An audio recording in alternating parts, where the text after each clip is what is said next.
Part 1. Chapter 1. The Bertolini. The Signora had no business to do it, said Miss Bartlett, no business at all.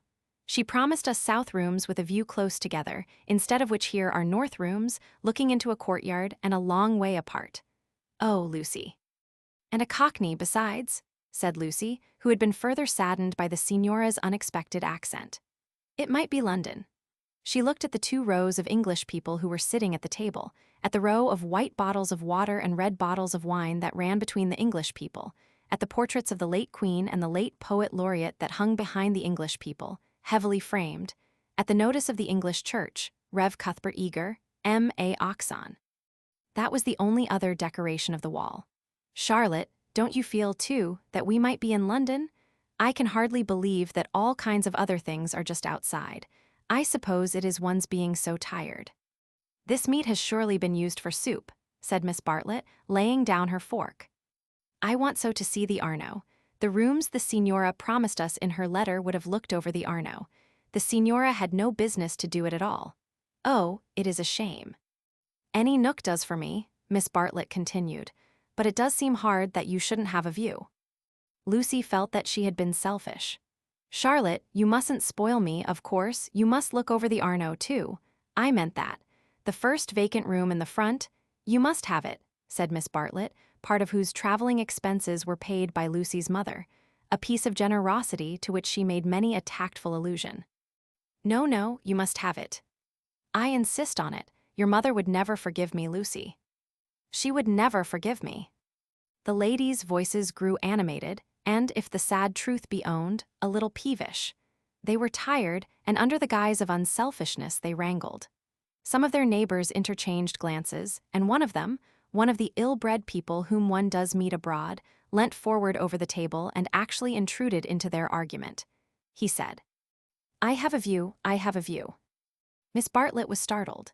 Generally, at a pension, people looked them over for a day or two before speaking, and often did not find out that they would do till they had gone. She knew that the intruder was ill-bred, even before she glanced at him. He was an old man, of heavy build, with a fair, shaven face and large eyes. There was something childish in those eyes, though it was not the childishness of senility. What exactly it was Miss Bartlett did not stop to consider, for her glance passed on to his clothes. These did not attract her. He was probably trying to become acquainted with them before they got into the swim, so she assumed a dazed expression when he spoke to her, and then said, A view? Oh, a view, how delightful a view is. This is my son, said the old man. His name's George. He has a view too. Ah, said Miss Bartlett, repressing Lucy, who was about to speak. What I mean, he continued, is that you can have our rooms and we'll have yours. We'll change. The better class of tourist was shocked at this and sympathized with the newcomers. Miss Bartlett, in reply, opened her mouth as little as possible and said, Thank you very much indeed. That is out of the question. Why, said the old man, with both fists on the table. Because it is quite out of the question, thank you. You see, we don't like to take, began Lucy. Her cousin again repressed her. But why, he persisted. Women like looking at a view, men don't. And he thumped with his fists like a naughty child and turned to his son, saying, George, persuade them. It's so obvious they should have the rooms, said the son. There's nothing else to say. He did not look at the ladies as he spoke, but his voice was perplexed and sorrowful. Lucy, too, was perplexed, but she saw that they were in for what is known as quite a scene, and she had an odd feeling that whenever these ill-bred tourists spoke, the contest widened and deepened till it dealt, not with rooms and views, but with something quite different, whose existence she had not realized before.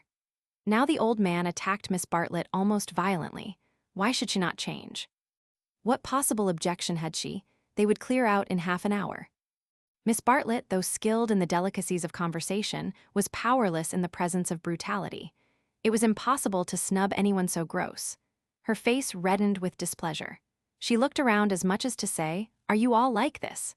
And 2 little old ladies, who were sitting further up the table, with shawls hanging over the backs of the chairs, looked back, clearly indicating, We are not. We are genteel. Eat your dinner, dear, she said to Lucy, and began to toy again with the meat that she had once censured. Lucy mumbled that those seemed very odd people opposite. Eat your dinner, dear. This pension is a failure. Tomorrow we will make a change. Hardly had she announced this fell decision when she reversed it. The curtains at the end of the room parted and revealed a clergyman, stout but attractive, who hurried forward to take his place at the table, cheerfully apologizing for his lateness. Lucy, who had not yet acquired decency, at once rose to her feet, exclaiming, "Oh, why, it's Mr. Beebe. Oh, how perfectly lovely. Oh, Charlotte, we must stop now, however bad the rooms are." "Oh," Miss Bartlett said, with more restraint. "How do you do, Mr. Beebe? I expect that you have forgotten us. Miss Bartlett and Miss Honeychurch, who were at Tunbridge Wells when you helped the vicar of St. Peter's that very cold Easter." The clergyman, who had the air of one on a holiday, did not remember the ladies quite as clearly as they remembered him.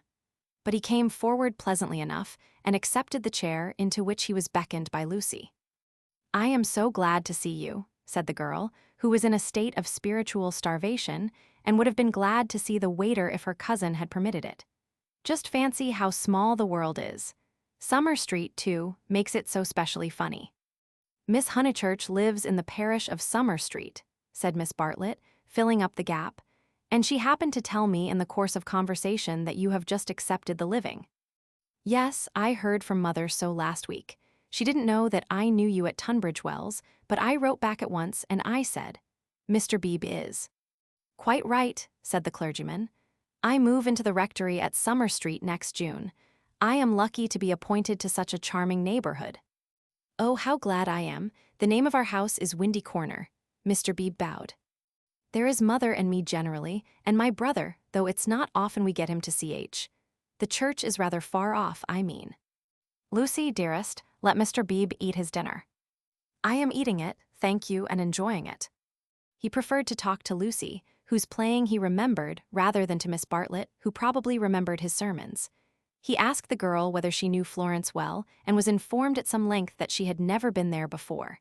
It is delightful to advise a newcomer, and he was first in the field. "Don't neglect the country round," his advice concluded. "The first fine afternoon drive up to Fiesole, and round by Settignano, or something of that sort." "No," cried a voice from the top of the table. "Mr. Beebe, you are wrong. The first fine afternoon your ladies must go to Prato." "That lady looks so clever," whispered Miss Bartlett to her cousin. "We are in luck." And indeed, a perfect torrent of information burst on them. People told them what to see, when to see it, how to stop the electric trams, how to get rid of the beggars, how much to give for a vellum blotter, how much the place would grow upon them. The Pension Bertolini had decided, almost enthusiastically, that they would do. Whichever way they looked, kind ladies smiled and shouted at them. And above all rose the voice of the clever lady, crying, "Prato, they must go to Prato." That place is too sweetly squalid for words. I love it. I revel in shaking off the trammels of respectability, as you know. The young man named George glanced at the clever lady, and then returned moodily to his plate. Obviously, he and his father did not do. Lucy, in the midst of her success, found time to wish they did. It gave her no extra pleasure that anyone should be left in the cold, and when she rose to go, she turned back and gave the two outsiders a nervous little bow. The father did not see it. The son acknowledged it, not by another bow, but by raising his eyebrows and smiling. He seemed to be smiling across something. She hastened after her cousin, who had already disappeared through the curtains which smote one in the face and seemed heavy with more than cloth. Beyond them stood the unreliable Signora, bowing good evening to her guests, and supported by Enery, her little boy, and Victorier, her daughter. It made a curious little scene, this attempt of the Cockney to convey the grace and geniality of the South. And even more curious was the drawing-room, which attempted to rival the solid comfort of a Bloomsbury boarding house. Was this really Italy? Miss Bartlett was already seated on a tightly stuffed armchair, which had the color and the contours of a tomato. She was talking to Mr. Beebe, and as she spoke, her long narrow head drove backwards and forwards, slowly, regularly, as though she were demolishing some invisible obstacle. "We are most grateful to you," she was saying. "The first evening means so much. When you arrived, we were in for a peculiarly mauvaise quart d'heure." He expressed his regret. "Do you, by any chance, know the name of an old man who sat opposite us at dinner?" "Emerson." "Is he a friend of yours?" "We are friendly, as one is in pensions." "Then I will say no more." He pressed her very slightly, and she said more. I am, as it were, she concluded, the chaperone of my young cousin, Lucy, and it would be a serious thing if I put her under an obligation to people of whom we know nothing. His manner was somewhat unfortunate. I hope I acted for the best. You acted very naturally, said he. He seemed thoughtful and after a few moments added, all the same, I don't think much harm would have come of accepting. No harm, of course, but we could not be under an obligation. He is rather a peculiar man. Again he hesitated and then said gently, I think he would not take advantage of your acceptance, nor expect you to show gratitude. He has the merit, if it is one, of saying exactly what he means. He has rooms he does not value, and he thinks you would value them. He no more thought of putting you under an obligation than he thought of being polite. It is so difficult, at least, I find it difficult, to understand people who speak the truth. Lucy was pleased and said, I was hoping that he was nice. I do so always hope that people will be nice. I think he is nice and tiresome. I differ from him on almost every point of any importance, and so, I expect, I may say I hope, you will differ. But his is a type one disagrees with rather than deplores. When he first came here, he not unnaturally put people's backs up. He has no tact and no manners. I don't mean by that he has bad manners, and he will not keep his opinions to himself. We nearly complained about him to our depressing signora, but I am glad to say we thought better of it. Am I to conclude, said Miss Bartlett, that he is a socialist? Mr. Beebe accepted the convenient word, not without a slight twitching of the lips. And presumably, he has brought up his son to be a socialist, too. I hardly know George, for he hasn't learnt to talk yet. He seems a nice creature, and I think he has brains. Of course, he has all his father's mannerisms, and it is quite possible that he, too, may be a socialist. Oh, you relieve me, said Miss Bartlett. So you think I ought to have accepted their offer? You feel I have been narrow-minded and suspicious. Not at all, he answered. I never suggested that. But ought I not to apologize, at all events, for my apparent rudeness? He replied, with some irritation, that it would be quite unnecessary, and got up from his seat to go to the smoking room. Was I a bore? Said Miss Bartlett, as soon as he had disappeared. Why didn't you talk, Lucy? He prefers young people, I'm sure. I do hope I haven't monopolized him. I hoped you would have him all the evening as well as all dinner time. He is nice, exclaimed Lucy. Just what I remember. He seems to see good in everyone. No one would take him for a clergyman. My dear Lucia. Well, you know what I mean. And you know how clergymen generally laugh. Mr. Beebe laughs just like an ordinary man. Funny girl, how you do remind me of your mother. I wonder if she will approve of Mr. Beebe. I'm sure she will, and so will Freddie. I think everyone at Windy Corner will approve. It is the fashionable world. I am used to Tunbridge Wells, where we are all hopelessly behind the times. Yes, said Lucy despondently. There was a haze of disapproval in the air, but whether the disapproval was of herself, or of Mr. Beebe, or of the fashionable world at Windy Corner, or of the narrow world at Tunbridge Wells, she could not determine. She tried to locate it, but as usual she blundered. Miss Bartlett sedulously denied disapproving of anyone, and added, I am afraid you are finding me a very depressing companion. And the girl again thought, I must have been selfish or unkind, I must be more careful. It is so dreadful for Charlotte being poor. Fortunately, one of the little old ladies, who for some time had been smiling very benignly, now approached and asked if she might be allowed to sit where Mr. Beebe had sat. Permission granted, she began to chatter gently about Italy, the plunge it had been to come there, the gratifying success of the plunge, the improvement in her sister's health, the necessity of closing the bedroom windows at night, and of thoroughly emptying the water bottles in the morning. She handled her subjects agreeably, and they were, perhaps, more worthy of attention than the high discourse upon Guelphs and Ghibellines, which was proceeding tempestuously at the other end of the room. It was a real catastrophe, not a mere episode, that evening of hers at Venice, when she had found in her bedroom something that is one worse than a flea, though one better than something else. But here you are as safe as in England. Signora Bertolini is so English. Yet our rooms smell, said poor Lucy. We dread going to bed. Ah, then you look into the court, she sighed. If only Mr. Emerson was more tactful, we were so sorry for you at dinner. I think he was meaning to be kind. Undoubtedly he was, said Miss Bartlett. Mr. Beebe has just been scolding me for my suspicious nature. Of course, I was holding back on my cousin's account. Of course, said the little old lady, and they murmured that one could not be too careful with a young girl. Lucy tried to look demure but could not help feeling a great fool. No one was careful with her at home, or, at all events, she had not noticed it. About old Mr. Emerson, I hardly know. No, he is not tactful, yet have you ever noticed that there are people who do things which are most indelicate, and yet at the same time beautiful? Beautiful, said Miss Bartlett, puzzled at the word. Are not beauty and delicacy the same?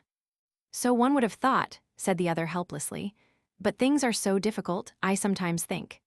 She proceeded no further into things, for Mr. Beebe reappeared, looking extremely pleasant.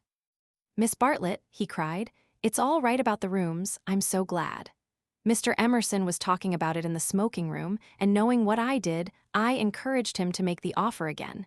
He has let me come and ask you. He would be so pleased. Oh, Charlotte, cried Lucy to her cousin, we must have the rooms now. The old man is just as nice and kind as he can be. Miss Bartlett was silent. I fear, said Mr. Beebe after a pause, that I have been officious. I must apologize for my interference. Gravely displeased, he turned to go. Not till then did Miss Bartlett reply. My own wishes, dearest Lucy, are unimportant in comparison with yours. It would be hard indeed if I stopped you doing as you liked at Florence, when I am only here through your kindness. If you wish me to turn these gentlemen out of their rooms, I will do it. Would you then, Mr. Beebe, kindly tell Mr. Emerson that I accept his kind offer, and then conduct him to me, in order that I may thank him personally? She raised her voice as she spoke. It was heard all over the drawing-room, and silenced the Guelphs and the Ghibellines. The clergyman, inwardly cursing the female sex, bowed and departed with her message. Remember, Lucy, I alone am implicated in this. I do not wish the acceptance to come from you. Grant me that, at all events. Mr. Beebe was back, saying rather nervously, Mr. Emerson is engaged, but here is his son instead. The young man gazed down on the three ladies, who felt seated on the floor, so low were their chairs. My father, he said, is in his bath, so you cannot thank him personally. But any message given by you to me will be given by me to him as soon as he comes out. Miss Bartlett was unequal to the bath. All her barbed civilities came forth wrong end first. Young Mr. Emerson scored a notable triumph to the delight of Mr. Beebe and to the secret delight of Lucy. Poor young man, said Miss Bartlett as soon as he had gone. How angry he is with his father about the rooms. It is all he can do to keep polite. In half an hour or so your rooms will be ready, said Mr. Beebe. Then looking rather thoughtfully at the two cousins, he retired to his own rooms to write up his philosophically diary.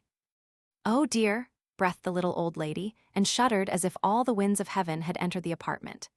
Gentlemen sometimes do not realize, her voice faded away, but Miss Bartlett seemed to understand, and a conversation developed, in which gentlemen who did not thoroughly realize played a principal part. Lucy, not realizing either, was reduced to literature. Taking up Baedeker's handbook to northern Italy, she committed to memory the most important dates of Florentine history. For she was determined to enjoy herself on the morrow. Thus the half-hour crept profitably away, and at last Miss Bartlett rose with a sigh and said, I think one might venture now. No, Lucy, do not stir. I will superintend the move. How you do everything, said Lucy. Naturally, dear, it is my affair.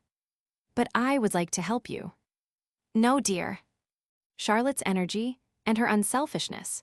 She had been thus all her life, but really, on this Italian tour, she was surpassing herself. So Lucy felt or strove to feel. And yet, there was a rebellious spirit in her which wondered whether the acceptance might not have been less delicate and more beautiful. At all events, she entered her own room without any feeling of joy. I want to explain, said Miss Bartlett, why it is that I have taken the largest room. Naturally, of course, I should have given it to you, but I happen to know that it belongs to the young man, and I was sure your mother would not like it. Lucy was bewildered. If you are to accept a favor, it is more suitable you should be under an obligation to his father than to him. I am a woman of the world, in my small way, and I know where things lead to. However, Mr. Beebe is a guarantee of a sort that they will not presume on this. Mother wouldn't mind, I'm sure, said Lucy, but again had the sense of larger and unsuspected issues. Miss Bartlett only sighed and enveloped her in a protecting embrace as she wished her good night.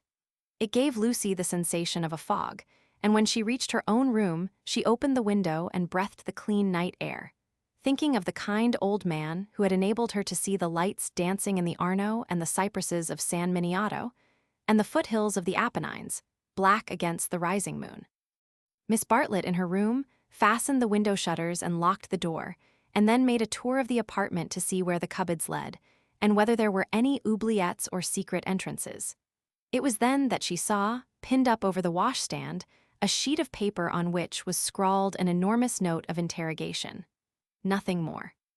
What does it mean? She thought, and she examined it carefully by the light of a candle. Meaningless at first, it gradually became menacing, obnoxious, portentous with evil. She was seized with an impulse to destroy it, but fortunately remembered that she had no right to do so, since it must be the property of young Mr. Emerson. So she unpinned it carefully and put it between two pieces of blotting paper to keep it clean for him. Then she completed her inspection of the room, sighed heavily according to her habit, and went to bed.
Chapter 2 in Santa Croce, with no Baedeker.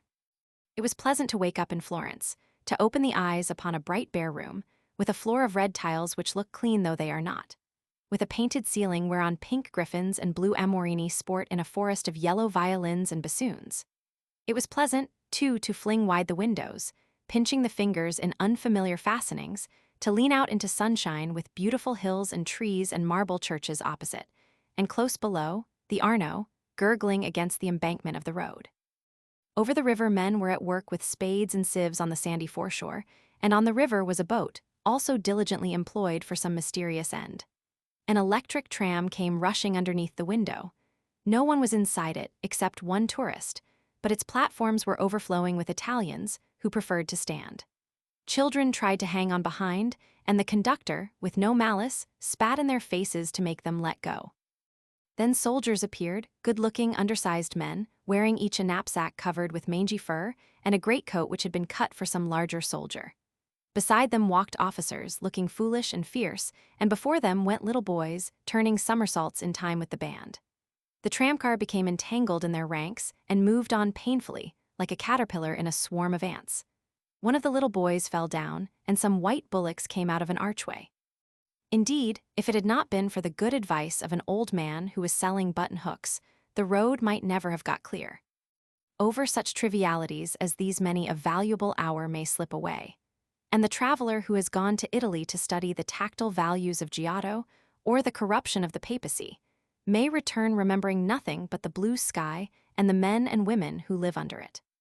So it was as well that Miss Bartlett should tap and come in, and having commented on Lucy's leaving the door unlocked, and on her leaning out of the window before she was fully dressed, should urge her to hasten herself, or the best of the day would be gone. By the time Lucy was ready, her cousin had done her breakfast, and was listening to the clever lady among the crumbs. A conversation then ensued on not unfamiliar lines. Miss Bartlett was, after all, a wee bit tired and thought they had better spend the morning settling in, unless Lucy would at all like to go out, Lucy would rather like to go out as it was her first day in Florence, but of course she could go alone. Miss Bartlett could not allow this. Of course she would accompany Lucy everywhere. Oh, certainly not. Lucy would stop with her cousin. Oh no, that would never do. Oh yes. At this point, the clever lady broke in. If it is Mrs. Grundy who is troubling you, I do assure you that you can neglect the good person. Being English, Miss Honeychurch will be perfectly safe. Italians understand. A dear friend of mine, Contessa Baroncelli, has 2 daughters, and when she cannot send a maid to school with them, she lets them go in sailor hats instead. Everyone takes them for English, you see, especially if their hair is strained tightly behind. Miss Bartlett was unconvinced by the safety of Contessa Baroncelli's daughters. She was determined to take Lucy herself, her head not being so very bad. The clever lady then said that she was going to spend a long morning in Santa Croce, and if Lucy would come too, she would be delighted. I will take you by a dear dirty back way, Miss Honeychurch, and if you bring me luck, we shall have an adventure. Lucy said that this was most kind, and at once opened the Baedeker to see where Santa Croce was. Tut, tut, Miss Lucy, I hope we shall soon emancipate you from Baedeker. He does but touch the surface of things. As to the true Italy, he does not even dream of it. The true Italy is only to be found by patient observation. This sounded very interesting, and Lucy hurried over her breakfast and started with her new friend in high spirits. Italy was coming at last. The Cockney signora and her works had vanished like a bad dream. Miss Lavish, for that was the clever lady's name, turned to the right along the sunny Lung Arno. How delightfully warm, but a wind down the side streets cut like a knife, didn't it? Pontalegre, particularly interesting, mentioned by Dante. San Miniato, beautiful as well as interesting. The crucifix that kissed a murderer. Miss Honeychurch would remember the story. The men on the river were fishing. Untrue, but then so is most information. Then Miss Lavish darted under the archway of the White Bullocks, and she stopped, and she cried. A smell, a true Florentine smell. Every city, let me teach you, has its own smell. Is it a very nice smell? Said Lucy, who had inherited from her mother a distaste to dirt. One doesn't come to Italy for niceness, was the retort. One comes for life. Buongiorno, bowing right and left. Look at that adorable wine cart, how the driver stares at us, dear, simple soul. So Miss Lavish proceeded through the streets of the city of Florence, short, fidgety, and playful as a kitten, though without a kitten's grace. It was a treat for the girl to be with anyone so clever and so cheerful, and a blue military cloak, such as an Italian officer wears, only increased the sense of festivity. Buongiorno, take the word of an old woman, Miss Lucy, you will never repent of a little civility to your inferiors. That is the true democracy, though I am a real radical as well. There, now you're shocked. Indeed, I'm not, exclaimed Lucy. We are radicals, too, out and out. My father always voted for Mr. Gladstone until he was so dreadful about Ireland. I see, and now you have gone over to the enemy. Oh, please, if my father was alive, I am sure he would vote radical again now that Ireland is all right. And as it is, the glass over our front door was broken last election, and Freddie is sure it was the Tories, but Mother says nonsense, a tramp. Shameful, a manufacturing district, I suppose. No, in the Surrey Hills, about 5 miles from Dorking, looking over the Weald. Miss Lavish seemed interested, and slackened her trot. What a delightful part, I know it so well. It is full of the very nicest people. Do you know Sir Harry Otway, a radical if ever there was? Very well indeed. And old Mrs. Butterworth, the philanthropist. Why, she rents a field of us, how funny. Miss Lavish looked at the narrow ribbon of sky, and murmured, Oh, you have property in Surrey. Hardly any, said Lucy, fearful of being thought a snob. Only 30 acres, just the garden, all downhill and some fields. Miss Lavish was not disgusted, and said it was just the size of her aunt's Suffolk estate. Italy receded. They tried to remember the last name of Lady Louisa someone who had taken a house near Summer Street the other year, but she had not liked it, which was odd of her. And just as Miss Lavish had got the name, she broke off and exclaimed, bless us and save us, we've lost the way. Certainly, they had seemed a long time in reaching Santa Croce, the tower of which had been plainly visible from the landing window. But Miss Lavish had said so much about knowing her Florence by heart that Lucy had followed her with no misgivings. Lost, lost, my dear Miss Lucy, during our political diatribes we have taken a wrong turning. How those horrid conservatives would jeer at us. What are we to do? Two lone females in an unknown town. Now, this is what I call an adventure. Lucy, who wanted to see Santa Claus, suggested, as a possible solution, that they should ask the way there. Oh, but that is the word of a craven. And no, you are not to look at your Baedeker. Give it to me, I shan't let you carry it. We will simply drift. Accordingly, they drifted through a series of those gray-brown streets, neither commodious nor picturesque, in which the eastern quarter of the city abounds. Lucy soon lost interest in the discontent of Lady Louisa and became discontented herself. For one ravishing moment, Italy appeared. She stood in the square of the Annunziata and saw in the living terracotta those divine babies whom no cheap reproduction can ever stale. There they stood, with their shining limbs bursting from the garments of charity, and their strong white arms extended against circlets of heaven. Lucy thought she had never seen anything more beautiful, but Miss Lavish, with a shriek of dismay, dragged her forward, declaring that they were out of their path now by at least a mile. The hour was approaching at which the continental breakfast begins, or rather ceases, to tell, and the ladies bought some hot chestnut paste out of a little shop, because it looked so typical. It tasted partly of the paper in which it was wrapped, partly of hair oil, partly of the great unknown. But it gave them strength to drift into another piazza, large and dusty, on the farther side of which rose a black and white facade of surpassing ugliness. Miss Lavish spoke to it dramatically. It was Santa Claus. The adventure was over. Stop a minute, let those two people go on, or I shall have to speak to them. I do detest conventional intercourse. Nasty, they are going into the church, too. Oh, the British are abroad. We sat opposite them at dinner last night. They have given us their rooms. They were so very kind. Look at their figures, laughed Miss Lavish. They walk through my Italy like a pair of cows. It's very naughty of me, but I would like to set an examination paper at Dover and turn back every tourist who couldn't pass it. What would you ask us? Miss Lavish laid her hand pleasantly on Lucy's arm, as if to suggest that she, at all events, would get full marks. In this exalted mood, they reached the steps of the great church, and were about to enter it when Miss Lavish stopped, squeaked, flung up her arms, and cried, "There goes my local color box. I must have a word with him." And in a moment, she was away over the piazza, her military cloak flapping in the wind. Nor did she slacken speed till she caught up an old man with white whiskers and nipped him playfully upon the arm. Lucy waited for nearly 10 minutes. Then she began to get tired. The beggars worried her, the dust blew in her eyes, and she remembered that a young girl ought not to loiter in public places. She descended slowly into the piazza with the intention of rejoining Miss Lavish, who was really almost too original. But at that moment, Miss Lavish and her local color box moved also and disappeared down a side street, both gesticulating largely. Tears of indignation came to Lucy's eyes, partly because Miss Lavish had jilted her, partly because she had taken her Baedeker. How could she find her way home? How could she find her way about in Santa Claus? Her first morning was ruined, and she might never be in Florence again. A few minutes ago, she had been all high spirits, talking as a woman of culture, and half persuading herself that she was full of originality. Now she entered the church depressed and humiliated, not even able to remember whether it was built by the Franciscans or the Dominicans. Of course, it must be a wonderful building. But how like a barn, and how very cold. Of course, it contained frescoes by Giotto, in the presence of whose tactile values she was capable of feeling what was proper. But who was to tell her which they were? She walked about disdainfully, unwilling to be enthusiastic over monuments of uncertain authorship or date.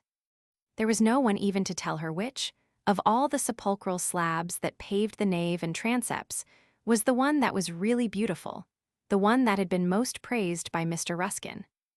Then the pernicious charm of Italy worked on her, and instead of acquiring information, she began to be happy. She puzzled out the Italian notices, the notices that forbade people to introduce dogs into the church, the notice that prayed people, in the interest of health and out of respect to the sacred edifice in which they found themselves, not to spit.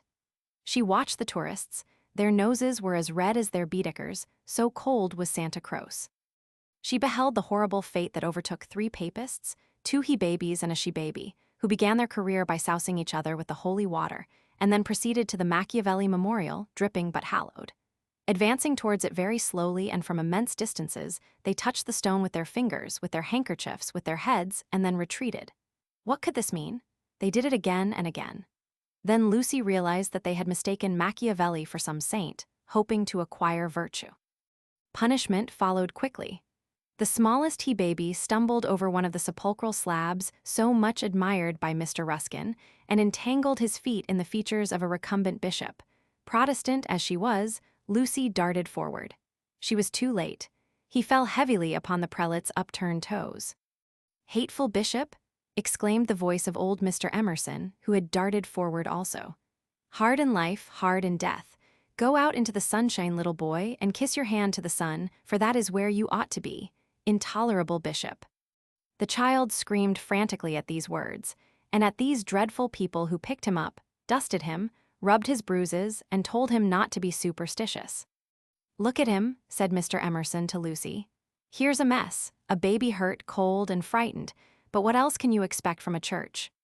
The child's legs had become as melting wax. Each time that old Mr. Emerson and Lucy said it, erect it collapsed with a roar. Fortunately, an Italian lady, who ought to have been saying her prayers, came to the rescue. By some mysterious virtue, which mothers alone possess, she stiffened the little boy's backbone and imparted strength to his knees. He stood. Still gibbering with agitation, he walked away. "You are a clever woman," said Mr. Emerson. "You have done more than all the relics in the world. I am not of your creed, but I do believe in those who make their fellow creatures happy. There is no scheme of the universe." He paused for a phrase. "Niente," said the Italian lady, and returned to her prayers. "I'm not sure she understands English," suggested Lucy. In her chastened mood, she no longer despised the Emersons. She was determined to be gracious to them, beautiful rather than delicate, and, if possible, to erase Miss Bartlett's civility by some gracious reference to the pleasant rooms. "That woman understands everything," was Mr. Emerson's reply. "But what are you doing here? Are you doing the church? Are you through with the church?" "No," cried Lucy, remembering her grievance. "I came here with Miss Lavish, who was to explain everything, and just by the door it is too bad. She simply ran away, and after waiting quite a time, I had to come in by myself." "Why shouldn't you?" said Mr. Emerson. "Yes, why shouldn't you come by yourself?" said the son, addressing the young lady for the first time. "But Miss Lavish has even taken away Baedeker." "Baedeker," said Mr. Emerson. "I'm glad it's that you minded. It's worth minding, the loss of a Baedeker, that's worth minding." Lucy was puzzled. She was again conscious of some new idea and was not sure whither it would lead her. "If you've no Baedeker," said the son, "you'd better join us." Was this where the idea would lead? She took refuge in her dignity. "Thank you very much, but I could not think of that. I hope you do not suppose that I came to join on to you. I really came to help with the child, and to thank you for so kindly giving us your rooms last night. I hope that you have not been put to any great inconvenience." "My dear," said the old man gently, "I think that you are repeating what you have heard older people say. You are pretending to be touchy, but you are not really. Stop being so tiresome and tell me instead what part of the church you want to see. To take you to it will be a real pleasure." Now this was abominably impertinent, and she ought to have been furious. But it is sometimes as difficult to lose one's temper as it is difficult at other times to keep it. Lucy could not get cross. Mr. Emerson was an old man, and surely a girl might humor him. On the other hand, his son was a young man, and she felt that a girl ought to be offended with him, or at all events be offended before him. It was at him that she gazed before replying. "I am not touchy, I hope. It is the Giottos that I want to see, if you will kindly tell me which they are." The son nodded. With a look of somber satisfaction, he led the way to the Peruzzi chapel. There was a hint of the teacher about him. She felt like a child in school who had answered a question rightly. The chapel was already filled with an earnest congregation, and out of them rose the voice of a lecturer, directing them how to worship Giotto, not by tactful valuations, but by the standards of the Spirit. "Remember," he was saying, "the facts about this church of Santa Croce, how it was built by faith in the full fervor of medievalism, before any taint of the Renaissance had appeared. Observe how Giotto in these frescoes, now, unhappily, ruined by restoration, is untroubled by the snares of anatomy and perspective. Could anything be more majestic, more pathetic, beautiful, true? How little, we feel, avails knowledge and technical cleverness against a man who truly feels. "No," exclaimed Mr. Emerson, in much too loud a voice for church. "Remember nothing of the sort, built by faith indeed. That simply means the workmen weren't paid properly. And as for the frescoes, I see no truth in them. Look at that fat man in blue. He must weigh as much as I do, and he is shooting into the sky like an air balloon." He was referring to the fresco of the Ascension of St. John. Inside, the lecturer's voice faltered, as well it might. The audience shifted uneasily, and so did Lucy. She was sure that she ought not to be with these men, but they had cast a spell over her. They were so serious and so strange that she could not remember how to behave. Now, did this happen or didn't it? Yes or no? George replied, "It happened like this, if it happened at all. I would rather go up to heaven by myself than be pushed by cherubs, and if I got there I should like my friends to lean out of it, just as they do here." "You will never go up," said his father. "You and I, dear boy, will lie at peace in the earth that bore us, and our names will disappear as surely as our work survives. Some of the people can only see the empty grave, not the saint, whoever he is, going up. It did happen like that, if it happened at all." "Pardon me," said a frigid voice. "The chapel is somewhat small for two parties. We will incommode you no longer." The lecturer was a clergyman, and his audience must be also his flock, for they held prayer books as well as guidebooks in their hands. They filed out of the chapel in silence. Amongst them were the two little old ladies of the Pension Bertolini, Miss Teresa and Miss Catherine Allen. "Stop," cried Mr. Emerson. "There's plenty of room for us all. Stop." The procession disappeared without a word. Soon the lecturer could be heard in the next chapel, describing the life of St. Francis. "George, I do believe that clergyman is the Brixton curate." George went into the next chapel and returned, saying perhaps he is. "I don't remember." "Then I had better speak to him and remind him who I am. It's that Mr. Eager. Why did he go? Did we talk too loud? How vexatious. I shall go and say we are sorry. Had I better? Then perhaps he will come back." "He will not come back," said George. But Mr. Emerson, contrite and unhappy, hurried away to apologize to the Rev. Cuthbert Eager. Lucy, apparently absorbed in a lunette, could hear the lecture again interrupted, the anxious, aggressive voice of the old man, the curt, injured replies of his opponent. The son, who took every little contretemps as if it were a tragedy, was listening also. "My father has that effect on nearly everyone," he informed her. "He will try to be kind." "I hope we all try," said she, smiling nervously. "Because we think it improves our characters. But he is kind to people because he loves them, and they find him out and are offended or frightened." "How silly of them," said Lucy, though in her heart she sympathized. "I think that a kind action done tactfully." "Tact." He threw up his head in disdain. Apparently she had given the wrong answer. She watched the singular creature pace up and down the chapel. For a young man his face was rugged, and until the shadows fell upon it, hard. Enshadowed, it sprang into tenderness. She saw him once again at Rome, on the ceiling of the Sistine Chapel, carrying a burden of acorns. Healthy and muscular, he yet gave her the feeling of grayness, of tragedy that might only find solution in the night. The feeling soon passed. It was unlike her to have entertained anything so subtle. Born of silence and of unknown emotion, it passed when Mr. Emerson returned, and she could re-enter the world of rapid talk, which was alone familiar to her. "Were you snubbed?" asked his son tranquilly. "But we have spoilt the pleasure of I don't know how many people. They won't come back."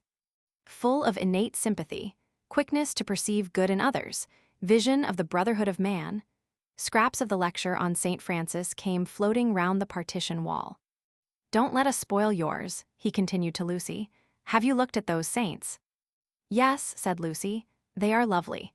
Do you know which is the tombstone that is praised in Ruskin?" He did not know, and suggested that they should try to guess it. George, rather to her relief, refused to move, and she and the old man wandered not unpleasantly about Santa Croce, which, though it is like a barn, has harvested many beautiful things inside its walls.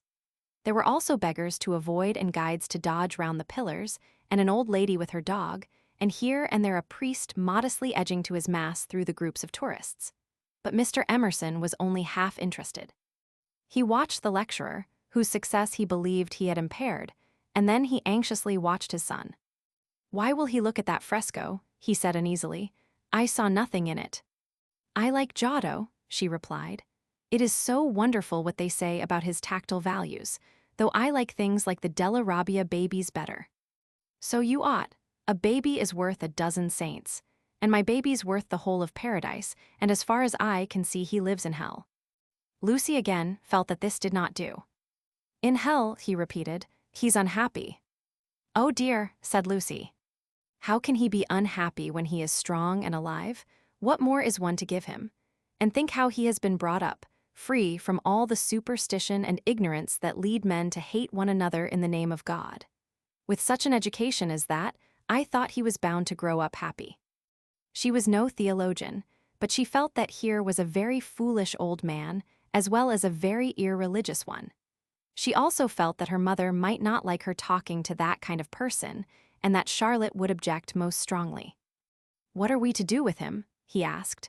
"He comes out for his holiday to Italy and behaves like that, like the little child who ought to have been playing and who hurt himself upon the tombstone. What did you say?" Lucy had made no suggestion. Suddenly he said, "Now don't be stupid over this. I don't require you to fall in love with my boy, but I do think you might try and understand him. You are nearer his age, and if you let yourself go, I am sure you are sensible. You might help me. He has known so few women, and you have the time. You stop here several weeks, I suppose, but let yourself go. You are inclined to get muddled, if I may judge from last night. Let yourself go. Pull out from the depths those thoughts that you do not understand, and spread them out in the sunlight and know the meaning of them. By understanding George, you may learn to understand yourself. It will be good for both of you." To this extraordinary speech, Lucy found no answer. "I only know what it is that's wrong with him, not why it is." "And what is it?" asked Lucy fearfully, expecting some harrowing tale. "The old trouble, things won't fit." "What things?" "The things of the universe, it is quite true, they don't." "Oh, Mr. Emerson, whatever do you mean?" In his ordinary voice, so that she scarcely realized he was quoting poetry, he said, "From far, from eve and morning, and yon 12-winded sky, the stuff of life to knit me blew hither. Here am I." George and I both know this, but why does it distress him? We know that we come from the winds and that we shall return to them, that all life is perhaps a knot, a tangle, a blemish in the eternal smoothness. But why should this make us unhappy? Let us rather love one another and work and rejoice. I don't believe in this world's sorrow." Miss Honeychurch assented. "Then make my boy think like us. Make him realize that by the side of the everlasting why there is a yes, a transitory yes if you like, but a yes." Suddenly she laughed. Surely one ought to laugh. A young man melancholy because the universe wouldn't fit, because life was a tangle or a wind or a yes or something. "I'm very sorry," she cried. "You'll think me unfeeling, but then she became matronly. "Oh, but your son wants employment. Has he no particular hobby? Why, I myself have worries, but I can generally forget them at the piano, and collecting stamps did no end of good for my brother. Perhaps Italy bores him. You ought to try the Alps or the lakes." The old man's face saddened, and he touched her gently with his hand. This did not alarm her. She thought that her advice had impressed him and that he was thanking her for it. Indeed, he no longer alarmed her at all. She regarded him as a kind thing, but quite silly. Her feelings were as inflated spiritually as they had been an hour ago aesthetically, before she lost Baedeker. The dear George, now striding towards them over the tombstones, seemed both pitiable and absurd. He approached, his face in the shadow. He said, "Miss Bartlett." "Oh, good gracious me," said Lucy, suddenly collapsing and again seeing the whole of life in a new perspective. Where?" "In the nave." "I see, those gossiping little Miss Allens must have." She checked herself. "Poor girl," exploded Mr. Emerson. "Poor girl." She could not let this pass, for it was just what she was feeling herself. "Poor girl, I fail to understand the point of that remark. I think myself a very fortunate girl, I assure you. I'm thoroughly happy and having a splendid time. Pray don't waste time mourning over me. There's enough sorrow in the world, isn't there, without trying to invent it. Goodbye. Thank you both so much for all your kindness. Ah, yes, there does come my cousin. A delightful morning. Santa Croce is a wonderful church." She joined her cousin.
Chapter 3, Music, Violets, and the Letter S.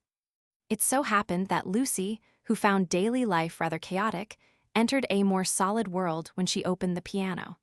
She was then no longer either deferential or patronizing, no longer either a rebel or a slave. The kingdom of music is not the kingdom of this world. It will accept those whom breeding and intellect and culture have alike rejected. The commonplace person begins to play and shoots into the empyrean without effort, whilst we look up, marveling how he has escaped us, and thinking how we could worship him and love him, would he but translate his visions into human words and his experiences into human actions. Perhaps he cannot. Certainly he does not, or does so very seldom. Lucy had done so never. She was no dazzling executante. Her runs were not at all like strings of pearls, and she struck no more right notes than was suitable for one of her age and situation. Nor was she the passionate young lady who performs so tragically on a summer's evening with the window open. Passion was there, but it could not be easily labeled. It slipped between love and hatred and jealousy and all the furniture of the pictorial style. And she was tragical only in the sense that she was great, for she loved to play on the side of victory. Victory of what and over what? That is more than the words of daily life can tell us. But that some sonatas of Beethoven are written tragic, no one can gainsay.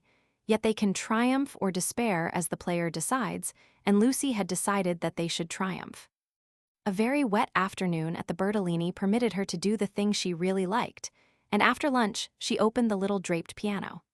A few people lingered round and praised her playing, but finding that she made no reply, dispersed to their rooms to write up their diaries or to sleep. She took no notice of Mr. Emerson looking for his son, nor of Miss Bartlett looking for Miss Lavish, nor of Miss Lavish looking for her cigarette case. Like every true performer, she was intoxicated by the mere feel of the notes. They were fingers caressing her own, and by touch, not by sound alone, did she come to her desire. Mr. Beebe, sitting unnoticed in the window, pondered this illogical element in Miss Honeychurch, and recalled the occasion at Tunbridge Wells when he had discovered it. It was at one of those entertainments where the upper classes entertain the lower.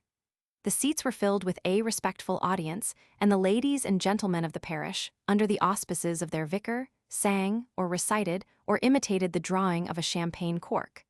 Among the promised items was Miss Honeychurch. Piano.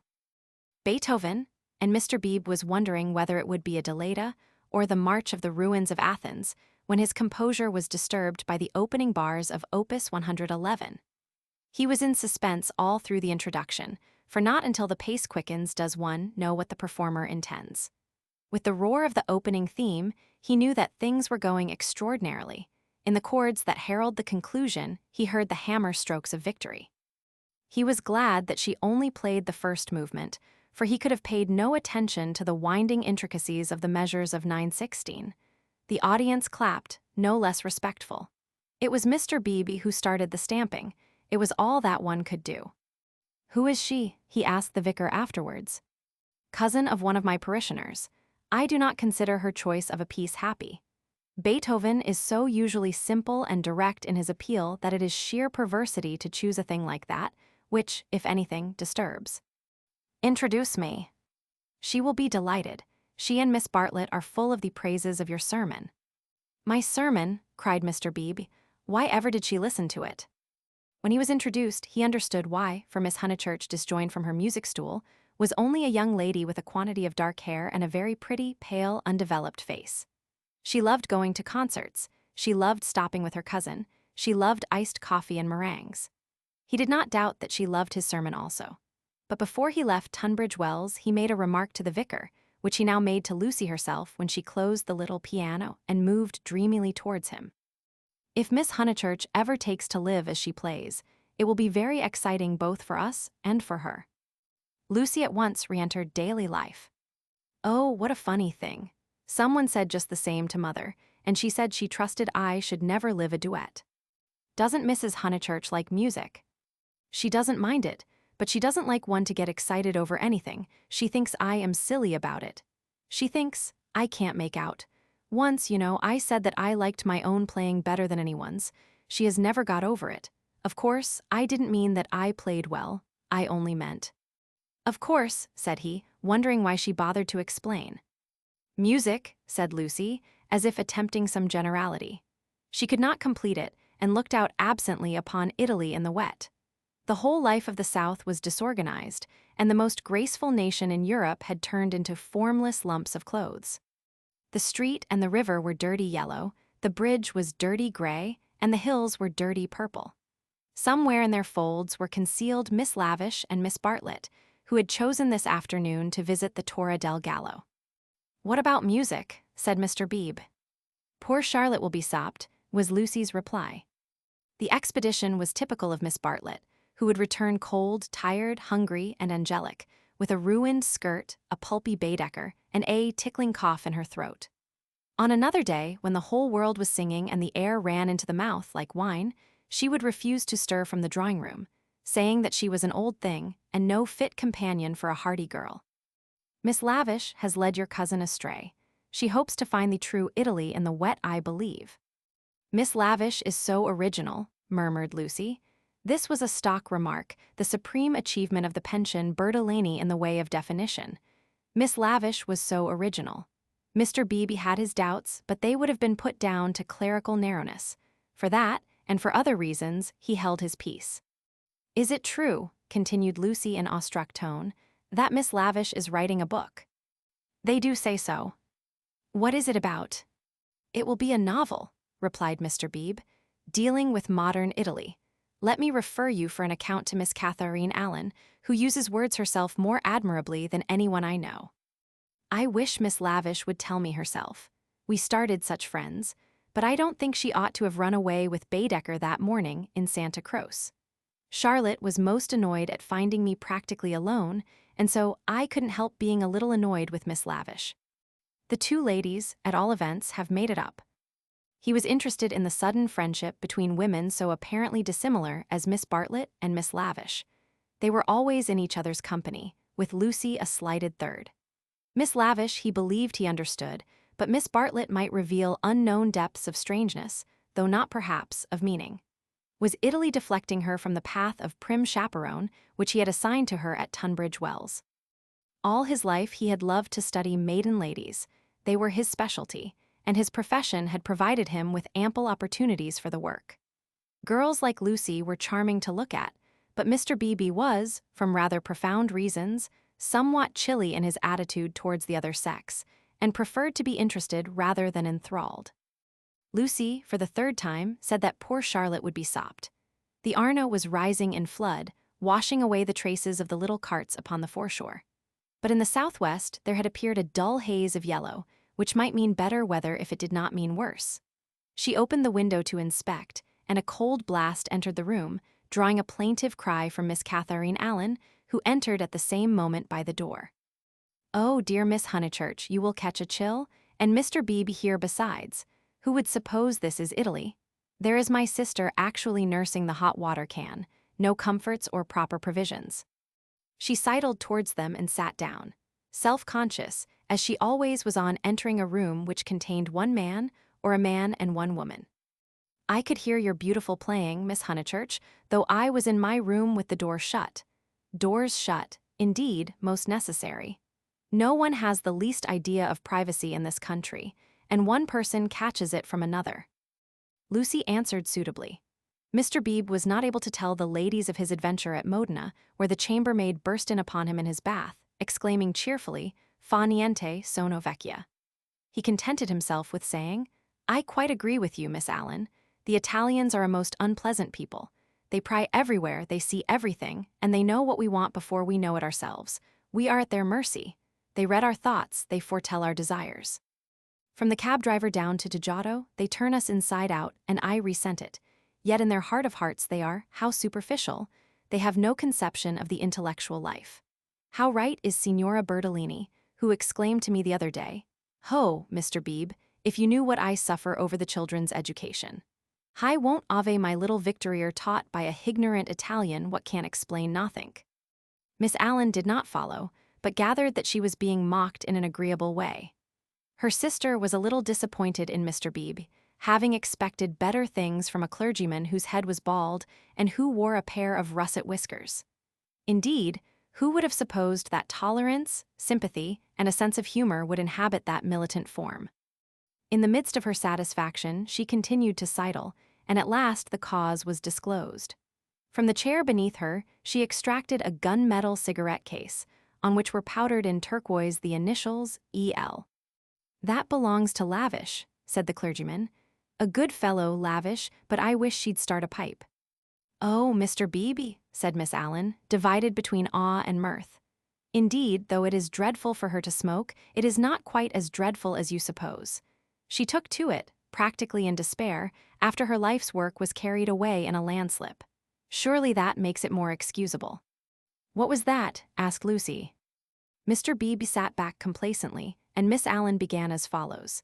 "It was a novel, and I am afraid, from what I can gather, not a very nice novel. It is so sad when people who have abilities misuse them, and I must say they nearly always do. Anyhow, she left it almost finished in the grotto of the Calvary at the Cappuccini Hotel at Amalfi while she went for a little ink. She said, 'Can I have a little ink, please?' But you know what Italians are, and meanwhile the grotto fell roaring on to the beach, and the saddest thing of all is that she cannot remember what she has written. The poor thing was very ill after it, and so got tempted into cigarettes. It is a great secret, but I am glad to say that she is writing another novel. She told Teresa and Miss Pole the other day that she had got up all the local color. This novel is to be about modern Italy, the other was historical, but that she could not start till she had an idea. First she tried Perugia for an inspiration, then she came here. This must on no account get round. And so cheerful through it all. I cannot help thinking that there is something to admire in everyone, even if you do not approve of them." Miss Allen was always thus being charitable against her better judgment. A delicate pathos perfumed her disconnected remarks, giving them unexpected beauty, just as in the decaying autumn woods there sometimes rise odors reminiscent of spring. She felt she had made almost too many allowances, and apologized hurriedly for her toleration. All the same, she is a little too, I hardly like to say unwomanly, but she behaved most strangely when the Emersons arrived. Mr. Beebe smiled as Miss Allen plunged into an anecdote which he knew she would be unable to finish in the presence of a gentleman. "I don't know, Miss Honeychurch, if you have noticed that Miss Pole, the lady who has so much yellow hair, takes lemonade. That old Mr. Emerson, who puts things very strangely." Her jaw dropped, she was silent. Mr. Beebe, whose social resources were endless, went out to order some tea, and she continued to Lucy in a hasty whisper. "Stomach, he warned Miss Pole of her stomach acidity, he called it, and he may have meant to be kind. I must say I forgot myself and laughed, it was so sudden. As Teresa truly said, it was no laughing matter. But the point is that Miss Lavish was positively attracted by his mentioning S, and said she liked plain speaking and meeting different grades of thought. She thought they were commercial travelers, drummers was the word she used, and all through dinner she tried to prove that England, our great and beloved country, rests on nothing but commerce. Teresa was very much annoyed and left the table before the cheese, saying as she did so, "There, Miss Lavish, is one who can confute you better than I," and pointed to that beautiful picture of Lord Tennyson. Then Miss Lavish said, "Tut, the early Victorians. Just imagine, tut, the early Victorians." My sister had gone, and I felt bound to speak. I said, "Miss Lavish, I am an early Victorian, at least that is to say, I will hear no breath of censure against our dear Queen." It was horrible speaking. I reminded her how the Queen had been to Ireland when she did not want to go, and I must say she was dumbfounded and made no reply. But unluckily, Mr. Emerson overheard this part and called in his deep voice, "Quite so, quite so. I honor the woman for her Irish visit." The woman. I tell things so badly, but you see what a tangle we were in by this time, all on account of S having been mentioned in the first place. But that was not all. After dinner, Miss Lavish actually came up and said, "Miss Allen, I am going into the smoking room to talk to those two nice men. Come too." Needless to say, I refused such an unsuitable invitation, and she had the impertinence to tell me that it would broaden my ideas, and said that she had 4 brothers, all university men, except one who was in the army, who always made a point of talking to commercial travelers. "Let me finish the story," said Mr. Beebe, who had returned. Miss Lavish tried Miss Pole, myself, everyone, and finally said, "I shall go alone." She went. At the end of 5 minutes, she returned unobtrusively with a green baize board and began playing Patience. "Whatever happened?" cried Lucy. No one knows. No one will ever know. Miss Lavish will never dare to tell, and Mr. Emerson does not think it worth telling. Mr. Beebe, old Mr. Emerson, is he nice or not nice? I do so want to know. Mr. Beebe laughed and suggested that she should settle the question for herself. No, but it is so difficult. Sometimes he is so silly, and then I do not mind him. Miss Allen, what do you think? Is he nice? The little old lady shook her head and sighed disapprovingly. Mr. Beebe, whom the conversation amused, stirred her up by saying, I consider that you are bound to class him as nice, Miss Allen, after that business of the violets. Violets? Oh dear, who told you about the violets? How do things get round? A pension is a bad place for gossips. No, I cannot forget how they behaved at Mr. Eager's lecture at Santa Croce. Oh, poor Miss Honeychurch, it really was too bad. No, I have quite changed. I do not like the Emersons. They are not nice. Mr. Beebe smiled nonchalantly. He had made a gentle effort to introduce the Emersons into Bertolini society, and the effort had failed. He was almost the only person who remained friendly to them. Miss Lavish, who represented intellect, was avowedly hostile, and now the Miss Allens, who stood for good breeding, were following her. Miss Bartlett, smarting under an obligation, would scarcely be civil. The case of Lucy was different. She had given him a hazy account of her adventures in Santa Croce, and he gathered that the two men had made a curious and possibly concerted attempt to annex her, to show her the world from their own strange standpoint, to interest her in their private sorrows and joys. This was impertinent. He did not wish their cause to be championed by a young girl. He would rather it should fail. After all, he knew nothing about them, and pension joys, pension sorrows, are flimsy things, whereas Lucy would be his parishioner. Lucy, with one eye upon the weather, finally said that she thought the Emersons were nice, not that she saw anything of them now. Even their seats at dinner had been moved.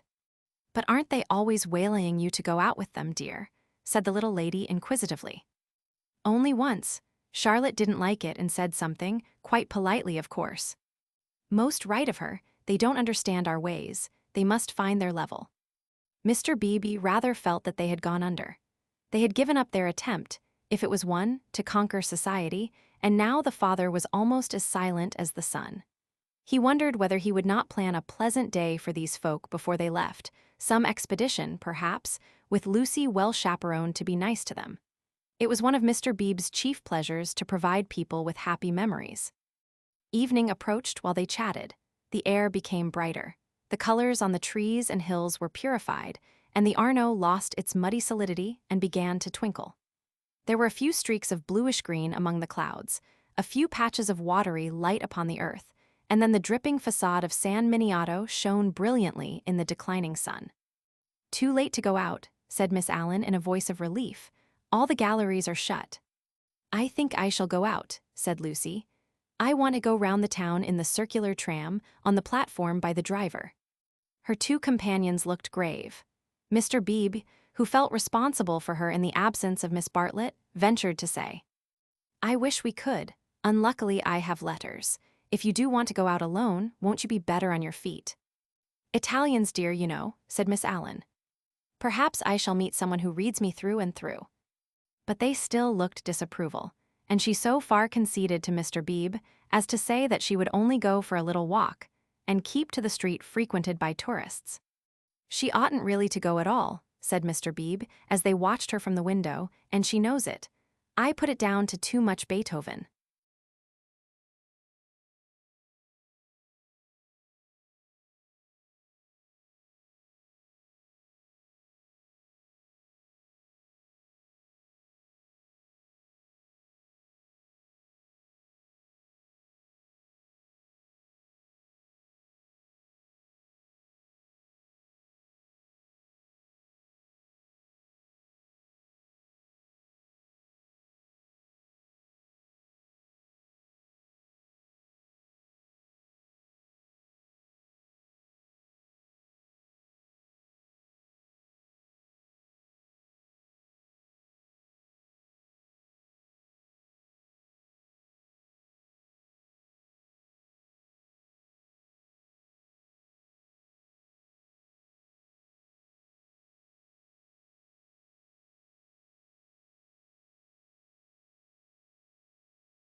Chapter 4, fourth chapter. Mr. Beebe was right. Lucy never knew her desires so clearly as after music. She had not really appreciated the clergyman's wit, nor the suggestive twitterings of Miss Allen.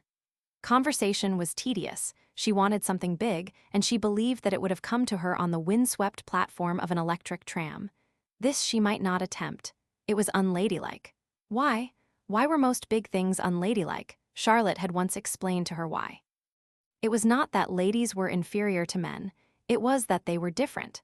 Their mission was to inspire others to achievement rather than to achieve themselves. Indirectly, by means of tact and a spotless name, a lady could accomplish much. But if she rushed into the fray herself, she would be first censured, then despised, and finally ignored. Poems had been written to illustrate this point. There is much that is immortal in this medieval lady. The dragons have gone, and so have the knights, but still she lingers in our midst. She reigned in many an early Victorian castle, and was queen of much early Victorian song. It is sweet to protect her in the intervals of business, sweet to pay her honor when she has cooked our dinner well. But alas, the creature grows degenerate. In her heart also there are springing up strange desires. She too is enamored of heavy winds, and vast panoramas and green expanses of the sea. She has marked the kingdom of this world, how full it is of wealth and beauty and war, a radiant crust, built around the central fires, spinning towards the receding heavens. Men, declaring that she inspires them to it, move joyfully over the surface, having the most delightful meetings with other men happy, not because they are masculine, but because they are alive. Before the show breaks up, she would like to drop the august title of the eternal woman, and go there as her transitory self. Lucy does not stand for the medieval lady, who is rather an ideal to which she was bidden to lift her eyes when feeling serious, nor has she any system of revolt. Here and there a restriction annoyed her particularly, and she would transgress it, and perhaps be sorry that she had done so. This afternoon she was peculiarly restive. She would really like to do something of which her well-wishers disapproved. As she might not go on the electric tram, she went to Alinari's shop. There she bought a photograph of Botticelli's Birth of Venus. Venus, being a pity, spoilt the picture, otherwise so charming, and Miss Bartlett had persuaded her to do without it. A pity in art, of course, signified the nude. Giorgione's Tempesta, the Idolino, some of the Sistine frescoes and the Apoxyomenos were added to it. She felt a little calmer then and bought Fra Angelico's Coronation, Giotto's Ascension of St. John, some Della Robbia babies, and some Guido Rini Madonnas. For her taste was Catholic, and she extended uncritical approval to every well-known name. But though she spent nearly 7 lire, the gates of liberty seemed still unopened. She was conscious of her discontent. It was new to her to be conscious of it. The world, she thought, is certainly full of beautiful things, if only I could come across them. It was not surprising that Mrs. Honeychurch disapproved of music, declaring that it always left her daughter peevish, unpractical, and touchy. Nothing ever happens to me, she reflected, as she entered the Piazza Signoria and looked nonchalantly at its marvels, now fairly familiar to her. The great square was in shadow. The sunshine had come too late to strike it. Neptune was already unsubstantial in the twilight, half god, half ghost, and his fountain plashed dreamily to the men and satyrs who idled together on its marge. The loggia showed as the triple entrance of a cave, wherein many a deity, shadowy, but immortal, looking forth upon the arrivals and departures of mankind. It was the hour of unreality, the hour, that is, when unfamiliar things are real. An older person at such an hour and in such a place might think that sufficient was happening to him and rest content. Lucy desired more. She fixed her eyes wistfully on the tower of the palace, which rose out of the lower darkness like a pillar of roughened gold. It seemed no longer a tower, no longer supported by earth, but some unattainable treasure throbbing in the tranquil sky. Its brightness mesmerized her, still dancing before her eyes when she bent them to the ground and started towards home. Then something did happen. 2 Italians by the loggia had been bickering about a debt. "Sink, liar," they had cried, "sink, liar." They sparred at each other, and one of them was hit lightly upon the chest. He frowned. He bent towards Lucy with a look of interest, as if he had an important message for her.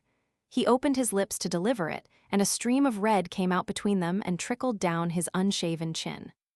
That was all. A crowd rose out of the dusk. It hid this extraordinary man from her and bore him away to the fountain. Mr. George Emerson happened to be a few paces away, looking at her across the spot where the man had been. How very odd, across something. Even as she caught sight of him, he grew dim. The palace itself grew dim, swayed above her, fell onto her softly, slowly, noiselessly, and the sky fell with it. She thought, "Oh, what have I done? Oh, what have I done?" she murmured and opened her eyes. George Emerson still looked at her, but not across anything. She had complained of dullness, and lo, one man was stabbed, and another held her in his arms. They were sitting on some steps in the Uffizi arcade. He must have carried her.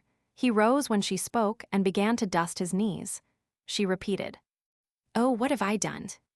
"You fainted." I am very sorry." "How are you now?" "Perfectly well, absolutely well." And she began to nod and smile. "Then let us come home. There's no point in our stopping." He held out his hand to pull her up. She pretended not to see it. The cries from the fountain, they had never ceased, rang emptily. The whole world seemed pale and void of its original meaning. "How very kind you have been. I might have hurt myself falling, but now I am well. I can go alone, thank you." His hand was still extended. "Oh, my photographs," she exclaimed suddenly. "What photographs?" "I bought some photographs at Alinari's. I must have dropped them out there in the square." She looked at him cautiously.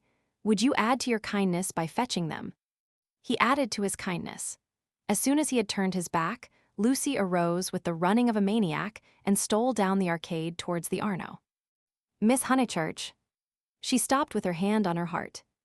"You sit still, you aren't fit to go home alone." "Yes, I am, thank you so very much." "No, you aren't, you'd go openly if you were." "But I had rather." "Then I don't fetch your photographs." "I had rather be alone." He said imperiously, "The man is dead, the man is probably dead, sit down till you are rested."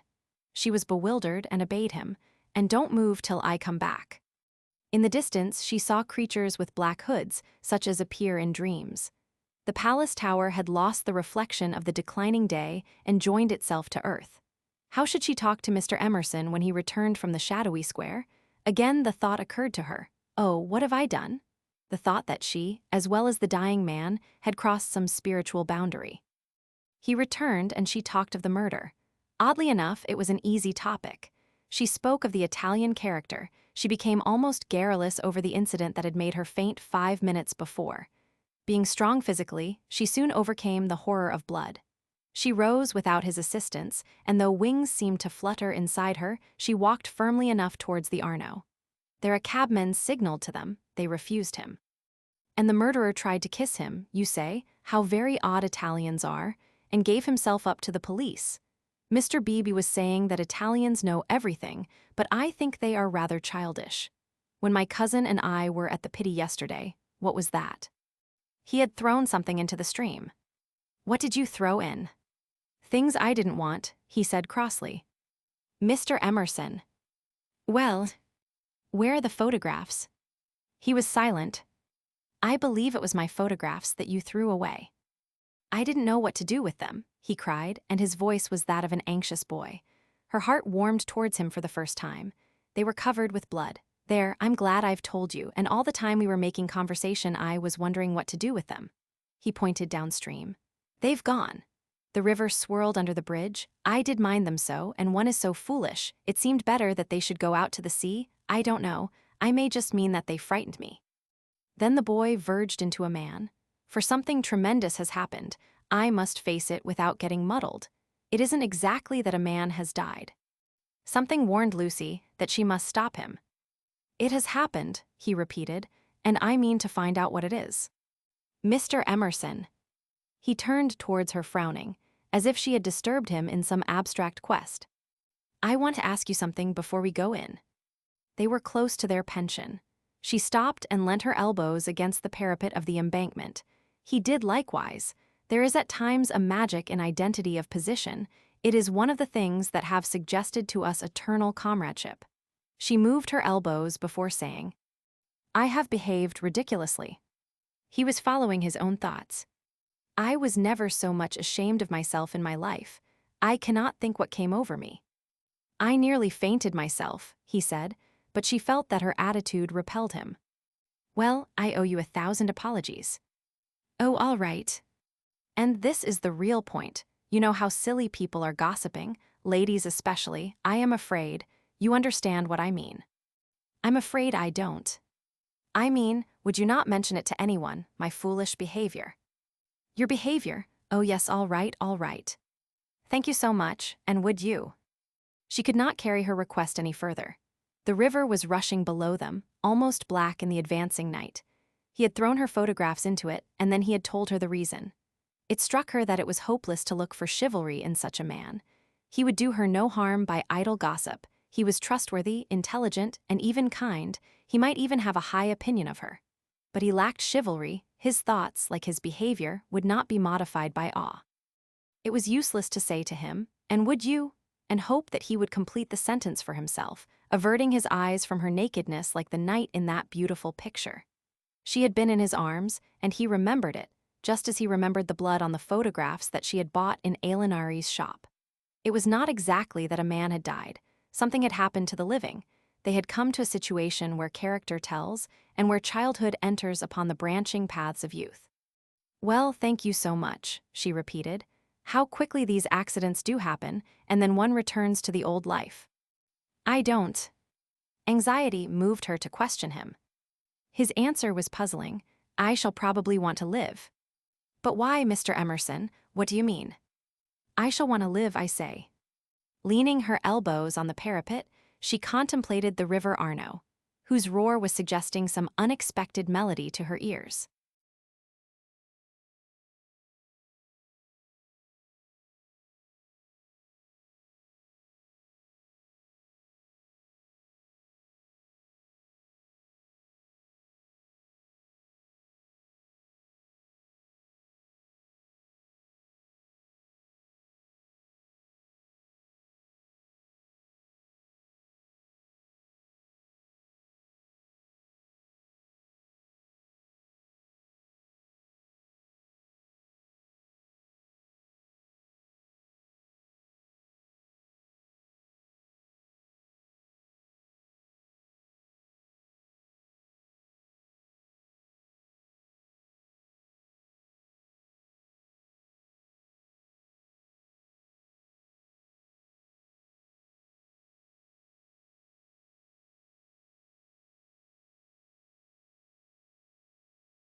Chapter 5, Possibilities of a Pleasant Outing. It was a family saying that you never knew which way Charlotte Bartlett would turn. She was perfectly pleasant and sensible over Lucy's adventure, found the abridged account of it quite adequate, and paid suitable tribute to the courtesy of Mr. George Emerson. She and Miss Lavish had had an adventure also. They had been stopped at the Dazio coming back, and the young officials there, who seemed impudent and desoever, had tried to search their reticules for provisions. It might have been most unpleasant. Fortunately, Miss Lavish was a match for anyone. For good or for evil, Lucy was left to face her problem alone. None of her friends had seen her, either in the piazza or, later on, by the embankment. Mr. Beebe, indeed, noticing her startled eyes at dinner time, had again passed to himself the remark of too much Beethoven. But he only supposed that she was ready for an adventure, not that she had encountered it. This solitude oppressed her. She was accustomed to have her thoughts confirmed by others, or, at all events, contradicted. It was too dreadful not to know whether she was thinking right or wrong. At breakfast next morning, she took decisive action. There were two plans between which she had to choose. Mr. Beebe was walking up to the Torre del Gallo with the Emersons and some American ladies. Would Miss Bartlett and Miss Honeychurch join the party? Charlotte declined for herself. She had been there in the rain the previous afternoon. But she thought it an admirable idea for Lucy, who hated shopping, changing money, fetching letters, and other irksome duties, all of which Miss Bartlett must accomplish this morning and could easily accomplish alone. "No, Charlotte," cried the girl with real warmth. "It's very kind of Mr. Beebe, but I am certainly coming with you. I had much rather." "Very well, dear," said Miss Bartlett, with a faint flush of pleasure that called forth a deep flush of shame on the cheeks of Lucy. How abominably she behaved to Charlotte, now as always. but now she should alter. All morning she would be really nice to her. She slipped her arm into her cousin, S, and they started off along the Lung Arno. The river was a lion that morning in strength, voice, and color. Miss Bartlett insisted on leaning over the parapet to look at it. She then made her usual remark, which was, "How I do wish Freddie and your mother could see this, too." Lucy fidgeted.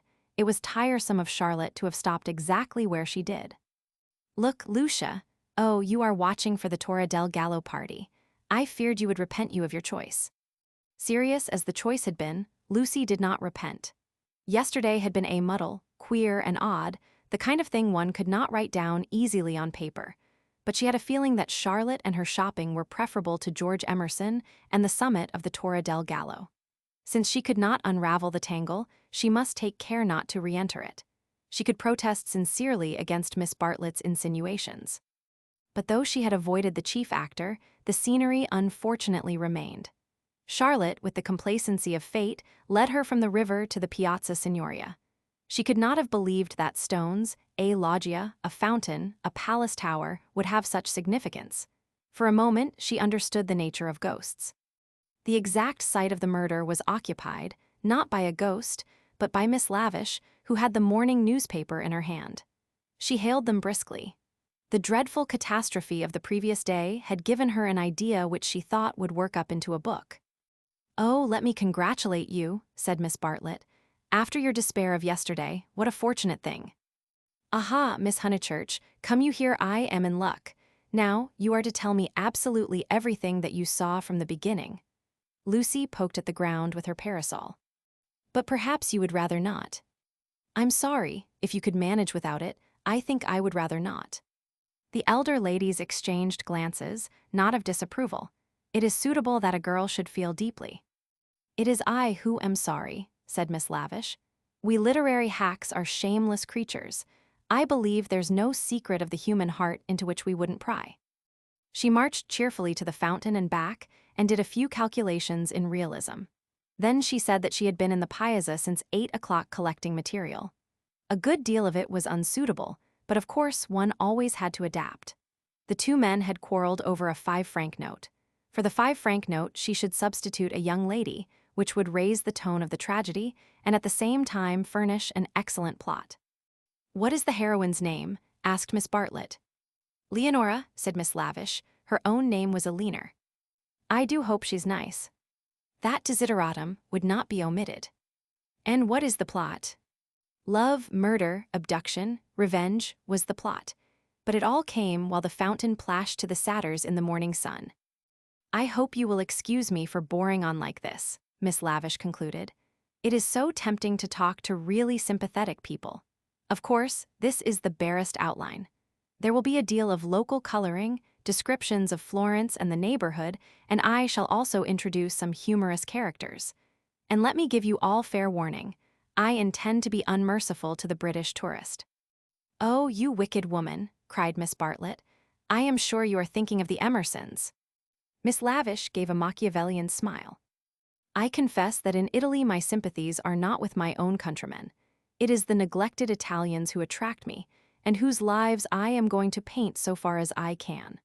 For I repeat, and I insist, and I have always held most strongly, that a tragedy such as yesterday's is not the less tragic because it happened in humble life." There was a fitting silence when Miss Lavish had concluded. Then the cousins wished success to her labors and walked slowly away across the square. "She is my idea of a really clever woman," said Miss Bartlett. "That last remark struck me as so particularly true. It should be a most pathetic novel." Lucy assented. At present her great aim was not to get put into it.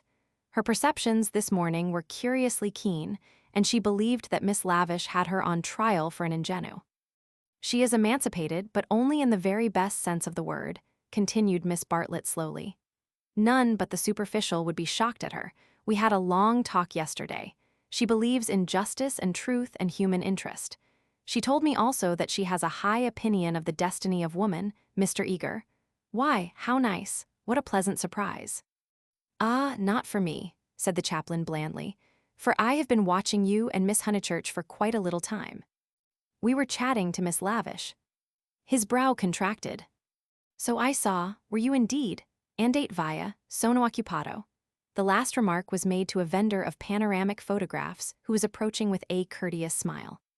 I am about to venture a suggestion. Would you and Miss Honeychurch be disposed to join me in a drive some day this week, a drive in the hills? We might go up by Fiesole and back by Sedignano. There is a point on that road where we could get down and have an hour's ramble on the hillside. The view thence of Florence is most beautiful, far better than the hackneyed view of Fiesole. It is the view that Alessio Baldavanti is fond of introducing into his pictures. That man had a decided feeling for landscape. Decidedly. But who looks at it today? Ah, the world is too much for us. Miss Bartlett had not heard of Alessio Baldavanti, but she knew that Mr. Eager was no commonplace chaplain. He was a member of the residential colony who had made Florence their home. He knew the people who never walked about with Baedekers, who had learnt to take a siesta after lunch, who took drives the pension tourists had never heard of, and saw by private influence galleries which were closed to them. Living in delicate seclusion, some in furnished flats, others in Renaissance villas on Fiesole's slope, they read, wrote, studied, and exchanged ideas, thus attaining to that intimate knowledge, or rather perception, of Florence which is denied to all who carry in their pockets the coupons of Cook. Therefore an invitation from the chaplain was something to be proud of. Between the two sections of his flock, he was often the only link, and it was his avowed custom to select those of his migratory sheep who seemed worthy, and give them a few hours in the pastures of the permanent. Tea at a Renaissance villa? Nothing had been said about it yet, but if it did come to that, how Lucy would enjoy it. A few days ago, and Lucy would have felt the same. But the joys of life were grouping themselves anew. A drive in the hills with Mr. Eager and Miss Bartlett, even if culminating in a residential tea party, was no longer the greatest of them. She echoed the raptures of Charlotte somewhat faintly. Only when she heard that Mr. Beebe was also coming did her thanks become more sincere. "So we shall be a party, Carrie," said the chaplain. "In these days of toil and tumult one has great needs of the country and its message of purity. Andate via, andate presto, presto. Ah, the town, beautiful as it is the town." They assented. This very square, so I am told, witnessed yesterday the most sordid of tragedies. To one who loves the Florence of Dante and Savonarola, there is something portentous in such desecration, portentous and humiliating. "Humiliating indeed," said Miss Bartlett. "Miss Honeychurch happened to be passing through as it happened. She can hardly bear to speak of it." She glanced at Lucy proudly. "And how came we to have you here?" asked the chaplain paternally. Miss Bartlett's recent liberalism oozed away at the question. "Do not blame her, please, Mr. Eager. The fault is mine. I left her unchaperoned." "So you were here alone, Miss Honeychurch?" His voice suggested sympathetic reproof, but at the same time indicated that a few harrowing details would not be unacceptable. His dark, handsome face drooped mournfully towards her to catch her reply. "Practically. One of our pension acquaintances kindly brought her home," said Miss Bartlett, adroitly concealing the sex of the preserver. "For her also it must have been a terrible experience. I trust that neither of you was at all, that it was not in your immediate proximity." Of the many things Lucy was noticing today, not the least remarkable was this: the ghoulish fashion in which respectable people will nibble after blood. George Emerson had kept the subject strangely pure. "He died by the fountain, I believe," was her reply. "And you and your friend were over at the loggia. That must have saved you much. You have not, of course, seen the disgraceful illustrations which the gutter press. This man is a public nuisance. He knows that I am a resident perfectly well, and yet he goes on worrying me to buy his vulgar views." Surely the vendor of photographs was in league with Lucy, in the eternal league of Italy with youth. He had suddenly extended his book before Miss Bartlett and Mr. Eager, binding their hands together by a long glossy ribbon of churches, pictures, and views. "This is too much," cried the chaplain, striking petulantly at one of Fra Angelico's angels. She tore. A shrill cry rose from the vendor. The book, it seemed, was more valuable than one would have supposed. "Willingly would I purchase," began Miss Bartlett. "Ignore him," said Mr. Eager sharply, and they all walked rapidly away from the square. But an Italian can never be ignored, least of all when he has a grievance. His mysterious persecution of Mr. Eager became relentless. The air rang with his threats and lamentations. He appealed to Lucy, would not she intercede? He was poor, he sheltered a family, the tax on bread. He waited, he gibbered, he was recompensed, he was dissatisfied. He did not leave them until he had swept their minds clean of all thoughts, whether pleasant or unpleasant. Shopping was the topic that now ensued.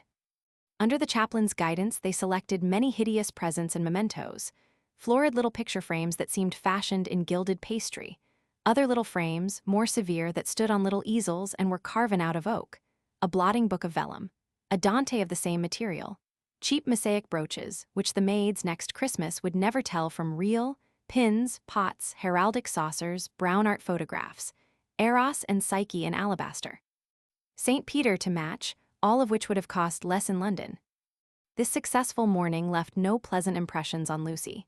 She had been a little frightened, both by Miss Lavish and by Mr. Eager, she knew not why, and as they frightened her, she had, strangely enough, ceased to respect them. She doubted that Miss Lavish was a great artist. She doubted that Mr. Eager was as full of spirituality and culture as she had been led to suppose. They were tried by some new test, and they were found wanting.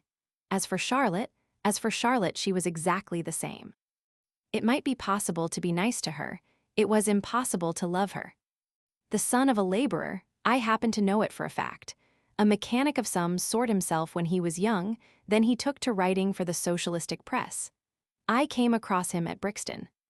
They were talking about the Emersons. How wonderfully people rise in these days, sighed Miss Bartlett, fingering a model of the Leaning Tower of Pisa. Generally, replied Mr. Eager, one has only sympathy for their success. The desire for education and for social advance, in these things there is something not wholly vile.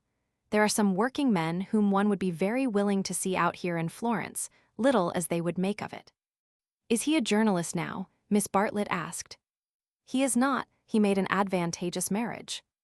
He uttered this remark with a voice full of meaning, and ended with a sigh. Oh, so he has a wife. Dead, Miss Bartlett, dead? I wonder how he has the effrontery to look me in the face, to dare to claim acquaintance with me. He was in my London parish long ago. The other day in Santa Croce, when he was with Miss Honeychurch, I snubbed him. Let him beware that he does not get more than a snub. What? Cried Lucy, flushing. Exposure, hissed Mr. Eager.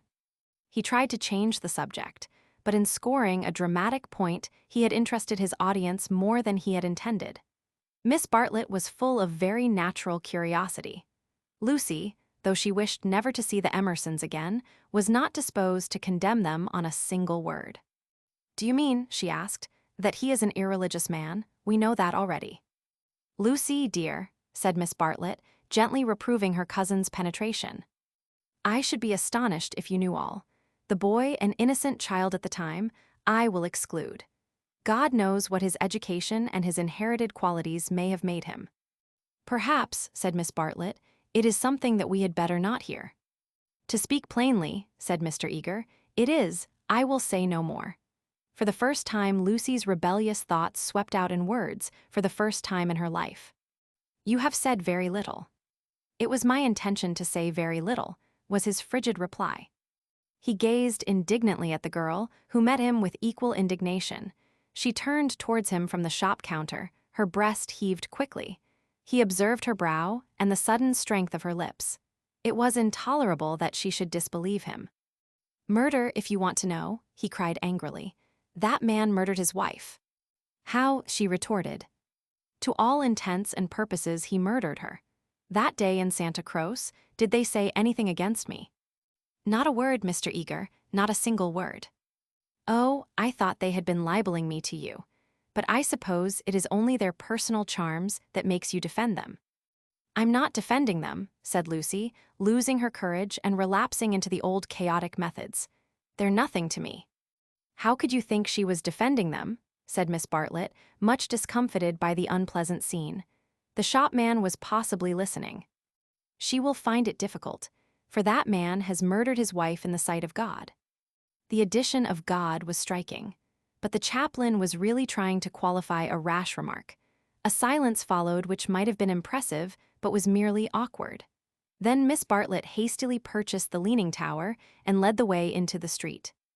"I must be going," said he, shutting his eyes and taking out his watch. Miss Bartlett thanked him for his kindness and spoke with enthusiasm of the approaching drive. "Drive, oh, is our drive to come off?" Lucy was recalled to her manners, and after a little exertion, the complacency of Mr. Eager was restored. "Bother the drive?" exclaimed the girl as soon as he had departed. "It is just the drive we had arranged with Mr. Beebe without any fuss at all. Why should he invite us in that absurd manner? We might as well invite him. We are each paying for ourselves." Miss Bartlett, who had intended to lament over the Emersons, was launched by this remark into unexpected thoughts. "If that is so, dear, if the drive we and Mr. Beebe are going with Mr. Eager is really the same as the one we are going with Mr. Beebe, then I foresee a sad kettle of fish." "How?" "Because Mr. Beebe has asked Elinor Lavish to come too. That will mean another carriage. Far worse, Mr. Eager does not like Elinor, she knows it herself. The truth must be told, she is too unconventional for him." They were now in the newspaper room at the English Bank. Lucy stood by the central table, heedless of Punch and the Graphic, trying to answer, or at all events to formulate the questions rioting in her brain. The well-known world had broken up, and there emerged Florence, a magic city where people thought and did the most extraordinary things. Murder, accusations of murder, a lady clinging to one man and being rude to another, were these the daily incidents of her streets? Was there more in her frank beauty than met the eye? The power, perhaps, to evoke passions, good and bad, and to bring them speedily to a fulfillment. Happy Charlotte, who, though greatly troubled over things that did not matter, seemed oblivious to things that did, who could conjecture with admirable delicacy where things might lead to, but apparently lost sight of the goal as she approached it. Now she was crouching in the corner, trying to extract a circular note from a kind of linen nose-bag which hung in chaste concealment round her neck. She had been told that this was the only safe way to carry money in Italy. It must only be broached within the walls of the English Bank. As she groped, she murmured, "Whether it is Mr. Beebe who forgot to tell Mr. Eager, or Mr. Eager who forgot when he told us, or whether they have decided to leave Elinor out altogether, which they could scarcely do, but in any case we must be prepared. It is you they really want. I am only asked for appearances. You shall go with the two gentlemen, and I and Elinor will follow behind. A one-horse carriage would do for us, yet how difficult it is." "It is indeed," replied the girl, with a gravity that sounded sympathetic. "What do you think about it?" asked Miss Bartlett, flushed from the struggle and buttoning up her dress. "I don't know what I think, nor what I want." "Oh dear, Lucy, I do hope Florence isn't boring you. Speak the word, and as you know, I would take you to the ends of the earth tomorrow." "Thank you, Charlotte," said Lucy, and pondered over the offer. There were letters for her at the bureau, one from her brother, full of athletics and biology, one from her mother, delightful as only her mother's letters could be. She had read in it of the crocuses which had been bought for yellow and were coming up puce, of the new parlor maid, who had watered the ferns with essence of lemonade, of the semi-detached cottages which were ruining Summer Street and breaking the heart of Sir Harry Otway. She recalled the free, pleasant life of her home, where she was allowed to do everything and where nothing ever happened to her. The road up through the pine woods, the clean drawing room, the view over the Sussex Weald, all hung before her bright and distinct, but pathetic as the pictures in a gallery to which, after much experience, a traveler returns. "And the news?" asked Miss Bartlett. "Mrs. Vyse and her son have gone to Rome," said Lucy, giving the news that interested her least. "Do you know the Vyses?" "Oh, not that way back. We can never have too much of the dear Piazza Signoria. They're nice people, the Vyses. So clever, my idea of what's really clever. Don't you long to be in Rome?" "I die for it." "The Piazza Signoria is too stony to be brilliant. It has no grass, no flowers, no frescoes, no glittering walls of marble or comforting patches of ruddy brick. By an odd chance, unless we believe in a presiding genius of places, the statues that relieve its severity suggest, not the innocence of childhood, nor the glorious bewilderment of youth, but the conscious achievements of maturity. Perseus and Judith, Hercules and Thusnelda, they have done or suffered something, and though they are immortal, immortality has come to them after experience, not before. Here, not only in the solitude of nature, might a hero meet a goddess or a heroine a god. Charlotte, cried the girl suddenly. Here's an idea. What if we popped off to Rome tomorrow, straight to the Vise's hotel? For I do know what I want. I'm sick of Florence. No, you said you'd go to the ends of the earth. Do. Miss Bartlett, with equal vivacity, replied. Oh, you droll person. Pray, what would become of your drive in the hills? They passed together through the gaunt beauty of the square, laughing over the unpractical suggestion.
Chapter 6. The Reverend Arthur Beebe, the Reverend Cuthbert Eager, Mr. Emerson, Mr. George Emerson, Miss Elinor Lavish, Miss Charlotte Bartlett, and Miss Lucy Honeychurch drive out in carriages to see a view.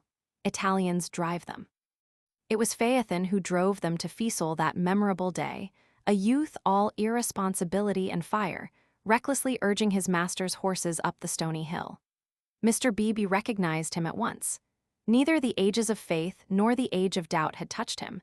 He was Phaethon in Tuscany driving a cab.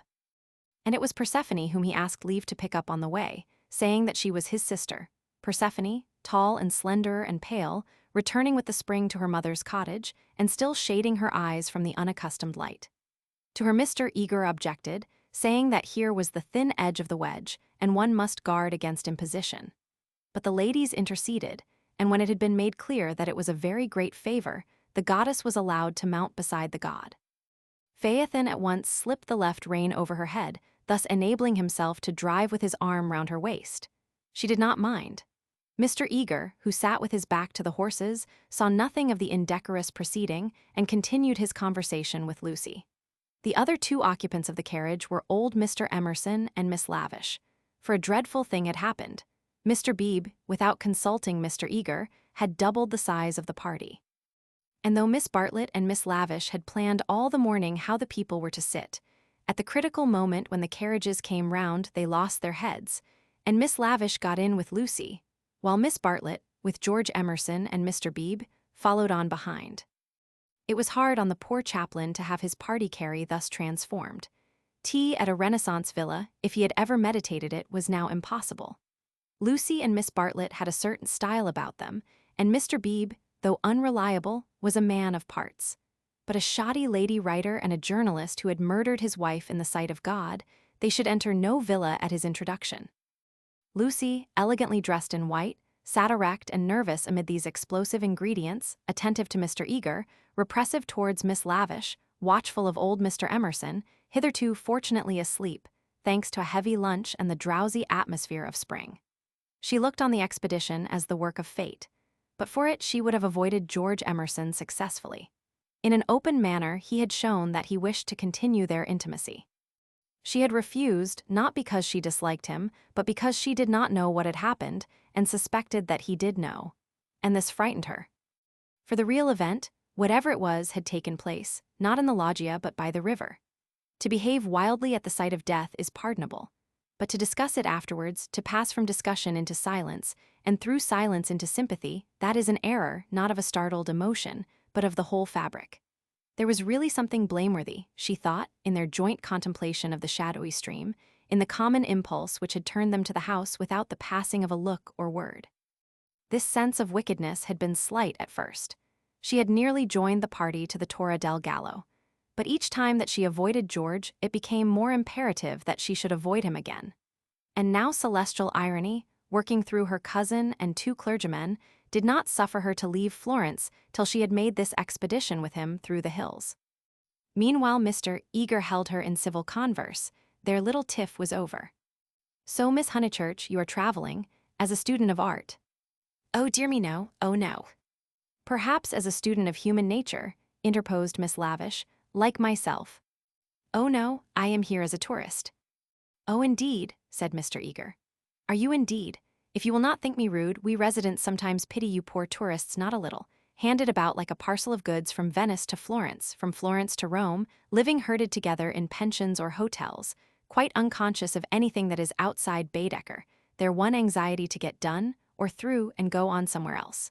The result is, they mix up towns, rivers, palaces in one inextricable whirl. You know the American girl in Punch who says, 'Say, Papa, what did we see at Rome?' And the father replies, 'Why, I guess Rome was the place where we saw the yaller dog.' There's traveling for you. Ha, ha, ha." "I quite agree," said Miss Lavish, who had several times tried to interrupt his mordant wit. "The narrowness and superficiality of the Anglo-Saxon tourist is nothing less than a menace." "Quite so. Now the English colony at Florence, Miss Honeychurch, and it is of considerable size, though of course not all equally. A few are here for trade, for example, but the greater part are students. Lady Helen Laverstock is at present busy over Fra Angelico. I mention her name because we are passing her villa on the left. No, you can only see it if you stand. No, do not stand, you will fall. She is very proud of that thick hedge. Inside, perfect seclusion. One might have gone back 600 years. Some critics believe that her garden was the scene of the Decameron, which lends it an additional interest, does it not?" "It does indeed," cried Miss Lavish. "Tell me, where do they place the scene of that wonderful 7th day?" But Mr. Eager proceeded to tell Miss Honeychurch that on the right lived Mr. Someone Something, an American of the best type, so rare, and that the somebody else's were farther down the hill. Doubtless you know her monographs in the series of medieval byways. He is working at Gemistus Pletho. Sometimes, as I take tea in their beautiful grounds, I hear, over the wall, the electric tram squealing up the new road with its loads of hot, dusty, unintelligent tourists who are going to do Fiesole in an hour in order that they may say they have been there. And I think how little they think what lies so near them." During this speech, the 2 figures on the box were sporting with each other disgracefully. Lucy had a spasm of envy. Granted that they wished to misbehave, it was pleasant for them to be able to do so. They were probably the only people enjoying the expedition. The carriage swept with agonizing jolts up through the piazza of Fiesole and into the Settignano road. "Piano, piano," said Mr. Eager, elegantly waving his hand over his head. "Va bene, signor, va bene, va bene," crooned the driver and whipped his horses up again. Now Mr. Eager and Miss Lavish began to talk against each other on the subject of Alessio Baldavinti. Was he a cause of the Renaissance, or was he one of its manifestations? The other carriage was left behind.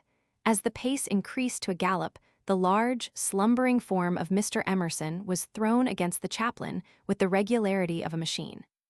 "Piano, piano," said he with a martyred look at Lucy. An extra lurch made him turn angrily in his seat. Phaethon, who for some time had been endeavoring to kiss Persephone, had just succeeded. A little scene ensued, which, as Miss Bartlett said afterwards, was most unpleasant. The horses were stopped, the lovers were ordered to disentangle themselves, the boy was to lose his pourboire, the girl was immediately to get down. "She is my sister," said he, turning round on them with piteous eyes. Mr. Eager took the trouble to tell him that he was a liar. Phaethon hung down his head, not at the matter of the accusation, but at its manner.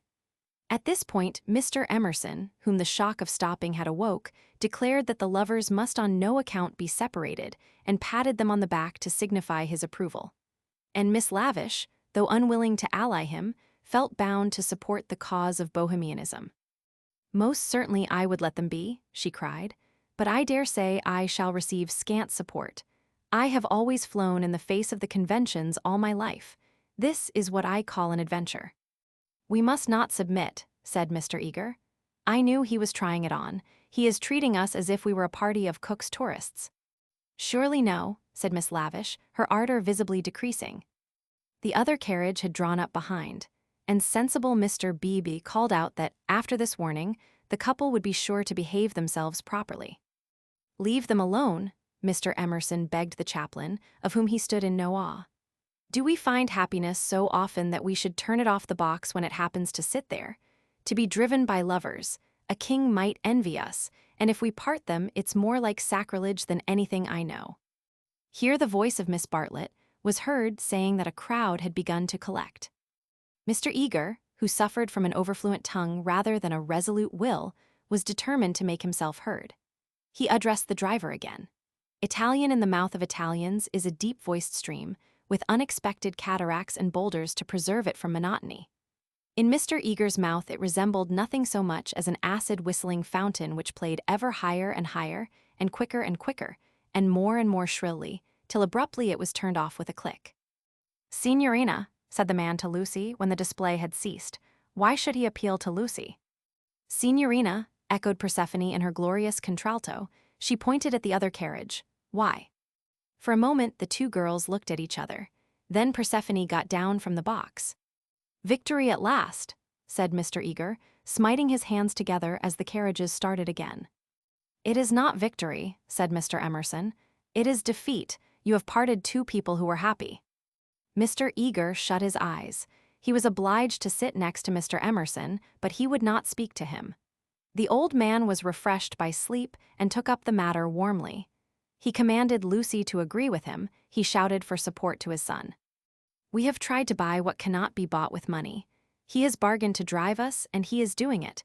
We have no rights over his soul." Miss Lavish frowned. It is hard when a person you have classed as typically British speaks out of his character. "He was not driving us well," she said. "He jolted us." "That I deny. It was as restful as sleeping." "Aha, he is jolting us now. Can you wonder? He would like to throw us out, and most certainly he is justified. And if I were superstitious, I'd be frightened of the girl too. It doesn't do to injure young people. Have you ever heard of Lorenzo de Medici?" Miss Lavish bristled. "Most certainly I have. Do you refer to Lorenzo il Magnifico, or to Lorenzo, Duke of Urbino, or to Lorenzo surnamed Lorenzino on account of his diminutive stature?" "The Lord knows. Possibly he does know, for I refer to Lorenzo the poet. He wrote a line, so I heard yesterday, which runs like this: 'Don't go fighting against the spring.'" Mr. Eager could not resist the opportunity for erudition. "Non fate guerra al maggio," he murmured. "War not with the May would render a correct meaning. The point is, we have warred with it. Look." He pointed to the Val d'Arno, which was visible far below them, through the budding trees. 50 miles of spring, and we've come up to admire them. Do you suppose there's any difference between spring in nature and spring in man? But there we go, praising the one and condemning the other as improper, ashamed that the same laws work eternally through both." No one encouraged him to talk. Presently Mr. Eager gave a signal for the carriages to stop and marshaled the party for their ramble on the hill. A hollow like a great amphitheater, full of terraced steps and misty olives, now lay between them and the heights of Fiesole, and the road, still following its curve, was about to sweep on to a promontory which stood out in the plain. It was this promontory, uncultivated, wet, covered with bushes and occasional trees, which had caught the fancy of Alessio Baldavinti nearly 500 years before. He had ascended it, that diligent and rather obscure master, possibly with an eye to business, possibly for the joy of ascending. Standing there, he had seen that view of the Val d'Arno and distant Florence, which he afterwards had introduced not very effectively into his work. But where exactly had he stood? That was the question which Mr. Eager hoped to solve now. And Miss Lavish, whose nature was attracted by anything problematical, had become equally enthusiastic. But it is not easy to carry the pictures of Alessio Baldavinti in your head, even if you have remembered to look at them before starting. And the haze in the valley increased the difficulty of the quest. The party sprang about from tuft to tuft of grass, their anxiety to keep together being only equaled by their desire to go different directions. Finally, they split into groups. Lucy clung to Miss Bartlett and Miss Lavish. The Emersons returned to hold laborious converse with the drivers, while the two clergymen, who were expected to have topics in common, were left to each other. The two elder ladies soon threw off the mask. In the audible whisper that was now so familiar to Lucy, they began to discuss, not Alessio Baldavinti, but the drive. Miss Bartlett had asked Mr. George Emerson what his profession was, and he had answered the railway. She was very sorry that she had asked him. She had no idea that it would be such a dreadful answer, or she would not have asked him. Mr. Beebe had turned the conversation so cleverly, and she hoped that the young man was not very much hurt at her asking him. "The railway," gasped Miss Lavish. "Oh, but I shall die. Of course it was the railway." She could not control her mirth. "He is the image of a porter on the Southeastern." Elinor, be quiet, plucking at her vivacious companion. "Hush, they'll hear the Emersons." "I can't stop. Let me go my wicked way, a porter." "Elinor." "I'm sure it's all right," put in Lucy. "The Emersons won't hear, and they wouldn't mind if they did." Miss Lavish did not seem pleased at this. "Miss Honeychurch listening," she said rather crossly. "Poof, woof, you naughty girl, go away." "Oh, Lucy, you ought to be with Mr. Eager, I'm sure." "I can't find them now, and I don't want to either." "Mr. Eager will be offended. It is your party."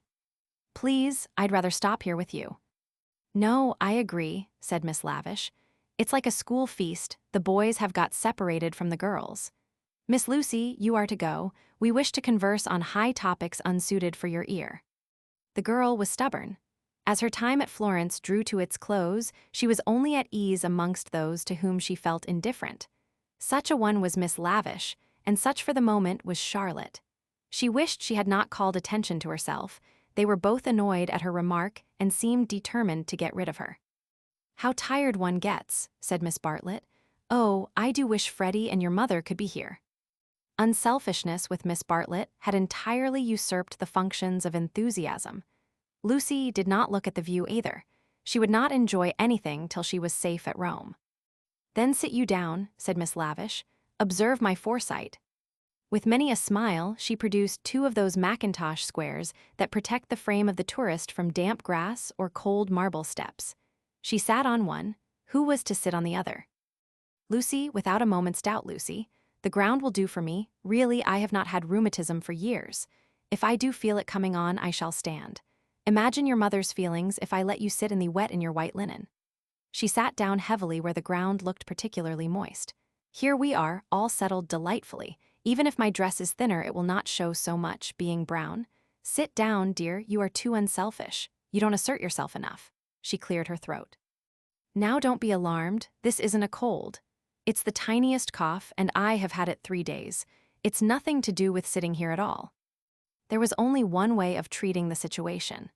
At the end of 5 minutes, Lucy departed in search of Mr. Beebe and Mr. Eager, vanquished by the mackintosh square.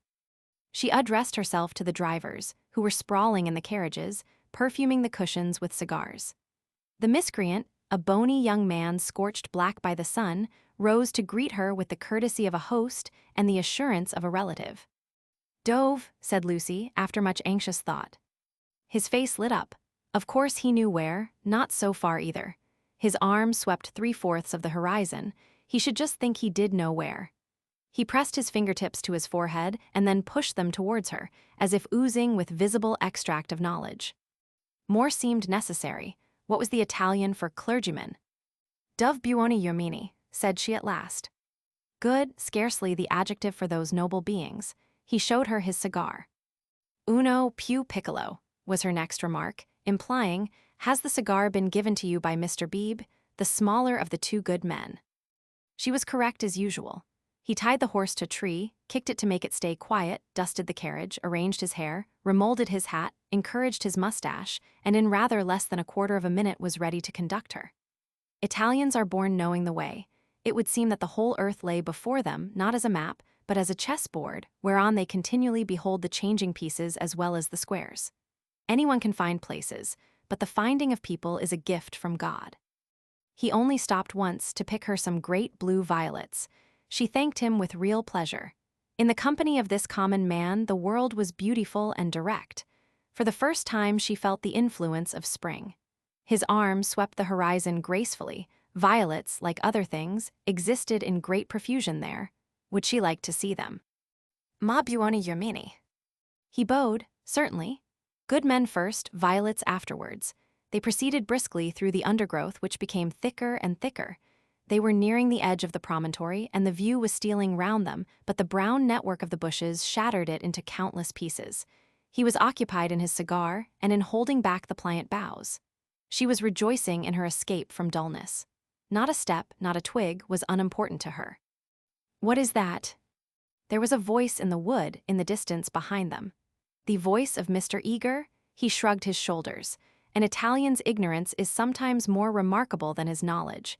She could not make him understand that perhaps they had missed the clergyman. The view was forming at last. She could discern the river, the golden plain, other hills. "Eccolo!" he exclaimed. At the same moment the ground gave way, and with a cry she fell out of the wood. Light and beauty enveloped her. She had fallen on to a little open terrace, which was covered with violets from end to end. "Courage!" cried her companion, now standing some 6 feet above. "Courage and love."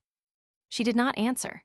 From her feet the ground sloped sharply into view, and violets ran down in rivulets and streams and cataracts, irrigating the hillside with blue, eddying round the tree stems, collecting into pools in the hollows, covering the grass with spots of azure foam.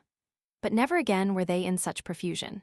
This terrace was the wellhead, the primal source whence beauty gushed out to water the earth. Standing at its brink, like a swimmer who prepares, was the good man. But he was not the good man that she had expected, and he was alone. George had turned at the sound of her arrival. For a moment he contemplated her as one who had fallen out of heaven. He saw radiant joy in her face, he saw the flowers beat against her dress in blue waves. The bushes above them closed. He stepped quickly forward and kissed her. Before she could speak, almost before she could feel, a voice called, "Lucy, Lucy, Lucy." The silence of life had been broken by Miss Bartlett, who stood brown against the view.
Chapter 7. They return. Some complicated game had been playing up and down the hillside all the afternoon. What it was, and exactly how the players had sided, Lucy was slow to discover. Mr. Eager had met them with a questioning eye, Charlotte had repulsed him with much small talk. Mr. Emerson, seeking his son, was told whereabouts to find him. Mr. Beebe, who wore the heated aspect of a neutral, was bidden to collect the factions for the return home. There was a general sense of groping and bewilderment. Pan had been amongst them, not the great god Pan, who has been buried these 2,000 years, but the little god Pan, who presides over social contretemps and unsuccessful picnics. Mr. Beebe had lost everyone and had consumed in solitude the tea basket which he had brought up as a pleasant surprise. Miss Lavish had lost Miss Bartlett. Lucy had lost Mr. Eager. Mr. Emerson had lost George. Miss Bartlett had lost a Mackintosh square. Phaethon had lost the game.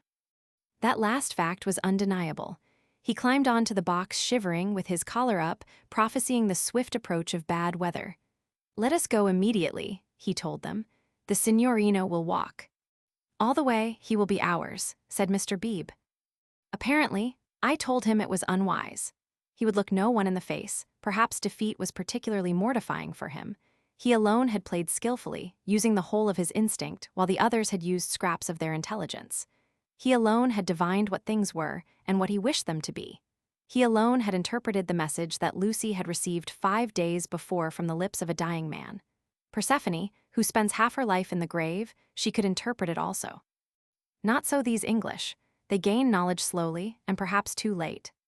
The thoughts of a cab driver, however, just seldom affect the lives of his employers. He was the most competent of Miss Bartlett's opponents, but infinitely the least dangerous. Once back in the town, he and his insight and his knowledge would trouble English ladies no more. Of course, it was most unpleasant. She had seen his black head in the bushes. He might make a tavern story out of it. But after all, what have we to do with taverns? Real menace belongs to the drawing room. It was of drawing-room people that Miss Bartlett thought as she journeyed downwards towards the fading sun. Lucy sat beside her. Mr. Eager sat opposite, trying to catch her eye. He was vaguely suspicious. They spoke of Alessio Baldavanti. Rain and darkness came on together. The two ladies huddled together under an inadequate parasol. There was a lightning flash, and Miss Lavish, who was nervous, screamed from the carriage in front. At the next flash, Lucy screamed also. Mr. Eager addressed her professionally. Courage, Miss Honeychurch, courage and faith. If I might say so, there is something almost blasphemous in this horror of the elements. Are we seriously to suppose that all these clouds, all this immense electrical display, is simply called into existence to extinguish you or me? No, of course. Even from the scientific standpoint, the chances against our being struck are enormous. The steel knives, the only articles which might attract the current, are in the other carriage, and in any case, we are infinitely safer than if we were walking. Courage, courage, and faith. Under the rug, Lucy felt the kindly pressure of her cousin's hand. At times, our need for a sympathetic gesture is so great that we care not what exactly it signifies or how much we may have to pay for it afterwards.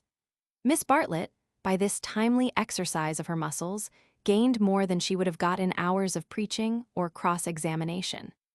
She renewed it when the two carriages stopped, half into Florence. "Mr. Eager," called Mr. Beebe, "we want your assistance. Will you interpret for us?" "George," cried Mr. Emerson, "ask your driver which way George went. The boy may lose his way. He may be killed." "Go, Mr. Eager," said Miss Bartlett. "Don't ask our driver is no help. Go and support poor Mr. Beebe, he is nearly demented." "He may be killed," cried the old man. "He may be killed." "Typical behavior," said the chaplain, as he quitted the carriage. "In the presence of reality, that kind of person invariably breaks down." "What does he know?" whispered Lucy as soon as they were alone. "Charlotte, how much does Mr. Eager know?" "Nothing, dearest, he knows nothing. But," she pointed at the driver, "he knows everything. Dearest, had we better, shall I?" She took out her purse. "It is dreadful to be entangled with low-class people." He saw it all. Tapping Phaethon's back with her guidebook, she said, "Silenzio," and offered him a franc. "Va bene," he replied, and accepted it. As well this ending to his day as any. But Lucy, a mortal maid, was disappointed in him. There was an explosion up the road. The storm had struck the overhead wire of the tramline, and one of the great supports had fallen. If they had not stopped, perhaps they might have been hurt. They chose to regard it as a miraculous preservation, and the floods of love and sincerity, which fructify every hour of life, burst forth in tumult. They descended from the carriages, they embraced each other. It was as joyful to be forgiven past unworthinesses as to forgive them. For a moment, they realized vast possibilities of good. The older people recovered quickly. In the very height of their emotion, they knew it to be unmanly or unladylike. Miss Lavish calculated that, even if they had continued, they would not have been caught in the accident. Mr. Eager mumbled a temperate prayer. But the drivers, through miles of dark, squalid road, poured out their souls to the dryads and the saints, and Lucy poured out hers to her cousin. "Charlotte, dear Charlotte, kiss me. Kiss me again, only you can understand me. You warned me to be careful, and I thought I was developing. Do not cry, dearest, take your time. I have been obstinate and silly, worse than you know, far worse. Once by the river, oh, but he isn't killed, he wouldn't be killed, would he?" The thought disturbed her repentance. As a matter of fact, the storm was worst along the road, but she had been near danger, and so she thought it must be near to everyone. I trust not, one would always pray against that. He is really. I think he was taken by surprise, just as I was before. But this time I'm not to blame. I want you to believe that. I simply slipped into those violets. No, I want to be really truthful. I am a little to blame. I had silly thoughts. The sky, was gold and the ground all blue, and for a moment he looked like someone in a book. In a book. Heroes, gods, the nonsense of schoolgirls. And then. But Charlotte, you know what happened then. Miss Bartlett was silent. Indeed, she had little more to learn. With a certain amount of insight, she drew her young cousin affectionately to her. All the way back, Lucy's body was shaken by deep sighs, which nothing could repress. I want to be truthful, she whispered.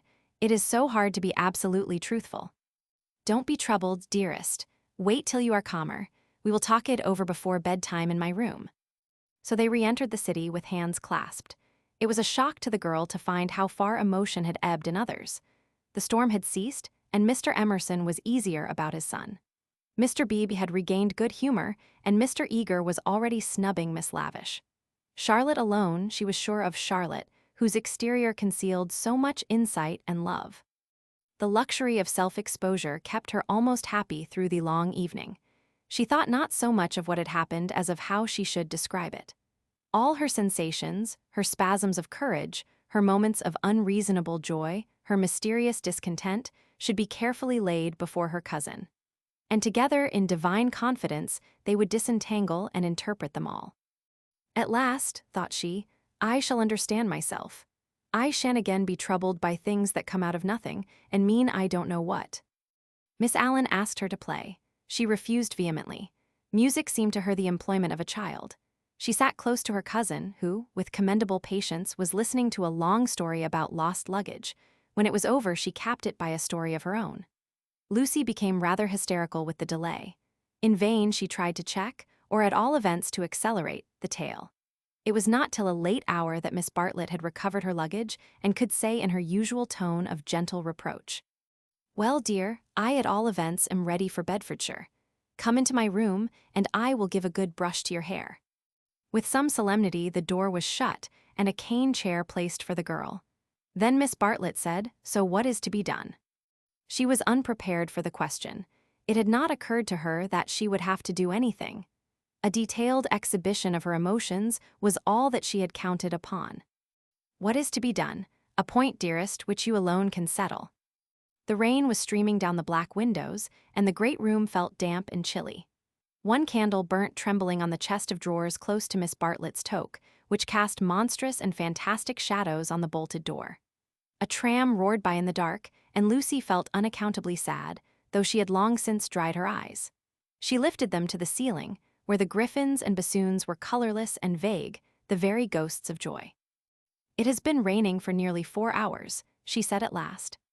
Miss Bartlett ignored the remark. "How do you propose to silence him?" "The driver." "My dear girl, no, Mr. George Emerson." Lucy began to pace up and down the room. "I don't understand," she said at last. She understood very well, but she no longer wished to be absolutely truthful. "How are you going to stop him talking about it?" "I have a feeling that talk is a thing he will never do. I, too, intend to judge him charitably, but unfortunately I have met the type before. They seldom keep their exploits to themselves." "Exploits," cried Lucy, wincing under the horrible plural. "My poor dear, did you suppose that this was his first? Come here and listen to me. I am only gathering it from his own remarks. Do you remember that day at lunch when he argued with Miss Allen that liking one person is an extra reason for liking another?" "Yes," said Lucy, whom at the time the argument had pleased. "Well, I am no prude. There is no need to call him a wicked young man, but obviously he is thoroughly unrefined.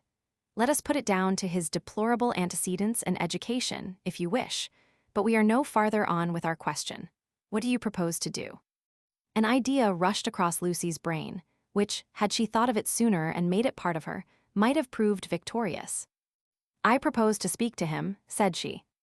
Miss Bartlett uttered a cry of genuine alarm. "You see, Charlotte, your kindness, I shall never forget it, but as you said, it is my affair, mine and his.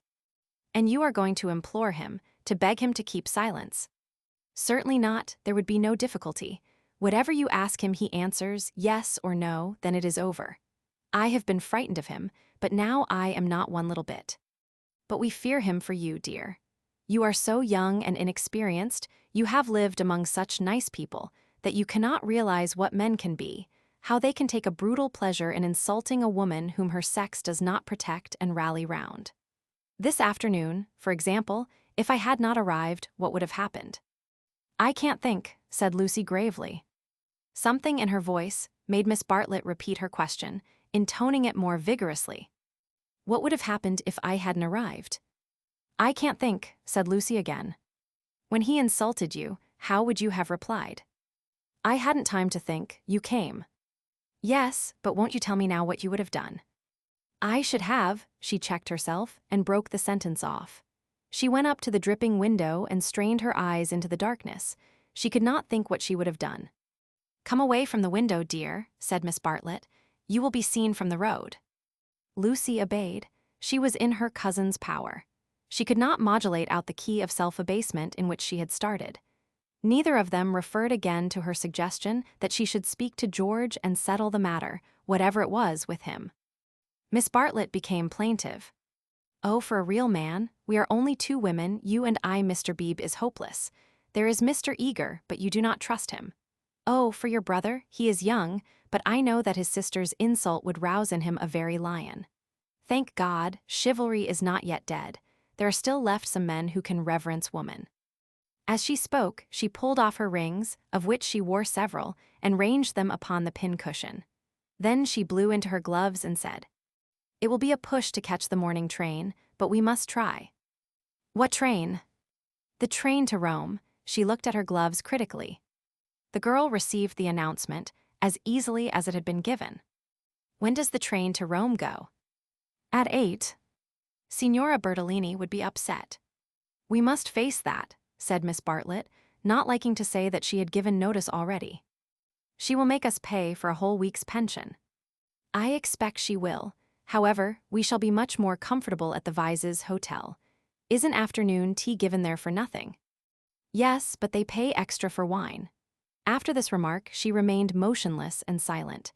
To her tired eyes, Charlotte throbbed and swelled like a ghostly figure in a dream. They began to sort their clothes for packing, for there was no time to lose if they were to catch the train to Rome. Lucy, when admonished, began to move to and fro between the rooms, more conscious of the discomforts of packing by candlelight than of a subtler ill. Charlotte, who was practical without ability, knelt by the side of an empty trunk, vainly endeavoring to pave it with books of varying thickness and size. She gave 2 or 3 sighs, for the stooping posture hurt her back, and for all her diplomacy, she felt that she was growing old. The girl heard her as she entered the room, and was seized with one of those emotional impulses to which she could never attribute a cause. She only felt that the candle would burn better, the packing go easier, the world be happier, if she could give and receive some human love. The impulse had come before today, but never so strongly. She knelt down by her cousin's side and took her in her arms. Miss Bartlett returned the embrace with tenderness and warmth, but she was not a stupid woman, and she knew perfectly well that Lucy did not love her, but needed her to love. For it was in ominous tones that she said, after a long pause, Dearest Lucy, how will you ever forgive me? Lucy was on her guard at once, knowing by bitter experience what forgiving Miss Bartlett meant. Her emotion relaxed, she modified her embrace a little, and she said, Charlotte dear, what do you mean? As if I have anything to forgive. You have a great deal, and I have a very great deal to forgive myself too. I know well how much I vex you at every turn. But no. Miss Bartlett assumed her favorite role, that of the prematurely aged martyr. Ah, but yes. I feel that our tour together is hardly the success I had hoped. I might have known it would not do. You want someone younger and stronger and more in sympathy with you. I am too uninteresting and old-fashioned, only fit to pack and unpack your things. Please. My only consolation was that you found people more to your taste and were often able to leave me at home. I had my own poor ideas of what a lady ought to do, but I hope I did not inflict them on you more than was necessary. You had your own way about these rooms, at all events. You mustn't say these things, said Lucy softly. She still clung to the hope that she and Charlotte loved each other, heart and soul. They continued to pack in silence. "I have been a failure," said Miss Bartlett, as she struggled with the straps of Lucy's trunk instead of strapping her own. "Failed to make you happy, failed in my duty to your mother. She has been so generous to me, I shall never face her again after this disaster. But Mother will understand. It is not your fault, this trouble, and it isn't a disaster either. It is my fault, it is a disaster. She will never forgive me, and rightly. For instance, what right had I to make friends with Miss Lavish? Every right. When I was here for your sake, if I have vexed you, it is equally true that I have neglected you. Your mother will see this as clearly as I do when you tell her." Lucy, from a cowardly wish to improve the situation, said, "Why need Mother hear of it? But you tell her everything." "I suppose I do generally." "I dare not break your confidence. There is something sacred in it, unless you feel that it is a thing you could not tell her. The girl would not be degraded to this. Naturally, I should have told her. But in case she should blame you in any way, I promise I will not. I am very willing not to. I will never speak of it either to her or to anyone." Her promise brought the long-drawn interview to a sudden close. Miss Bartlett pecked her smartly on both cheeks, wished her good night, and sent her to her own room. For a moment, the original trouble was in the background. George would seem to have behaved like a cad throughout. Perhaps that was the view which one would take eventually. At present, she neither acquitted nor condemned him. She did not pass judgment. At the moment when she was about to judge him, her cousin's voice had intervened, and ever since, it was Miss Bartlett who had dominated. Miss Bartlett who, even now, could be heard sighing into a crack in the partition wall. Miss Bartlett, who had really been neither pliable nor humble nor inconsistent. She had worked like a great artist. For a time, indeed for years, she had been meaningless. But at the end, there was presented to the girl the complete picture of a cheerless, loveless world in which the young rush to destruction until they learn better. A shamefaced world of precautions and barriers which may avert evil, but which do not seem to bring good, if we may judge from those who have used them most. Lucy was suffering from the most grievous wrong which this world has yet discovered. Diplomatic advantage had been taken of her sincerity, of her craving for sympathy and love. Such a wrong is not easily forgotten. Never again did she expose herself without due consideration and precaution against rebuff, and such a wrong may react disastrously upon the soul. The doorbell rang, and she started to the shutters. Before she reached them, she hesitated, turned, and blew out the candle. Thus it was that, though she saw someone standing in the wet below, he, though he looked up, did not see her. To reach his room, he had to go by hers. She was still dressed. It struck her that she might slip into the passage and just say that she would be gone before he was up, and that their extraordinary intercourse was over. Whether she would have dared to do this was never proved. At the critical moment, Miss Bartlett opened her own door, and her voice said, "I wish one word with you in the drawing-room. Mr. Emerson, please." Soon their footsteps returned, and Miss Bartlett said, "Good night, Mr. Emerson." His heavy, tired breathing was the only reply. The chaperone had done her work. Lucy cried aloud, "It isn't true. It can't all be true. I want not to be muddled. I want to grow older quickly." Miss Bartlett tapped on the wall. "Go to bed at once, dear. You need all the rest you can get." In the morning, they left for Rome.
Part 2.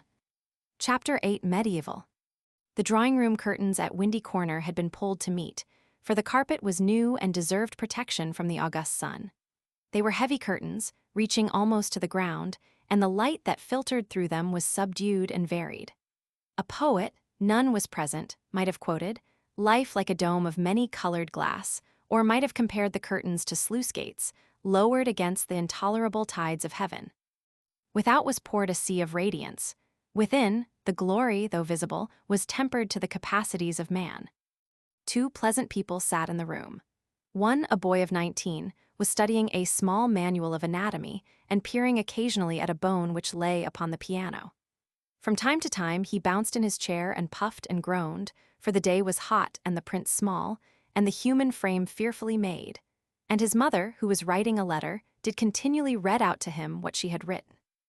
And continually did she rise from her seat and part the curtains so that a rivulet of light fell across the carpet, and make the remark that they were still there. "Where aren't they?" said the boy, who was Freddie, Lucy's brother. "I tell you I'm getting fairly sick." "For goodness' sake go out of my drawing-room, then," cried Mrs. Honeychurch, who hoped to cure her children of slang by taking it literally. Freddie did not move or reply. "I think things are coming to a head," she observed, rather wanting her son's opinion on the situation if she could obtain it without undue supplication. Time they did. "I am glad that Cecil is asking her this once more. It's his third go, isn't it? Freddie, I do call the way you talk unkind." "I didn't mean to be unkind." Then he added, "But I do think Lucy might have got this off her chest in Italy. I don't know how girls manage things, but she can't have said no properly before, or she wouldn't have to say it again now. Over the whole thing, I can't explain, I do feel so uncomfortable." "Do you indeed, dear? How interesting." "I feel, never mind." He returned to his work. "Just listen to what I have written to Mrs. Vyse." I said, "Dear Mrs. Vyse." "Yes, mother, you told me, a jolly good letter." I said, "Dear Mrs. Vyse, Cecil has just asked my permission about it, and I should be delighted if Lucy wishes it. But," she stopped reading, "I was rather amused at Cecil asking my permission at all. He has always gone in for unconventionality and parents nowhere, and so forth. When it comes to the point, he can't get on without me." "Nor me." "You." Freddie nodded. "What do you mean?" "He asked me for my permission also." She exclaimed, "How very odd of him." "Why so?" asked the son in air. "Why shouldn't my permission be asked?" "What do you know about Lucy or girls or anything? Whatever did you say?" "I said to Cecil, take her or leave her, it's no business of mine." What a helpful answer. But her own answer, though more normal in its wording, had been to the same effect. "The bother is this," began Freddie. Then he took up his work again, too shy to say what the bother was. Mrs. Honeychurch went back to the window. "Freddie, you must come, there they still are. I don't see you ought to go peeping like that." "Peeping like that? Can't I look out of my own window?" But she returned to the writing table, observing, as she passed her son, "Still page 322? Freddie snorted and turned over 2 leaves. For a brief space they were silent. Close by, beyond the curtains, the gentle murmur of a long conversation had never ceased. "The bother is this, I have put my foot in it with Cecil most awfully."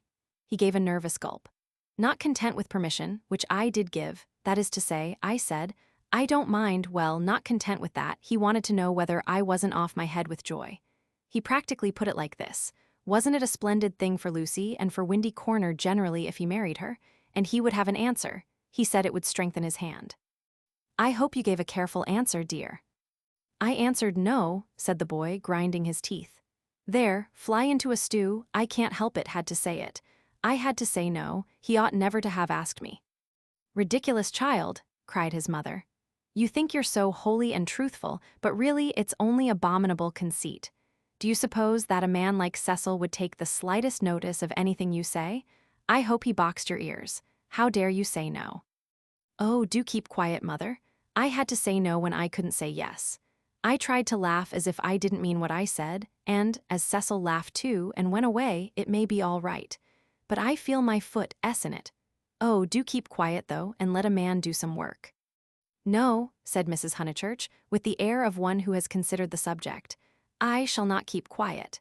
You know all that has passed between them in Rome, you know why he is down here, and yet you deliberately insult him and try to turn him out of my house. Not a bit, he pleaded.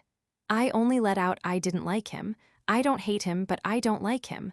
What I mind is that he'll tell Lucy. He glanced at the curtains dismally. Well, I like him, said Mrs. Honeychurch. I know his mother. He's good, he's clever, he's rich, he's well-connected. Oh, you needn't kick the piano. He's well-connected. I'll say it again if you like. He's well-connected. She paused, as if rehearsing her eulogy, but her face remained dissatisfied. She added, and he has beautiful manners. I liked him till just now. I suppose it's having him spoiling Lucy's first week at home, and it's also something that Mr. Beebe said, not knowing. Mr. Beebe, said his mother, trying to conceal her interest. I don't see how Mr. Beebe comes in. You know Mr. Beebe's funny way, when you never quite know what he means. He said, Mr. Vyse is an ideal bachelor. I was very cute. I asked him what he meant. He said, oh, he's like me, better detached. I couldn't make him say any more, but it set me thinking. Since Cecil has come after Lucy, he hasn't been so pleasant, at least. I can't explain. You never can, dear. But I can. You are jealous of Cecil because he may stop Lucy knitting you silk ties. The explanation seemed plausible, and Freddie tried to accept it, but at the back of his brain there lurked a dim mistrust. Cecil praised one too much for being athletic. Was that it? Cecil made one talk in one's own way. This tired one. Was that it? And Cecil was the kind of fellow who would never wear another fellow's cap. Unaware of his own profundity, Freddie checked himself. He must be jealous, or he would not dislike a man for such foolish reasons. Will this do? Called his mother. Dear Mrs. Vyse, Cecil has just asked my permission about it, and I should be delighted if Lucy wishes it. Then I put in at the top, and I have told Lucy so. I must write the letter out again, and I have told Lucy so. But Lucy seems very uncertain, and in these days young people must decide for themselves. I said that because I didn't want Mrs. Vyse to think us old-fashioned. She goes in for lectures and improving her mind, and all the time a thick layer of flue under the beds, and the maid's dirty thumb marks where you turn on the electric light. She keeps that flat abominably. Suppose Lucy marries Cecil, would she live in a flat or in the country? Don't interrupt so foolishly. Where was I? Oh yes, young people must decide for themselves. I know that Lucy likes your son because she tells me everything, and she wrote to me from Rome when he asked her first. No, I'll cross that last bit out, it looks patronizing. I'll stop at because she tells me everything. Or shall I cross that out, too? Cross it out, too, said Freddie. Mrs. Honeychurch left it in. Then the whole thing runs, Dear Mrs. Vyse. Cecil has just asked my permission about it, and I should be delighted if Lucy wishes it, and I have told Lucy so. But Lucy seems very uncertain, and in these days young people must decide for themselves. I know that Lucy likes your son because she tells me everything, but I do not know. Look out, cried Freddie. The curtains parted. Cecil's first movement was one of irritation. He couldn't bear the Honeychurch habit of sitting in the dark to save the furniture. Instinctively, he gave the curtains a twitch and sent them swinging down their poles. Light entered.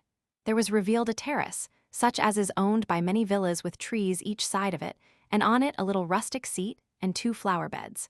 But it was transfigured by the view beyond, for Windy Corner was built on the range that overlooks the Sussex Weald. Lucy, who was in the little seat, seemed on the edge of a green magic carpet which hovered in the air above the tremulous world. Cecil entered. Appearing thus late in the story, Cecil must be at once described.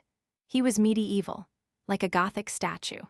Tall and refined, with shoulders that seemed braced square by an effort of the will, and a head that was tilted a little higher than the usual level of vision, he resembled those fastidious saints who guard the portals of a French cathedral. Well-educated, well-endowed, and not deficient physically, he remained in the grip of a certain devil whom the modern world knows as self-consciousness, and whom the medieval, with dimmer vision, worshipped as asceticism. A Gothic statue implies celibacy, just as a Greek statue implies fruition, and perhaps this was what Mr. Beebe meant. And Freddie, who ignored history and art, perhaps meant the same when he failed to imagine Cecil wearing another fellow's cap. Mrs. Honeychurch left her letter on the writing table and moved towards her young acquaintance. "Oh, Cecil," she exclaimed. "Oh, Cecil, do tell me." "I promisey sposi," said he. They stared at him anxiously. "She has accepted me," he said, and the sound of the thing in English made him flush and smile with pleasure and look more human. "I am so glad," said Mrs. Honeychurch, while Freddie proffered a hand that was yellow with chemicals. They wished that they also knew Italian, for our phrases of approval and of amazement are so connected with little occasions that we fear to use them on great ones. We are obliged to become vaguely poetic or to take refuge in scriptural reminiscences. "Welcome as one of the family," said Mrs. Honeychurch, waving her hand at the furniture. "This is indeed a joyous day. I feel sure that you will make our dear Lucy happy." "I hope so," replied the young man, shifting his eyes to the ceiling. "We mothers," simpered Mrs. Honeychurch, and then realized that she was affected, sentimental, bombastic, all the things she hated most. Why could she not be Freddie, who stood stiff in the middle of the room, looking very cross and almost handsome? "I say, Lucy," called Cecil, for conversation seemed to flag. Lucy rose from the seat. She moved across the lawn and smiled in at them, just as if she was going to ask them to play tennis. Then she saw her brother's face. Her lips parted, and she took him in her arms. He said, "Steady on." "Not a kiss for me?" asked her mother. Lucy kissed her also. "Would you take them into the garden and tell Mrs. Honeychurch all about it?" Cecil suggested. "And I'd stop here and tell my mother." "We go with Lucy," said Freddie, as if taking orders. "Yes, you go with Lucy." They passed into the sunlight. Cecil watched them cross the terrace and descend out of sight by the steps. They would descend, he knew their ways, past the shrubbery and past the tennis lawn and the dahlia bed, until they reached the kitchen garden, and there, in the presence of the potatoes and the peas, the great event would be discussed. Smiling indulgently, he lit a cigarette and rehearsed the events that had led to such a happy conclusion. He had known Lucy for several years, but only as a commonplace girl who happened to be musical. He could still remember his depression that afternoon at Rome, when she and her terrible cousin fell on him out of the blue and demanded to be taken to St. Peter's.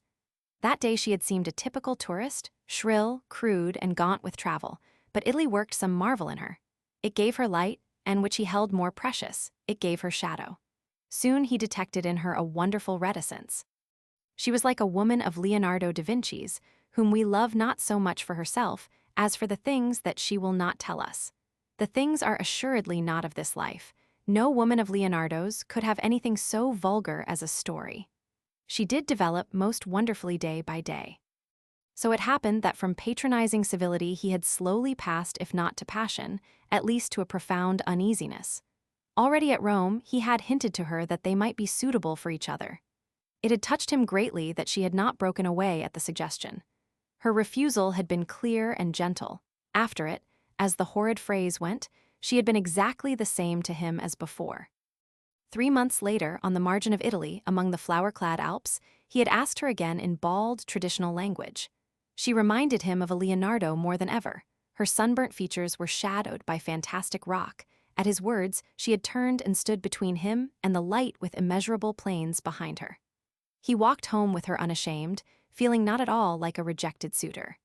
The things that really mattered were unshaken.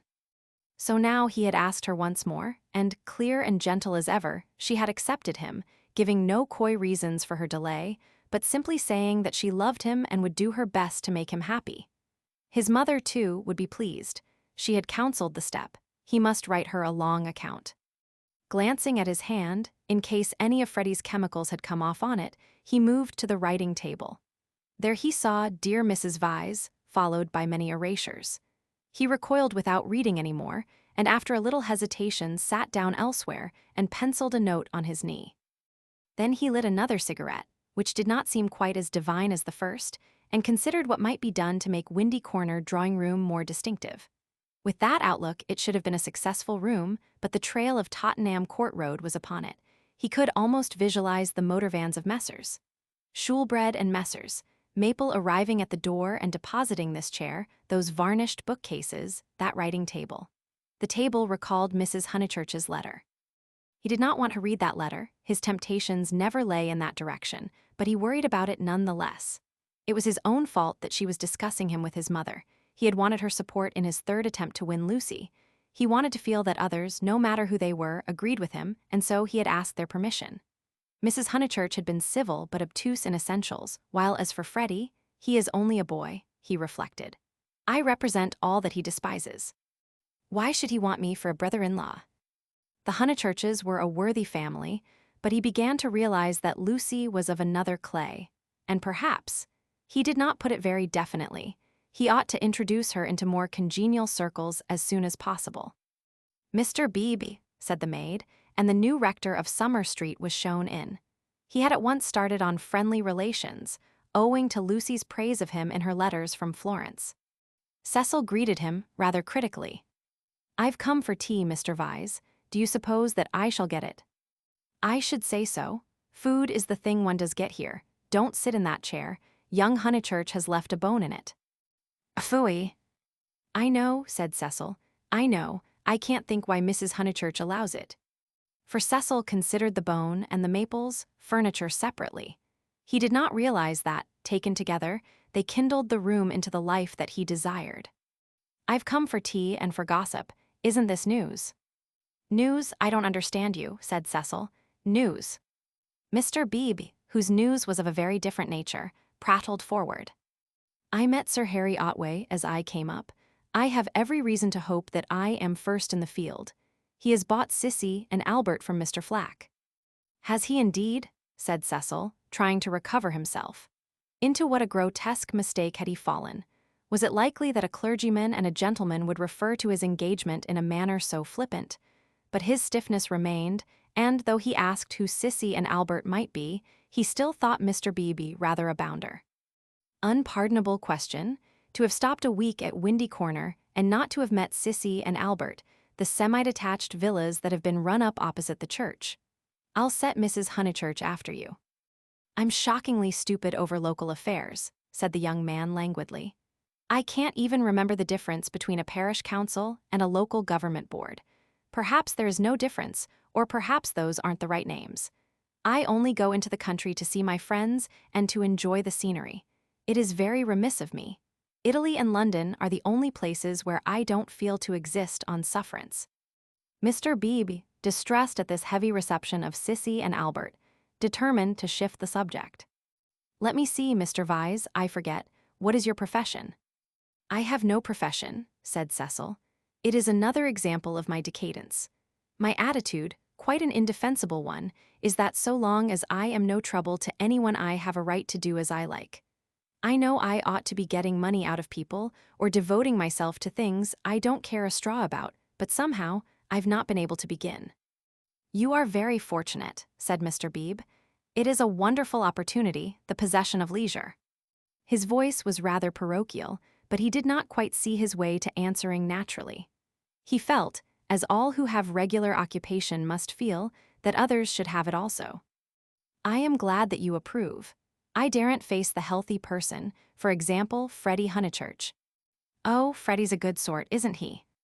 Admirable, the sort who has made England what she is. Cecil wondered at himself.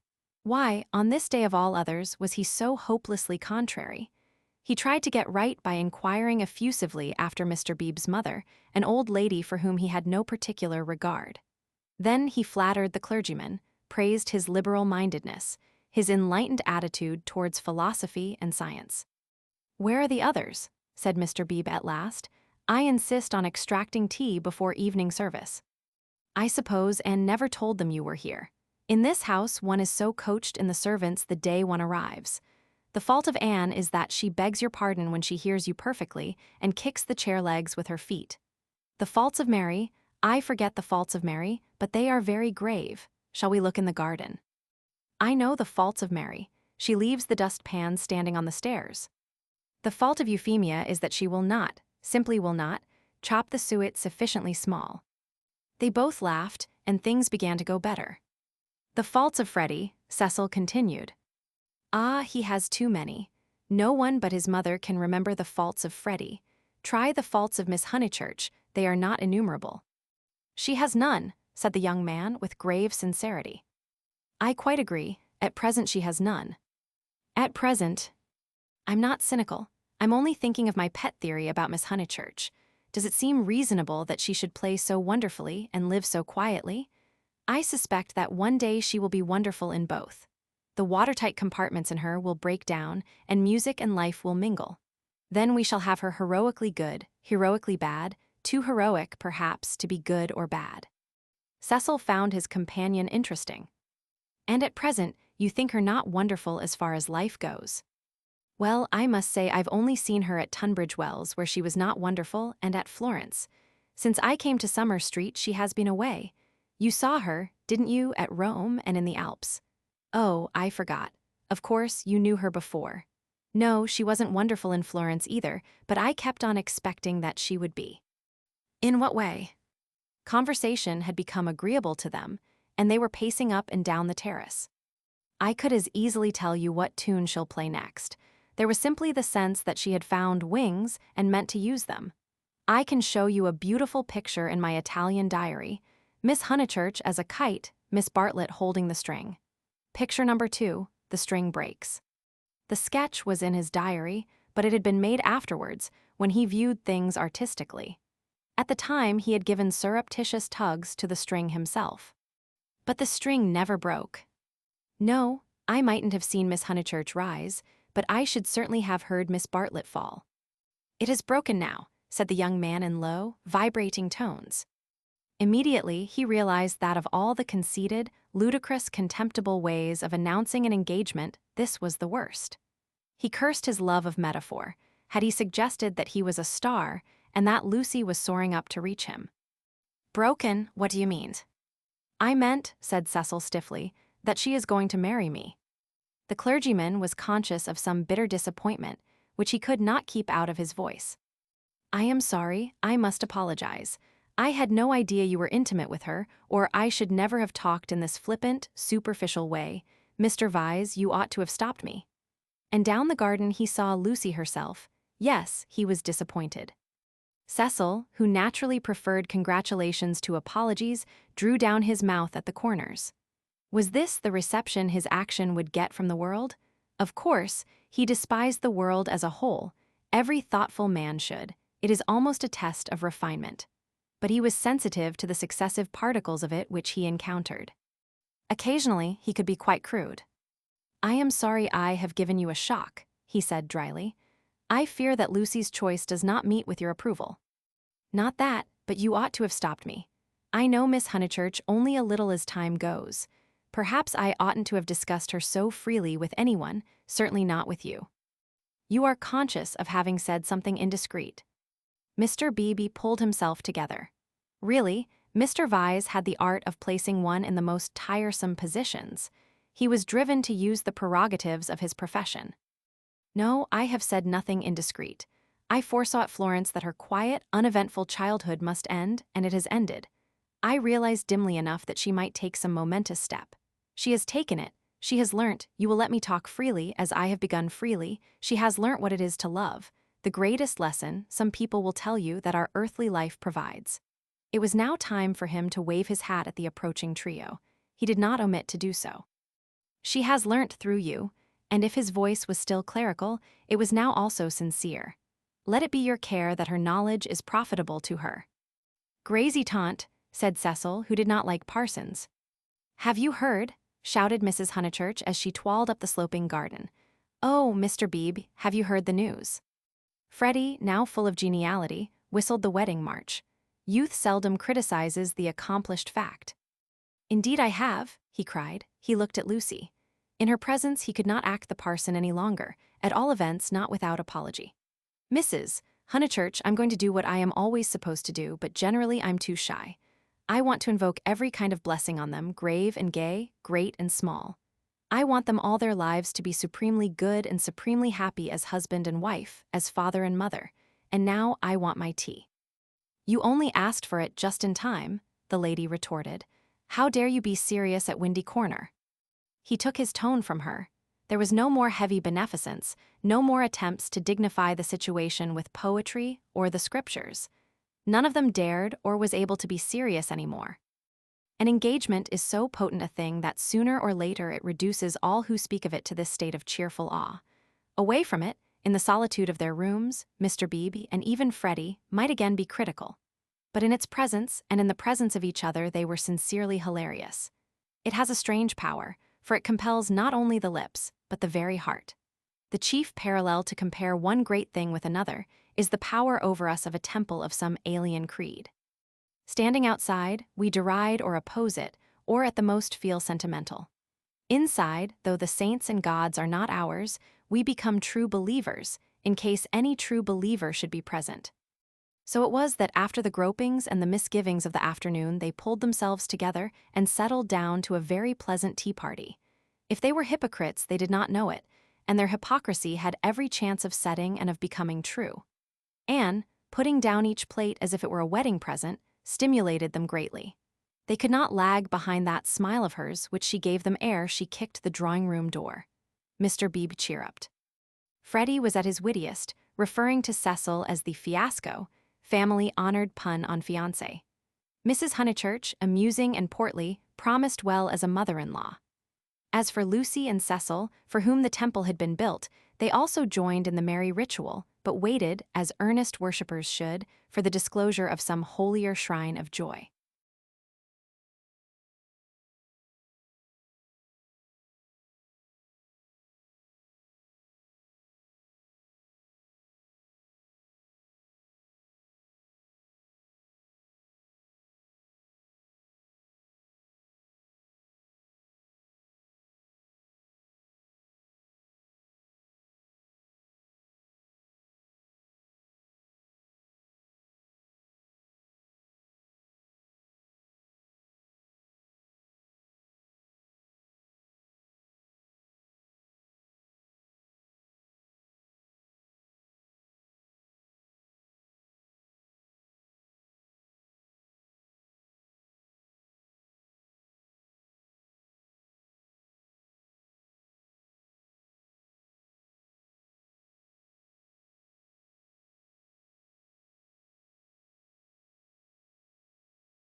Chapter 9, Lucy as a Work of Art. A few days after the engagement was announced, Mrs. Honeychurch made Lucy and her fiasco come to a little garden party in the neighborhood, for naturally she wanted to show people that her daughter was marrying a presentable man.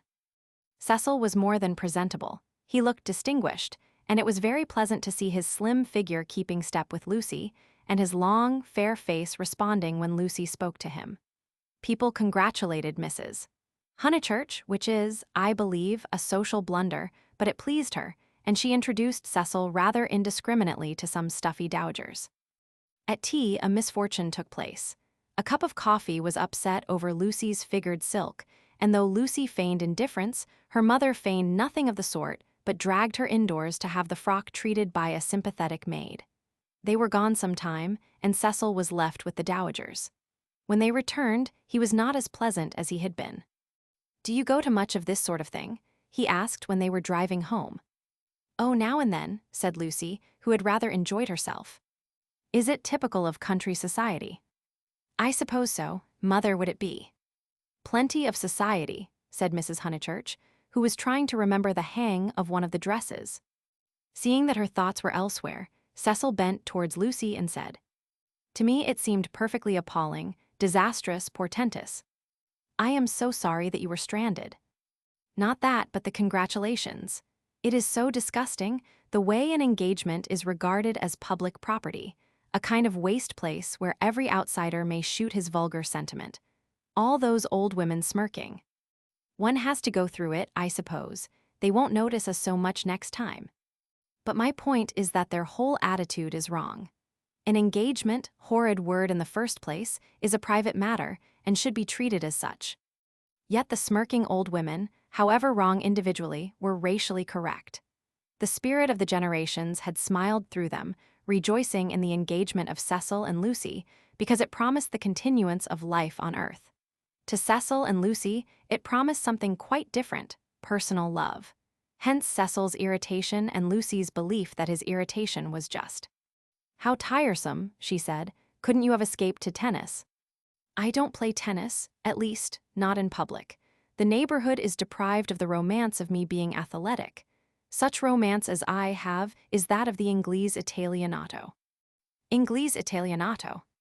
E un diavolo incarnato, you know the proverb. She did not, nor did it seem applicable to a young man who had spent a quiet winter in Rome with his mother. But Cecil, since his engagement, had taken to effect a cosmopolitan naughtiness which he was far from possessing. "Well," said he, "I cannot help it if they do disapprove of me. There are certain irremovable barriers between myself and them, and I must accept them." "We all have our limitations, I suppose," said wise Lucy.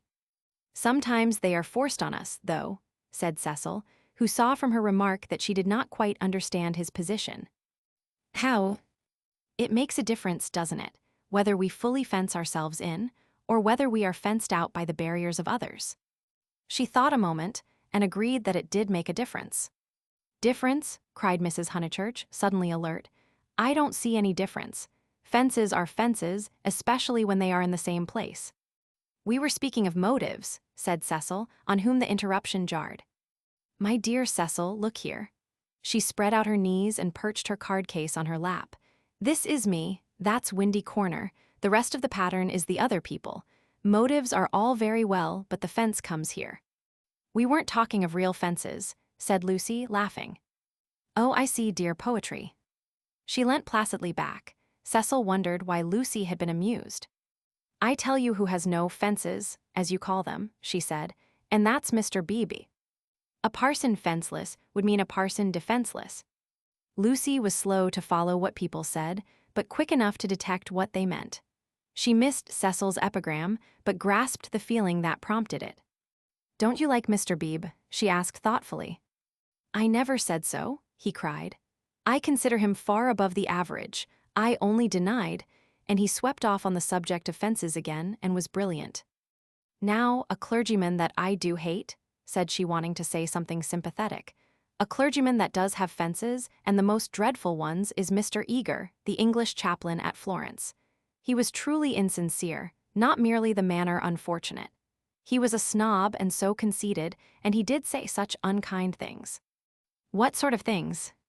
"There was an old man at the Bertolini whom he said had murdered his wife."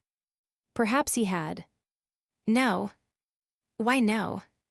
He was such a nice old man, I'm sure." Cecil laughed at her feminine inconsequence. "Well, I did try to sift the thing. Mr. Eager would never come to the point. He prefers it vague. Said the old man had practically murdered his wife, had murdered her in the sight of God." "Hush, dear," said Mrs. Honeychurch absently. "But isn't it intolerable that a person whom we're told to imitate should go round spreading slander? It was, I believe, chiefly owing to him that the old man was dropped. People pretended he was vulgar, but he certainly wasn't that." "Poor old man, what was his name?" "Harris," said Lucy glibly. "Let's hope that Mrs. Harris there warn't no such person," said her mother. Cecil nodded intelligently. "Isn't Mr. Eager a parson of the cultured type?" he asked. "I don't know, I hate him. I've heard him lecture on Giotto. I hate him. Nothing can hide a petty nature. I hate him." "My goodness gracious me, child," said Mrs. Honeychurch. "You'll blow my head off. Whatever is there to shout over? I forbid you and Cecil to hate any more clergymen." He smiled. There was indeed something rather incongruous in Lucy's moral outburst over Mr. Eager. It was as if one should see the Leonardo on the ceiling of the Sistine. He longed to hint to her that not here lay her vocation, that a woman's power and charm reside in mystery, not in muscular rant. But possibly rant is a sign of vitality. It mars the beautiful creature, but shows that she is alive. After a moment, he contemplated her flushed face and excited gestures with a certain approval. He forbore to repress the sources of youth. Nature, simplest of topics, he thought lay around them. He praised the pine woods, the deep lasts of bracken, the crimson leaves that spotted the hurt bushes, the serviceable beauty of the turnpike road. The outdoor world was not very familiar to him, and occasionally he went wrong in a question of fact. Mrs. Honeychurch's mouth twitched when he spoke of the perpetual green of the larch. "I count myself a lucky person," he concluded. "When I'm in London, I feel I could never live out of it. When I'm in the country, I feel the same about the country. After all, I do believe that birds and trees and the sky are the most wonderful things in life, and that the people who live amongst them must be the best. It's true that in 9 cases out of 10, they don't seem to notice anything. The country gentleman and the country laborer are each in their way the most depressing of companions. Yet they may have a tacit sympathy with the workings of nature which is denied to us of the town. Do you feel that, Mrs. Honeychurch?" Mrs. Honeychurch started and smiled. She had not been attending. Cecil, who was rather crushed on the front seat of the Victoria, felt irritable and determined not to say anything interesting again. Lucy had not attended either. Her brow was wrinkled, and she still looked furiously cross, the result, he concluded, of too much moral gymnastics. It was sad to see her thus blind to the beauties of an August wood. "Come down, O maid, from yonder mountain height," he quoted, and touched her knee with his own. She flushed again and said, "What height?" "Come down, O maid, from yonder mountain height. What pleasure lives in height?" the shepherds sang. "In height and in the splendor of the hills. Let us take Mrs. Honeychurch's advice and hate clergymen no more. What's this place?" "Summer Street, of course," said Lucy, and roused herself. The woods had opened to leave space for a sloping triangular meadow. Pretty cottages lined it on 2 sides, and the upper and 3rd side was occupied by a new stone church, expensively simple, a charming shingled spire. Mr. Beebe's house was near the church. In height it scarcely exceeded the cottages. Some great mansions were at hand, but they were hidden in the trees. The scene suggested a Swiss Alp rather than the shrine and center of a leisured world, and was marred only by 2 ugly little villas, the villas that had competed with Cecil's engagement, having been acquired by Sir Harry Otway the very afternoon that Lucy had been acquired by Cecil. Sissy was the name of one of these villas, Albert of the other.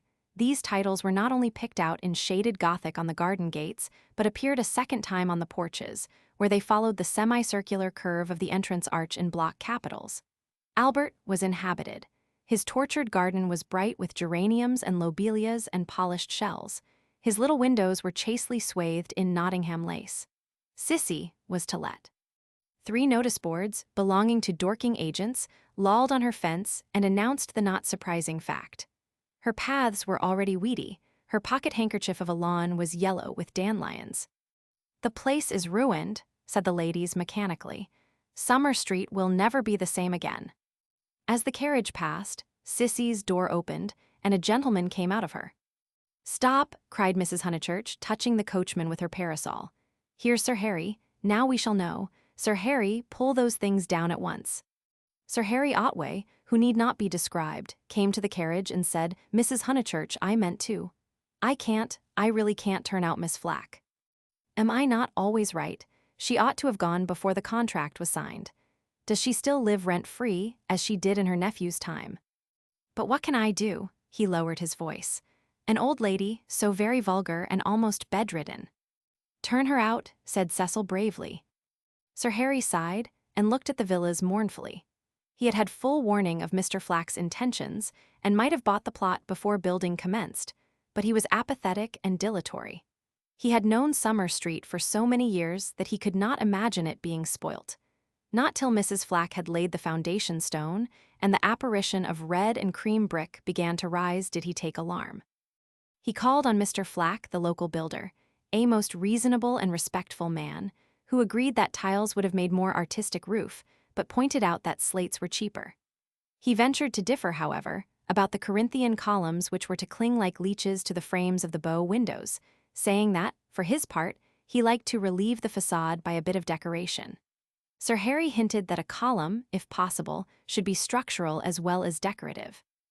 Mr. Flack replied that all the columns had been ordered, adding, "And all the capitals different, one with dragons in the foliage, another approaching to the Ionian style, another introducing Mrs. Flack's initials, every one different." For he had read his Ruskin. He built his villas according to his desire, and not until he had inserted an immovable ant into one of them did Sir Harry buy. This futile and unprofitable transaction filled the night with sadness as he leant on Mrs. Honeychurch's carriage. He had failed in his duties to the countryside, and the countryside was laughing at him as well. He had spent money, and yet Summer Street was spoilt as much as ever. All he could do now was to find a desirable tenant for Sissy, someone really desirable.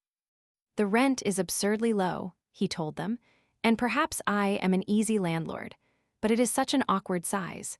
It is too large for the peasant class and too small for anyone the least like ourselves." Cecil had been hesitating whether he should despise the villas or despise Sir Harry for despising them.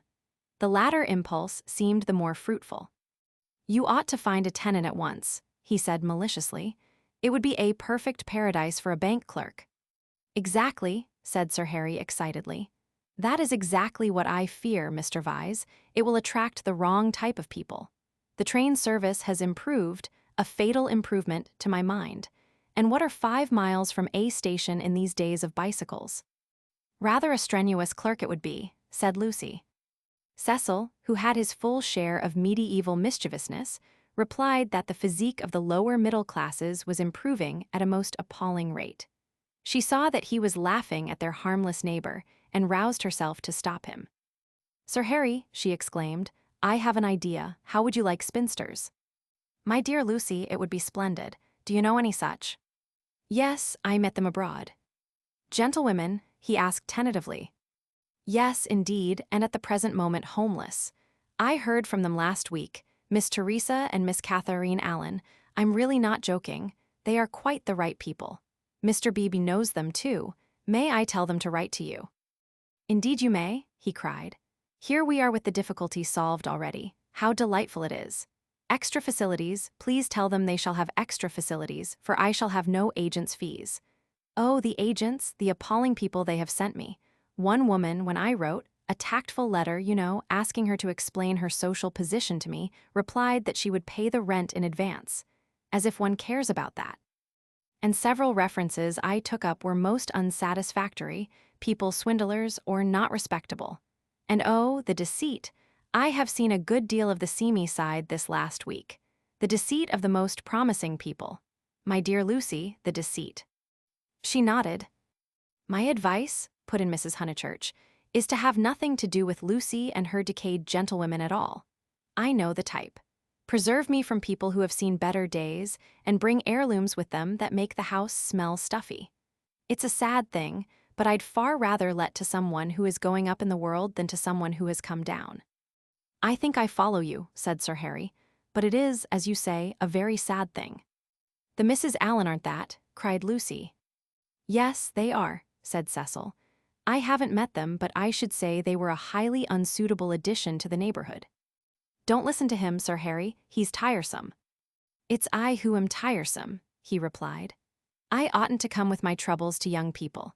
But really I am so worried, and Lady Otway will only say that I cannot be too careful, which is quite true, but no real help." "Then may I write to my Mrs. Allen?" "Please." But his eye wavered when Mrs. Honeychurch exclaimed, "Beware, they are certain to have canaries. Sir Harry, beware of canaries. They spit the seed out through the bars of the cages and then the mice come. Beware of women altogether. Only let to a man." "Really?" he murmured gallantly, though he saw the wisdom of her remark. "Men don't gossip over teacups. If they get drunk, there's an end of them, they lie down comfortably and sleep it off. If they're vulgar, they somehow keep it to themselves. It doesn't spread so. Give me a man, of course, provided he's clean." Sir Harry blushed. Neither he nor Cecil enjoyed these open compliments to their sex. Even the exclusion of the dirty did not leave them much distinction. He suggested that Mrs. Honeychurch, if she had time, should descend from the carriage and inspect Sissy for herself. She was delighted. Nature had intended her to be poor and to live in such a house. Domestic arrangements always attracted her, especially when they were on a small scale. Cecil pulled Lucy back as she followed her mother. "Mrs. Honeychurch," he said, "what if we two walk home and leave you?" "Certainly," was her cordial reply. Sir Harry likewise seemed almost too glad to get rid of them. He beamed at them knowingly, said, "Aha, young people," and then hastened to unlock the house. "Hopeless vulgarian," exclaimed Cecil almost before they were out of earshot. Oh, Cecil. I can't help it. It would be wrong not to loathe that man. He isn't clever, but really he is nice. No, Lucy, he stands for all that is bad in country life. In London, he would keep his place. He would belong to a brainless club, and his wife would give brainless dinner parties. But down here, he acts the little god with his gentility, and his patronage, and his sham aesthetics, and everyone, even your mother, is taken in. All that you say is quite true, said Lucy, though she felt discouraged. I wonder whether it matters so very much. It matters supremely. Sir Harry is the essence of that garden party. Oh, goodness, how cross I feel. How I do hope he'll get some vulgar tenant in that villa, some woman so really vulgar that he'll notice it. Gentlefolks. Ah, he, with his bald head and retreating chin, but let's forget him. This Lucy was glad enough to do. If Cecil disliked Sir Harry Otway and Mr. Beebe, what guarantee was there that the people who really mattered to her would escape? For instance, Freddie. Freddie was neither clever, nor subtle, nor beautiful, and what prevented Cecil from saying, any minute, it would be wrong not to loathe Freddie? And what would she reply? Further than Freddie she did not go, but he gave her anxiety enough. She could only assure herself that Cecil had known Freddie some time, and that they had always got on pleasantly, except, perhaps, during the last few days, which was an accident perhaps. Which way shall we go? She asked him. Nature, simplest of topics, she thought, was around them. Summer Street lay deep in the woods, and she had stopped where a footpath diverged from the highroad. Are there two ways? Perhaps the road is more sensible, as we're got up smart. I'd rather go through the wood, said Cecil, with that subdued irritation that she had noticed in him all the afternoon. Why is it, Lucy, that you always say the road? Do you know that you have never once been with me in the fields or the wood since we were engaged? Haven't I? The wood, then, said Lucy, startled at his queerness, but pretty sure that he would explain later. It was not his habit to leave her in doubt as to his meaning. She led the way into the whispering pines, and sure enough he did explain before they had gone a dozen yards. I had got an idea, I dare say wrongly, that you feel more at home with me in a room. A room, she echoed, hopelessly bewildered. Yes, or at the most in a garden or on a road. Never in the real country like this. Oh, Cecil, whatever do you mean? I have never felt anything of the sort. You talk as if I was a kind of poetess sort of person. I don't know that you are. I connect you with a view, a certain type of view. Why shouldn't you connect me with a room? She reflected a moment, and then said, laughing, do you know that you're right? I do. I must be a poetess after all. When I think of you it's always as in a room. How funny. To her surprise, he seemed annoyed. A drawing room, pray, with no view. Yes, with no view, I fancy. Why not? I'd rather, he said reproachfully, that you connected me with the open air. She said again, oh, Cecil, whatever do you mean? As no explanation was forthcoming, she shook off the subject as too difficult for a girl, and led him further into the wood, pausing every now and then at some particularly beautiful or familiar combination of the trees. She had known the wood between Summer Street and Windy Corner ever since she could walk alone. She had played at losing Freddie in it when Freddie was a purple-faced baby, and though she had been to Italy, it had lost none of its charm. Presently they came to a little clearing among the pines, another tiny green alp, solitary this time, and holding in its bosom a shallow pool. She exclaimed, the sacred lake. Why do you call it that? I can't remember why. I suppose it comes out of some book. It's only a puddle now, but you see that stream going through it? Well, a good deal of water comes down after heavy rains and can't get away at once, and the pool becomes quite large and beautiful. Then Freddie used to bathe there. He is very fond of it. And you? He meant, are you fond of it? But she answered dreamily, I bathed here too, till I was found out. Then there was a row. At another time he might have been shocked, for he had depths of prudishness within him. But now, with his momentary cult of the fresh air, he was delighted at her admirable simplicity. He looked at her as she stood by the pool's edge. She was got up smart, as she phrased it, and she reminded him of some brilliant flower that has no leaves of its own, but blooms abruptly out of a world of green. Who found you out? Charlotte, she murmured. She was stopping with us, Charlotte. Poor girl. She smiled gravely. A certain scheme, from which hitherto he had shrunk, now appeared practical. Lucy. Yes, I suppose we ought to be going, was her reply. Lucy, I want to ask something of you that I have never asked before. At the serious note in his voice, she stepped frankly and kindly towards him. What, Cecil? Hitherto never, not even that day on the lawn when you agreed to marry me. He became self-conscious and kept glancing round to see if they were observed. His courage had gone. Yes. Up to now, I have never kissed you. She was as scarlet as if he had put the thing most indelicately. No more you have, she stammered. Then I ask you, may I now? Of course you may, Cecil, you might before. I can't run at you, you know. At that supreme moment, he was conscious of nothing but absurdities. Her reply was inadequate. She gave such a businesslike lift to her veil. As he approached her, he found time to wish that he could recoil. As he touched her, his gold pince-nez became dislodged and was flattened between them. Such was the embrace. He considered, with truth, that it had been a failure. Passion should believe itself irresistible. It should forget civility and consideration and all the other curses of a refined nature.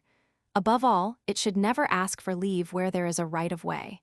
Why could he not do as any laborer or navvy, nay, as any young man behind the counter would have done? He recast the scene. Lucy was standing flower-like by the water. He rushed up and took her in his arms. She rebuked him, permitted him, and revered him ever after for his manliness. For he believed that women revere men for their manliness. They left the pool in silence after this one salutation. He waited for her to make some remark which should show him her inmost thoughts. At last she spoke, and with fitting gravity. Emerson was the name, not Harris. What name? The old man S. What old man? That old man I told you about, the one Mr. Eager was so unkind to. He could not know that this was the most intimate conversation they had ever had.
Chapter 10, Cecil as a Humorist. The society out of which Cecil proposed to rescue Lucy was perhaps no very splendid affair, yet it was more splendid than her antecedents entitled her to. Her father, a prosperous local solicitor, had built Windy Corner. As a speculation at the time the district was opening up, and falling in love with his own creation, had ended by living there himself. Soon after his marriage, the social atmosphere began to alter. Other houses were built on the brow of that steep southern slope, and others, again, among the pine trees behind, and northward on the chalk barrier of the downs. Most of these houses were larger than Windy Corner, and were filled by people who came, not from the district, but from London, and who mistook the Honeychurches for the remnants of an indigenous aristocracy. He was inclined to be frightened, but his wife accepted the situation without either pride or humility. I cannot think what people are doing, she would say, but it is extremely fortunate for the children. She called everywhere. Her calls were returned with enthusiasm, and by the time people found out that she was not exactly of their milieu, they liked her, and it did not seem to matter. When Mr. Honeychurch died, he had the satisfaction, which few honest solicitors despise, of leaving his family rooted in the best society obtainable. The best obtainable. Certainly many of the immigrants were rather dull, and Lucy realized this more vividly since her return from Italy. Hitherto she had accepted their ideals without questioning, their kindly affluence, their inexplosive religion, their dislike of paper bags, orange peel, and broken bottles. A radical out and out, she learnt to speak with horror of suburbia. Life, so far as she troubled to conceive it, was a circle of rich, pleasant people, with identical interests and identical foes. In this circle, one thought, married, and died. Outside it were poverty and vulgarity forever trying to enter, just as the London fog tries to enter the pine woods pouring through the gaps in the northern hills. But in Italy, where anyone who chooses may warm himself in equality, as in the sun, this conception of life vanished. Her senses expanded. She felt that there was no one whom she might not get to like, that social barriers were irremovable, doubtless, but not particularly high. You jump over them just as you jump into a peasant's olive yard in the Apennines, and he is glad to see you. She returned with new eyes. So did Cecil, but Italy had quickened Cecil, not to tolerance but to irritation. He saw that the local society was narrow, but instead of saying, "Does that very much matter?" he rebelled and tried to substitute for it the society he called broad. He did not realize that Lucy had consecrated her environment by the 1,000 little civilities that create a tenderness in time, and that though her eyes saw its defects, her heart refused to despise it entirely. Nor did he realize a more important point, that if she was too great for this society, she was too great for all society, and had reached the stage where personal intercourse would alone satisfy her. A rebel she was, but not of the kind he understood. A rebel who desired, not a wider dwelling room, but equality beside the man she loved. For Italy was offering her the most priceless of all possessions, her own soul.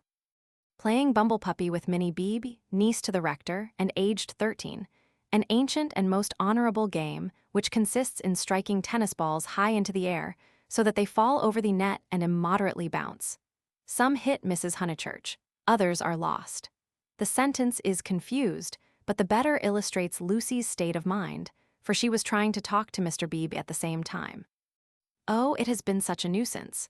First he, then they, no one knowing what they wanted, and everyone so tiresome. But they really are coming now, said Mr. Beebe. I wrote to Miss Teresa a few days ago. She was wondering how often the butcher called, and my reply of once a month must have impressed her favorably. They are coming. I heard from them this morning. I shall hate those Miss Allens, Mrs. Honeychurch cried, just because they're old and silly ones expected to say, how sweet. I hate their ifing and butting and anding, and poor Lucy, serve her right, worn to a shadow. Mr. Beebe watched the shadow springing and shouting over the tennis court. Cecil was absent. One did not play bumblepuppy when he was there. Well, if they are coming, no, Minnie, not Saturn. Saturn was a tennis ball whose skin was partially unsewn. When in motion, his orb was encircled by a ring. If they are coming, Sir Harry will let them move in before the 29th, and he will cross out the clause about whitewashing the ceilings, because it made them nervous, and put in the fair wear and tear one. That doesn't count. I told you not Saturn. Saturn's all right for bumblepuppy, cried Freddie, joining them. Minnie, don't you listen to her. Saturn doesn't bounce. Saturn bounces enough. No, he doesn't. Well, he bounces better than the beautiful white devil. Hush, dear, said Mrs. Honeychurch. But look at Lucy, complaining of Saturn, and all the time's got the beautiful white devil in her hand, ready to plug it in. That's right, Minnie, go for her, get her over the shins with the racket, get her over the shins. Lucy fell, the beautiful white devil rolled from her hand. Mr. Beebe picked it up and said, the name of this ball is Vittoria Corombona, please.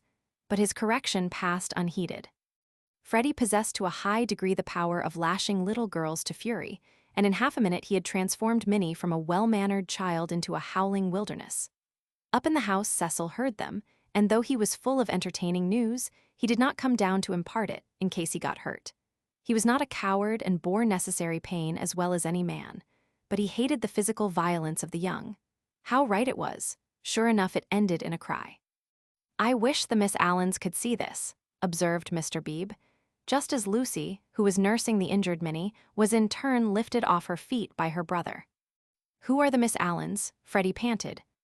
They have taken Sissy Villa. That wasn't the name.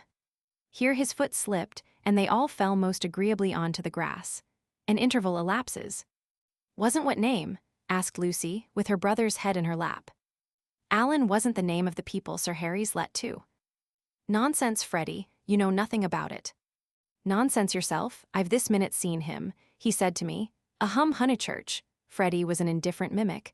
I have at last procured really desirable tenants.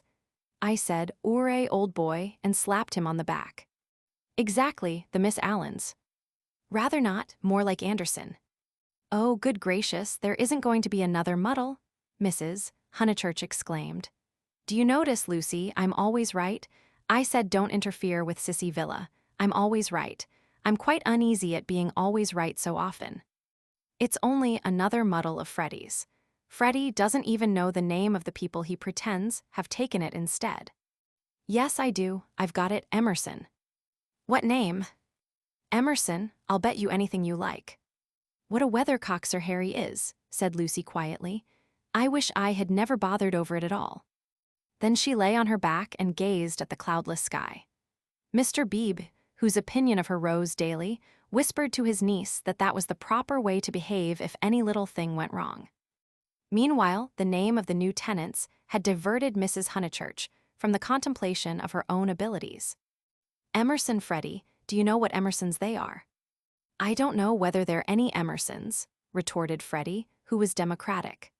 Like his sister, and like most young people, he was naturally attracted by the idea of equality, and the undeniable fact that there are different kinds of Emersons annoyed him beyond measure. I trust they are the right sort of person. All right, Lucy. She was sitting up again. I see you looking down your nose and thinking your mother's a snob, but there is a right sort and a wrong sort, and it's affectation to pretend there is. Emerson's a common enough name, Lucy remarked. She was gazing sideways. Seated on a promontory herself, she could see the pine-clad promontories descending one beyond another into the Weald. The further one descended the garden, the more glorious was this lateral view. I was merely going to remark, Freddie, that I trusted they were no relations of Emerson the philosopher, a most trying man. Pray, does that satisfy you? Oh, yes, he grumbled. And you will be satisfied, too, for they're friends of Cecil. So, elaborate irony, you and the other country families will be able to call in perfect safety. Cecil, exclaimed Lucy. Don't be rude, dear, said his mother placidly. Lucy, don't screech. It's a new bad habit you're getting into. But has Cecil? Friends of Cecil S., he repeated, and so really desirable. Honeychurch, I have just telegraphed to them. She got up from the grass. It was hard on Lucy. Mr. Beebe sympathized with her very much. While she believed that her snub about the Miss Allens came from Sir Harry Otway, she had borne it like a good girl. She might well screech when she heard that it came partly from her lover. Mr. Vyse was a tease, something worse than a tease. He took a malicious pleasure in thwarting people. The clergyman, knowing this, looked at Miss Honeychurch with more than his usual kindness. When she exclaimed, "But Cecil's Emersons, they can't possibly be the same ones, there is that," he did not consider that the exclamation was strange, but saw in it an opportunity of diverting the conversation while she recovered her composure. He diverted it as follows. The Emersons who were at Florence, do you mean? No, I don't suppose it will prove to be them. It is probably a long cry from them to friends of Mr. Vyse's. Oh, Mrs. Honeychurch, the oddest people, the queerest people. For our part we liked them, didn't we? He appealed to Lucy. There was a great scene over some violets. They picked violets and filled all the vases in the room of these very Miss Allens who have failed to come to Sissy Villa. Poor little ladies, so shocked and so pleased. It used to be one of Miss Catharine's great stories. My dear sister loves flowers, it began. They found the whole room a mass of blue, vases and jugs, and the story ends with so ungentlemanly and yet so beautiful. It is all very difficult. Yes, I always connect those Florentine Emersons with violets. Fiasco s done you this time, remarked Freddie, not seeing that his sister's face was very red. She could not recover herself. Mr. Beebe saw it and continued to divert the conversation. These particular Emersons consisted of a father and a son, the son a goodly, if not a good young man, not a fool, I fancy, but very immature, pessimism, etc. Our special joy was the father, such a sentimental darling, and people declared he had murdered his wife. In his normal state, Mr. Beebe would never have repeated such gossip, but he was trying to shelter Lucy in her little trouble. He repeated any rubbish that came into his head. "Murdered his wife?" said Mrs. Honeychurch. "Lucy, don't desert us, go on playing bumblepuppy.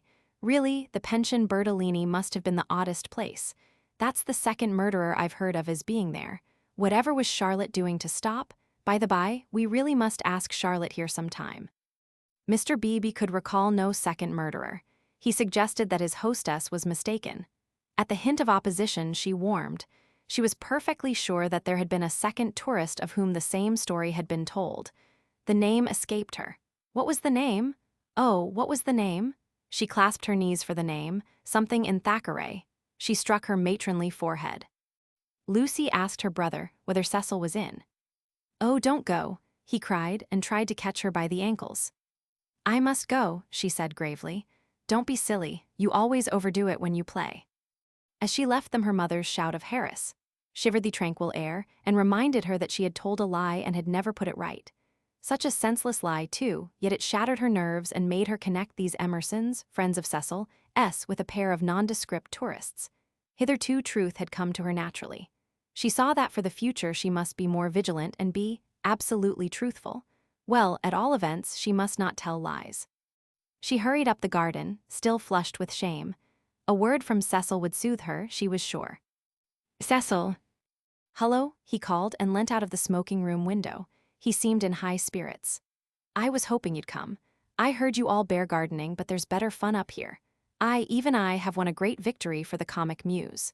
George Meredith's right, the cause of comedy and the cause of truth are really the same, and even I, have found tenants for the distressful sissy villa. Don't be angry, don't be angry. You'll forgive me when you hear it all." He looked very attractive when his face was bright, and he dispelled her ridiculous forebodings at once. "I have heard," she said. "Freddie has told us. Naughty Cecil, I suppose I must forgive you. Just think of all the trouble I took for nothing. Certainly the Miss Allens are a little tiresome, and I'd rather have nice friends of yours, but you oughtn't to tease one so." "Friends of mine?" he laughed. "But Lucy, the whole joke is to come here." But she remained standing where she was. "Do you know where I met these desirable tenants? In the National Gallery, when I was up to see my mother last week." "What an odd place to meet people," she said nervously. "I don't quite understand." "In the Umbrian room, absolute strangers. They were admiring Luca Signorelli, of course, quite stupidly. However, we got talking and they refreshed me not a little. They had been to Italy." But Cecil proceeded hilariously. In the course of conversation, they said that they wanted a country cottage, the father to live there, the son to run down for weekends. I thought, what a chance of scoring off Sir Harry? And I took their address and a London reference, found they weren't actual blackguards. It was great sport, and wrote to him, making out. "Cecil, no, it's not fair. I've probably met them before." He bore her down. "Perfectly fair. Anything is fair that punishes a snob.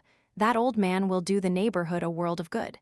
Sir Harry is too disgusting with his decayed gentlewomen. I meant to read him a lesson sometime.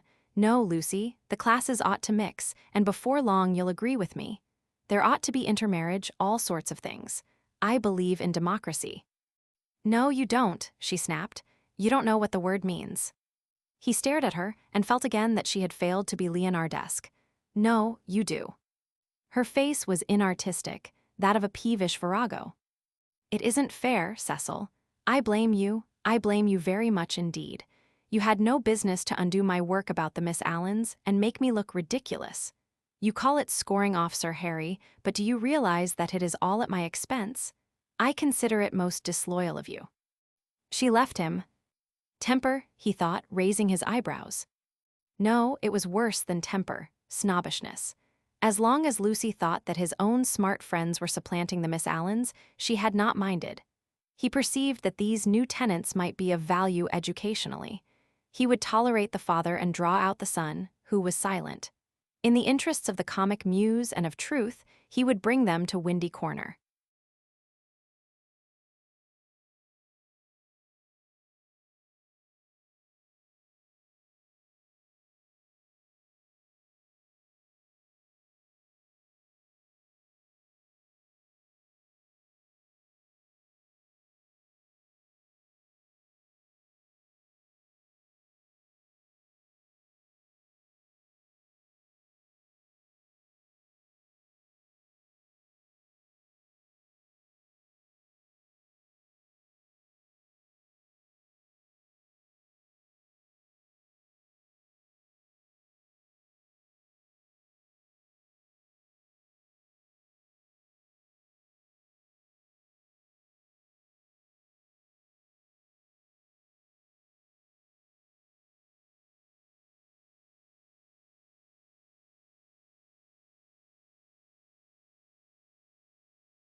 Chapter 11, in Mrs. Vyse's well-appointed flat. The comic muse, though able to look after her own interests, did not disdain the assistance of Mr. Vyse.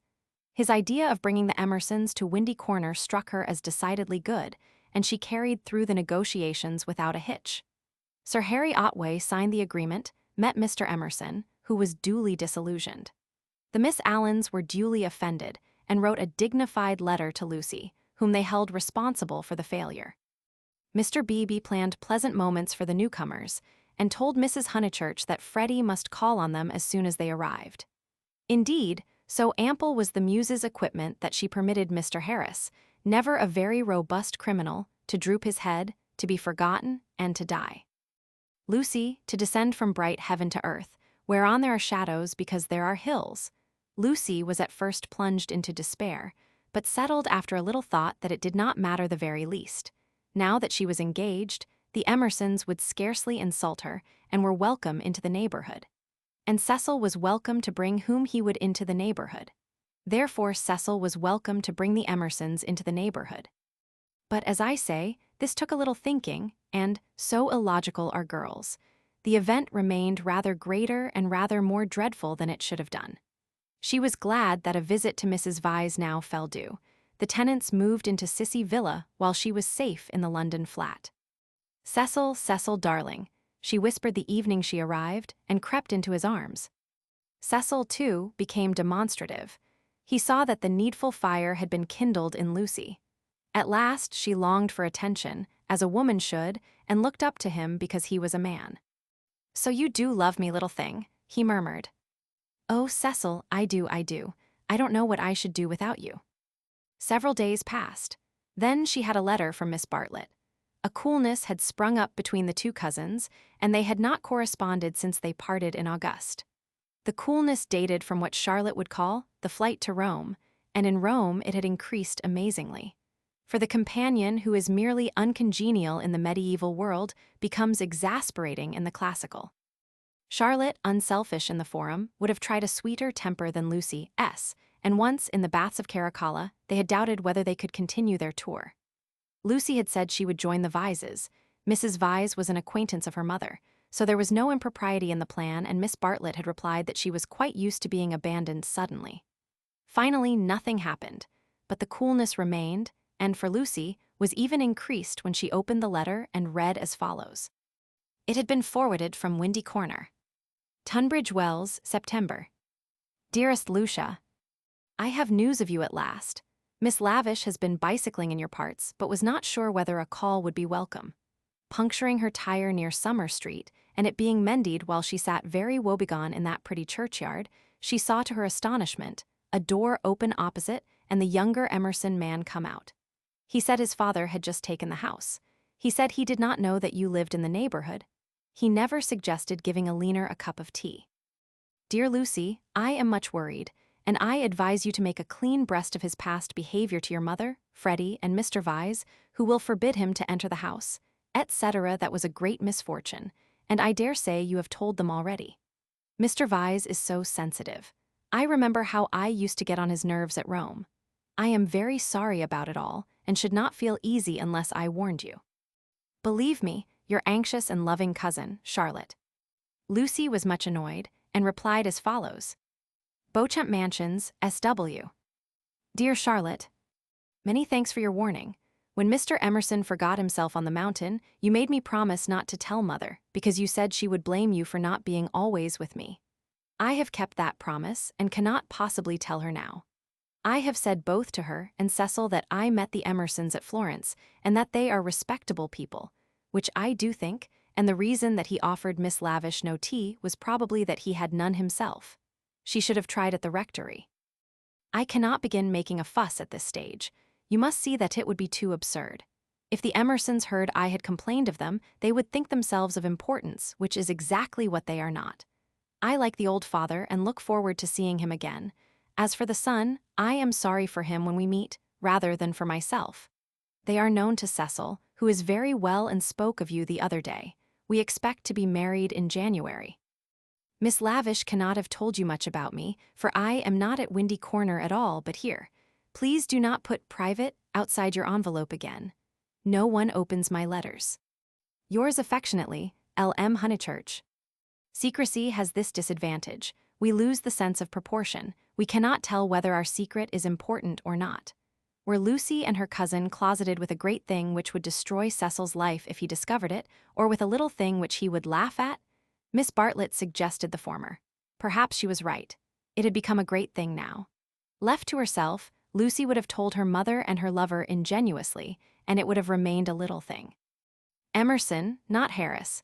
It was only that a few weeks ago. She tried to tell Cecil even now when they were laughing about some beautiful lady who had smitten his heart at school, but her body behaved so ridiculously that she stopped. She and her secret stayed 10 days longer in the deserted metropolis, visiting the scenes they were to know so well later on. It did her no harm, Cecil thought, to learn the framework of society, while society itself was absent on the golf links or the moors. The weather was cool, and it did her no harm. In spite of the season, Mrs. Vyse managed to scrape together a dinner party consisting entirely of the grandchildren of famous people. The food was poor, but the talk had a witty weariness that impressed the girl. One was tired of everything, it seemed. One launched into enthusiasms only to collapse gracefully and pick oneself up amid sympathetic laughter. In this atmosphere, the Pension Bertolini and Windy Corner appeared equally crude, and Lucy saw that her London career would estrange her a little from all that she had loved in the past. The grandchildren asked her to play the piano. She played Schumann. Now some Beethoven called Cecil when the querulous beauty of the music had died. She shook her head and played Schumann again. The melody rose, unprofitably magical. It broke, it was resumed broken, not marching once from the cradle to the grave. The sadness of the incomplete, the sadness that is often life but should never be art, throbbed in its disjected phrases and made the nerves of the audience throb. Not thus had she played on the little draped piano at the Bertolini, and too much Schumann was not the remark that Mr. Beebe had passed to himself when she returned. When the guests were gone and Lucy had gone to bed, Mrs. Vyse paced up and down the drawing room, discussing her little party with her son. Mrs. Vyse was a nice woman, but her personality, like many another's, had been swamped by London, for it needs a strong head to live among many people. The too vast orb of her fate had crushed her, and she had seen too many seasons, too many cities, too many men for her abilities, and even with Cecil she was mechanical, and behaved as if he was not one son, but, so to speak, a filial crowd. "Make Lucy one of us," she said, looking round intelligently at the end of each sentence and straining her lips apart until she spoke again. "Lucy is becoming wonderful, wonderful. Her music always was wonderful." "Yes, but she is purging off the Honeychurch taint, most excellent Honeychurches, but you know what I mean. She is not always quoting servants or asking one how the pudding is made. Italy has done it." "Perhaps," she murmured, thinking of the museum that represented Italy to her. "It is just possible. Cecil, mind you marry her next January, she is one of us already." "But her music," he exclaimed. "The style of her, how she kept to Schumann when, like an idiot, I wanted Beethoven. Schumann was right for this evening. Schumann was the thing. Do you know, Mother, I shall have our children educated just like Lucy.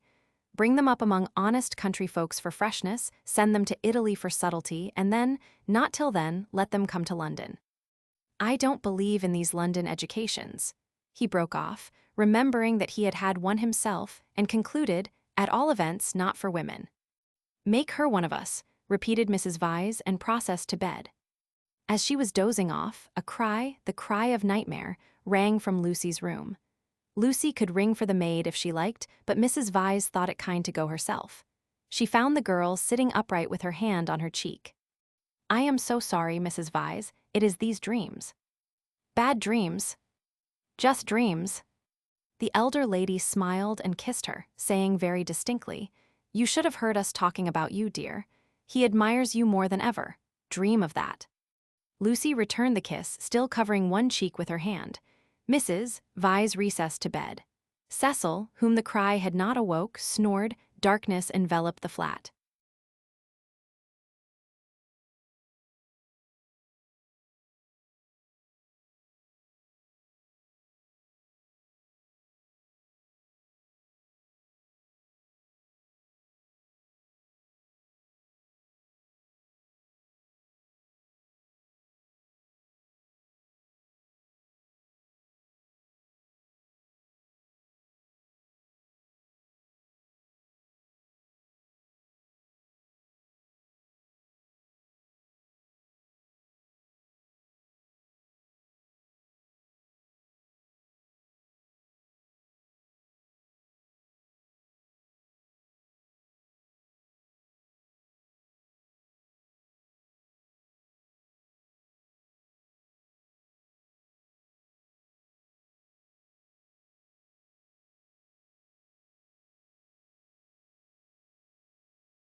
Chapter 12, 12th chapter.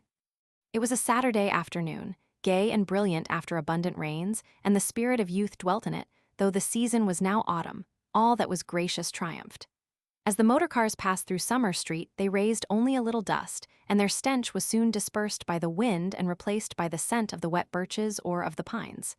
Mr. Beebe, at leisure for life's amenities, leant over his rectory gate. Freddie leant by him, smoking a pendant pipe. "Suppose we go and hinder those new people opposite for a little. They might amuse you." Freddie, whom his fellow creatures never amused, suggested that the new people might be feeling a bit busy, and so on, since they had only just moved in. "I suggested we should hinder them," said Mr. Beebe. "They are worth it." Unlatching the gate, he sauntered over the triangular green to Sissy Villa. "Hullo!" he cried, shouting in at the open door, through which much squalor was visible. A grave voice replied, "Hullo. I've brought someone to see you. I'll be down in a minute." The passage was blocked by a wardrobe, which the removal men had failed to carry up the stairs. Mr. Beebe edged round it with difficulty. The sitting room itself was blocked with books. "Are these people great readers?" Freddie whispered. "Are they that sort?" "I fancy they know how to read, a rare accomplishment." "What have they got?" "Byron, exactly, a Shropshire lad, never heard of it, The Way of All Flesh, never heard of it. Gibbon, hullo, dear George reads German, Schopenhauer, Nietzsche, and so we go on. Well, I suppose your generation knows its own business, Honeychurch." "Mr. Beebe, look at that," said Freddie in awestruck tones. On the cornice of the wardrobe, the hand of an amateur had painted this inscription: "Mistrust all enterprises that require new clothes." "I know, isn't it jolly? I like that. I'm certain that's the old man's doing." "How very odd of him." "Surely you agree." But Freddie was his mother's son, and felt that one ought not to go on spoiling the furniture. "Pictures," the clergyman continued, scrambling about the room. "Giotto, they got that at Florence, I'll be bound." "The same as Lucy's got." "Oh, by the by, did Miss Honeychurch enjoy London?" "She came back yesterday." "I suppose she had a good time." "Yes, very," said Freddie, taking up a book. "She and Cecil are thicker than ever." "That's good hearing." "I wish I wasn't such a fool, Mr. Beebe." Mr. Beebe ignored the remark. "Lucy used to be nearly as stupid as I am, but it'll be very different now, Mother thinks. She will read all kinds of books." "So will you." "Only medical books, not books that you can talk about afterwards. Cecil is teaching Lucy Italian, and he says her playing is wonderful. There are all kinds of things in it that we have never noticed. Cecil says, 'What on earth are those people doing upstairs? Emerson, we think will come another time.'" George ran downstairs and pushed them into the room without speaking. "Let me introduce Mr. Honeychurch, a neighbor." Then Freddie hurled one of the thunderbolts of youth. Perhaps he was shy, perhaps he was friendly, or perhaps he thought that George's face wanted washing. At all events, he greeted him with, "How do you do? Come and have a bathe." "Oh, all right," said George, impassive. Mr. Beebe was highly entertained. "How do you do? How do you do? Come and have a bathe," he chuckled. "That's the best conversational opening I've ever heard, but I'm afraid it will only act between men. Can you picture a lady who has been introduced to another lady by a third lady opening civilities with, 'How do you do? Come and have a bathe?' And yet you will tell me that the sexes are equal." "I tell you that they shall be," said Mr. Emerson, who had been slowly descending the stairs. "Good afternoon, Mr. Beebe. I tell you they shall be comrades, and George thinks the same." "We are to raise ladies to our level?" the clergyman inquired. "The Garden of Eden," pursued Mr. Emerson, still descending, "which you place in the past, is really yet to come. We shall enter it when we no longer despise our bodies." Mr. Beebe disclaimed placing the Garden of Eden anywhere. "In this, not in other things, we men are ahead. We despise the body less than women do, but not until we are comrades shall we enter the garden." "I say, what about this bathe?" murmured Freddie, appalled at the mass of philosophy that was approaching him. "I believed in a return to nature once, but how can we return to nature when we have never been with her? Today, I believe that we must discover nature. After many conquests, we shall attain simplicity. It is our heritage. Let me introduce Mr. Honeychurch, whose sister you will remember at Florence." How do you do? Very glad to see you and that you are taking George for a bathe. Very glad to hear that your sister is going to marry. Marriage is a duty. I am sure that she will be happy, for we know Mr. Vyse, too. He has been most kind. He met us by chance in the National Gallery and arranged everything about this delightful house, though I hope I have not vexed Sir Harry Otway. I have met so few liberal Londoners, and I was anxious to compare his attitude towards the game laws with the conservative attitude. Ah, this wind, you do well to bathe. Yours is a glorious country, Honeychurch. Not a bit, mumbled Freddie. I must, that is to say, I have to, have the pleasure of calling on you later on, my mother says, I hope. Call, my lad, who taught us that drawing-room twaddle, call on your grandmother. Listen to the wind among the pines. Yours is a glorious country. Mr. Beebe came to the rescue. Mr. Emerson, he will call, I shall call, you or your son will return our calls before 10 days have elapsed. I trust that you have realized about the 10 days interval. It does not count that I helped you with the stair-eyes yesterday. It does not count that they are going to bathe this afternoon. Yes, go and bathe, George. Why do you dawdle talking? Bring them back to tea. Bring back some milk cakes, honey. The change will do you good. George has been working very hard at his office. I can't believe he's well. George bowed his head, dusty and somber, exhaling the peculiar smell of one who has handled furniture. Do you really want this bathe? Freddie asked him. It is only a pond, don't you know? I dare say you are used to something better. Yes, I have said yes already. Mr. Beebe felt bound to assist his young friend and led the way out of the house and into the pine woods. How glorious it was! For a little time the voice of old Mr. Emerson pursued them dispensing good wishes and philosophy. It ceased, and they only heard the fair wind blowing the bracken and the trees. Mr. Beebe, who could be silent, but who could not bear silence, was compelled to chatter, since the expedition looked like a failure, and neither of his companions would utter a word. He spoke of Florence. George attended gravely, assenting or dissenting with slight but determined gestures that were as inexplicable as the motions of the treetops above their heads. And what a coincidence that you should meet Mr. Vyse. Did you realize that you would find all the Pension Bertolini down here? I did not, Miss Lavish told me. When I was a young man, I always meant to write a history of coincidence. No enthusiasm. Though, as a matter of fact, coincidences are much rarer than we suppose. For example, it isn't purely coincidentally that you are here now, when one comes to reflect. To his relief, George began a talk. It is, I have reflected, it is fate, everything is fate. We are flung together by fate, drawn apart by fate, flung together, drawn apart. The 12 winds blow us, we settle nothing. You have not reflected at all, rapped the clergyman. Let me give you a useful tip, Emerson, attribute nothing to fate. Don't say, I didn't do this, for you did it, 10 to 1. Now I'll cross-question you, where did you first meet Miss Honeychurch and myself? Italy. And where did you meet Mr. Vyse, who is going to marry Miss Honeychurch? National Gallery. Looking at Italian art. There you are, and yet you talk of coincidence and fate. You naturally seek out things Italian, and so do we and our friends. This narrows the field immeasurably we meet again in it. It is fate that I am here, persisted George, but you can call it Italy if it makes you less unhappy. Mr. Beebe slid away from such heavy treatment of the subject, but he was infinitely tolerant of the young and had no desire to snub George. And so for this, and for other reasons, my history of coincidence is still to write. Silence. Wishing to round off the episode, he added, We are all so glad that you have come. Silence. Here we are, called Freddie. Oh, good, exclaimed Mr. Beebe, mopping his brow. In there's the pond. I wish it was bigger, he added apologetically. They climbed down a slippery bank of pine needles. There lay the pond, set in its little alp of green, only a pond, but large enough to contain the human body and pure enough to reflect the sky. On account of the rains, the waters had flooded the surrounding grass, which showed like a beautiful emerald path, tempting these feet towards the central pool. It's distinctly successful, as ponds go, said Mr. Beebe. No apologies are necessary for the pond. George sat down where the ground was dry and drearily unlaced his boots. Aren't those masses of willowherb splendid? I love willow-herb in seed. What's the name of this aromatic plant? No one knew or seemed to care.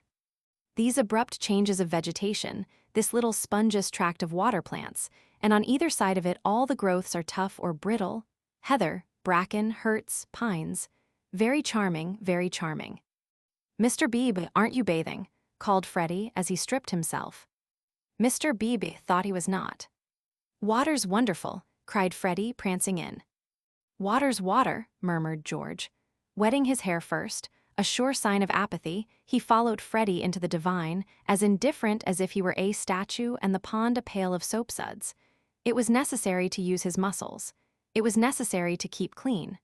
Mr. Beebe watched them, and watched the seeds of the willow-herb dance chorically above their heads.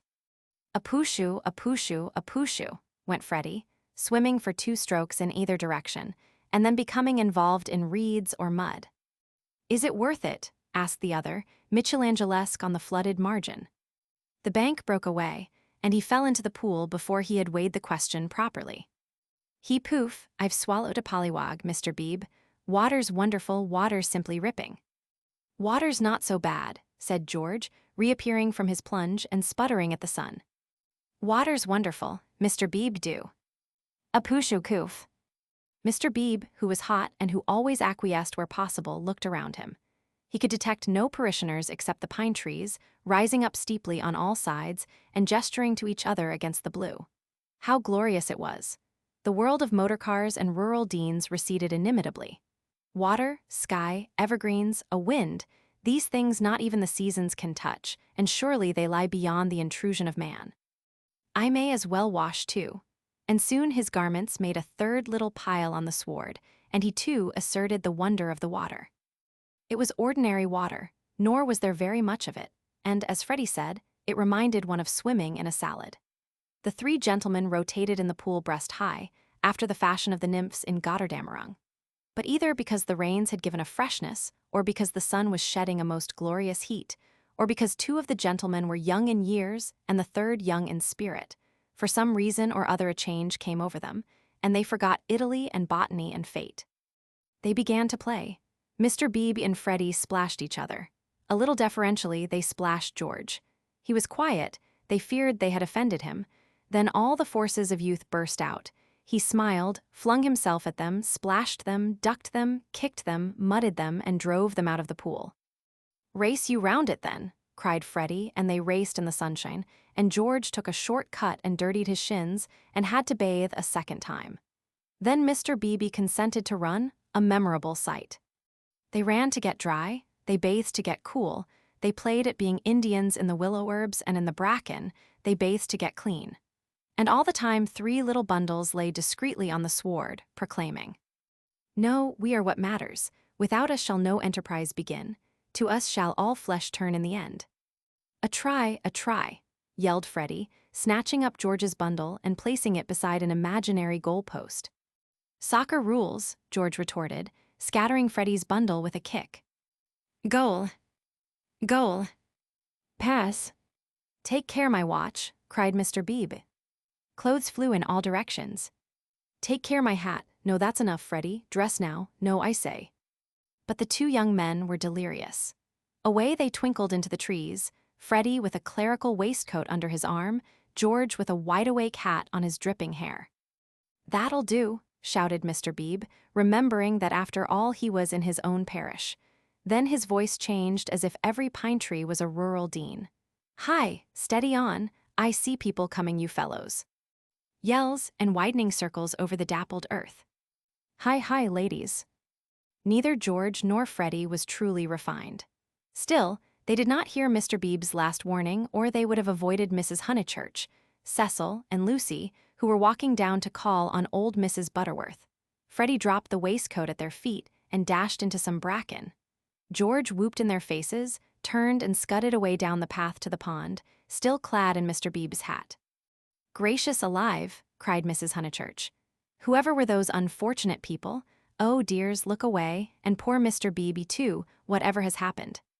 Come this way immediately, commanded Cecil, who always felt that he must lead women, though he knew not whither, and protect them, though he knew not against what. He led them now towards the bracken where Freddie sat concealed. Oh, poor Mr. Beebe, was that his waistcoat we left in the path? Cecil, Mr. Beebe's waistcoat. No business of ours, said Cecil, glancing at Lucy, who was all parasol and evidently minded. I fancy Mr. Beebe jumped back into the pond. This way, please, Mrs. Honeychurch, this way. They followed him up the bank, attempting the tense, yet nonchalant expression that is suitable for ladies on such occasions. Well, I can't help it, said a voice close ahead, and Freddie reared a freckled face and a pair of snowy shoulders out of the fronds. I can't be trodden on, can I? Good gracious me, dear, so it's you. What miserable management. Why not have a comfortable bath at home, with hot and cold laid on? Look here, mother, a fellow must wash, and a fellow's got to dry, and if another fellow. Dear, no doubt you're right as usual, but you are in no position to argue. Come, Lucy, they turned. Oh, look, don't look. Oh, poor Mr. Beebe, how unfortunate again. For Mr. Beebe was just crawling out of the pond, on whose surface garments of an intimate nature did float, while George, the world-weary George, shouted to Freddie that he had hooked a fish. And me, I've swallowed one, answered he of the bracken. I've swallowed a pollywog. It wriggleth in my tummy. I shall die, Emerson, you beast, you've got on my bags. Hush, dears, said Mrs. Honeychurch, who found it impossible to remain shocked. And do be sure you dry yourselves thoroughly first. All these colds come of not drying thoroughly. Mother, do come away, said Lucy. Oh, for goodness' sake, do come. Hullo, cried George, so that again the ladies stopped. He regarded himself as dressed. Barefoot, bare-chested, radiant and personable against the shadowy woods, he called. Hullo, Miss Honeychurch, hullo. Bow, Lucy, better bow, whoever is it, I shall bow. Miss Honeychurch bowed. That evening and all that night the water ran away. On the morrow the pool had shrunk to its old size and lost its glory. It had been a call to the blood and to the relaxed will, a passing benediction whose influence did not pass, a holiness, a spell, a momentary chalice for youth.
Chapter 13, How Miss Bartlett's Boiler Was So Tiresome. How often had Lucy rehearsed this bow, this interview? But she had always rehearsed them indoors, and with certain accessories, which surely we have a right to assume. Who could foretell that she and George would meet in the rout of a civilization, amidst an army of coats and collars and boots that lay wounded over the sunlit earth? She had imagined a young Mr. Emerson, who might be shy or morbid or indifferent or furtively impudent. She was prepared for all of these. But she had never imagined one who would be happy and greet her with the shout of the morning star. Indoors herself, partaking of tea with old Mrs. Butterworth, she reflected that it is impossible to foretell the future with any degree of accuracy, that it is impossible to rehearse life. A fault in the scenery, a face in the audience, an eruption of the audience onto the stage, and all our carefully planned gestures mean nothing, or mean too much. I will bow, she had thought. I will not shake hands with him, that will be just the proper thing. She had bowed, but to whom? To gods, to heroes, to the nonsense of schoolgirls. She had bowed across the rubbish that cumbers the world. So ran her thoughts, while her faculties were busy with Cecil. It was another of those dreadful engagement calls. Mrs. Butterworth had wanted to see him, and he did not want to be seen. He did not want to hear about hydrangeas, why they changed their color at the seaside. He did not want to join the COS when cross. He was always elaborate and made long, clever answers where yes or no would have done. Lucy soothed him and tinkered at the conversation in a way that promised well for their married peace. No one is perfect, and surely it is wiser to discover the imperfections before wedlock.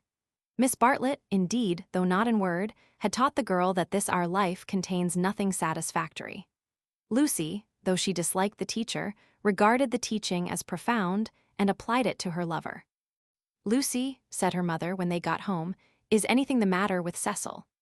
The question was ominous. Up till now, Mrs. Honeychurch had behaved with charity and restraint. "No, I don't think so, Mother. Cecil's all right." "Perhaps he's tired." Lucy compromised. Perhaps Cecil was a little tired. Because otherwise, she pulled out her bonnet pins with gathering displeasure, because otherwise I cannot account for him. "I do think Mrs. Butterworth is rather tiresome, if you mean that." "Cecil has told you to think so. You were devoted to her as a little girl, and nothing will describe her goodness to you through the typhoid fever. No, it is just the same thing everywhere. Let me just put your bonnet away, may I?" Surely he could answer her civilly for 1/2 hour. "Cecil has a very high standard for people," faltered Lucy, seeing trouble ahead. "It's part of his ideals. It is really that makes him sometimes seem—" "Oh, rubbish! If high ideals make a young man rude, the sooner he gets rid of them the better," said Mrs. Honeychurch, handing her the bonnet. "Now, Mother, I've seen you cross with Mrs. Butterworth yourself." "Not in that way. At times I could wring her neck, but not in that way, no. It is the same with Cecil all over. By the by, I never told you. I had a letter from Charlotte while I was away in London." This attempt to divert the conversation was too puerile, and Mrs. Honeychurch resented it. "Since Cecil came back from London, nothing appears to please him.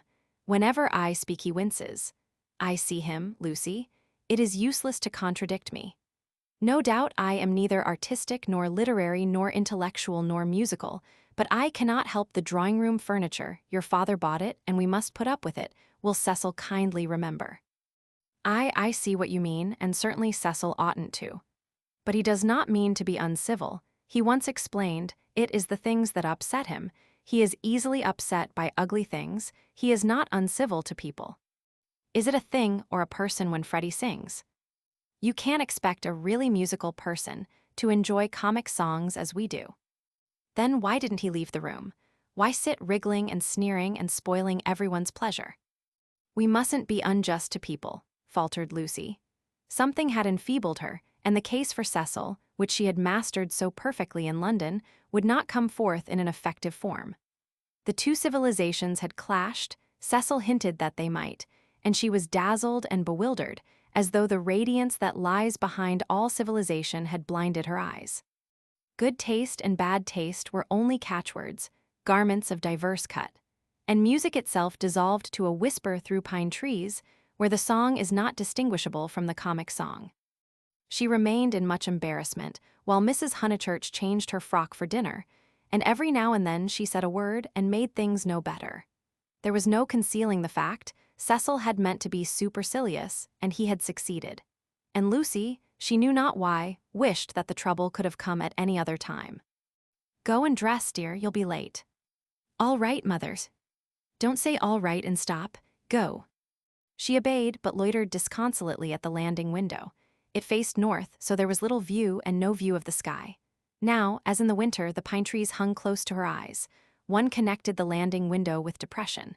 No definite problem menaced her, but she sighed to herself, "Oh, dear, what shall I do? What shall I do?" It seemed to her that everyone else was behaving very badly, and she ought not to have mentioned Miss Bartlett's letter. She must be more careful. Her mother was rather inquisitive and might have asked what it was about. Oh dear, what should she do? And then Freddie came bounding upstairs and joined the ranks of the ill-behaved.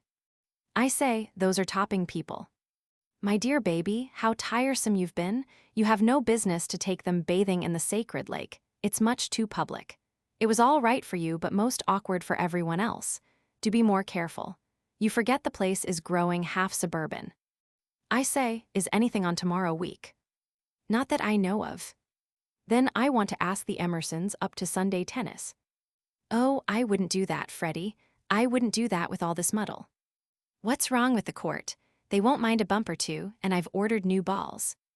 I meant it's better not, I really mean it. He seized her by the elbows and humorously danced her up and down the passage. She pretended not to mind, but she could have screamed with temper. Cecil glanced at them as he proceeded to his toilet, and they impeded Mary with her brood of hot water cans. Then Mrs. Honeychurch opened her door and said, "Lucy, what a noise you're making. I have something to say to you. Did you say you had had a letter from Charlotte?" And Freddie ran away. "Yes, I really can't stop. I must dress too." "How is Charlotte?" "All right." "Lucy."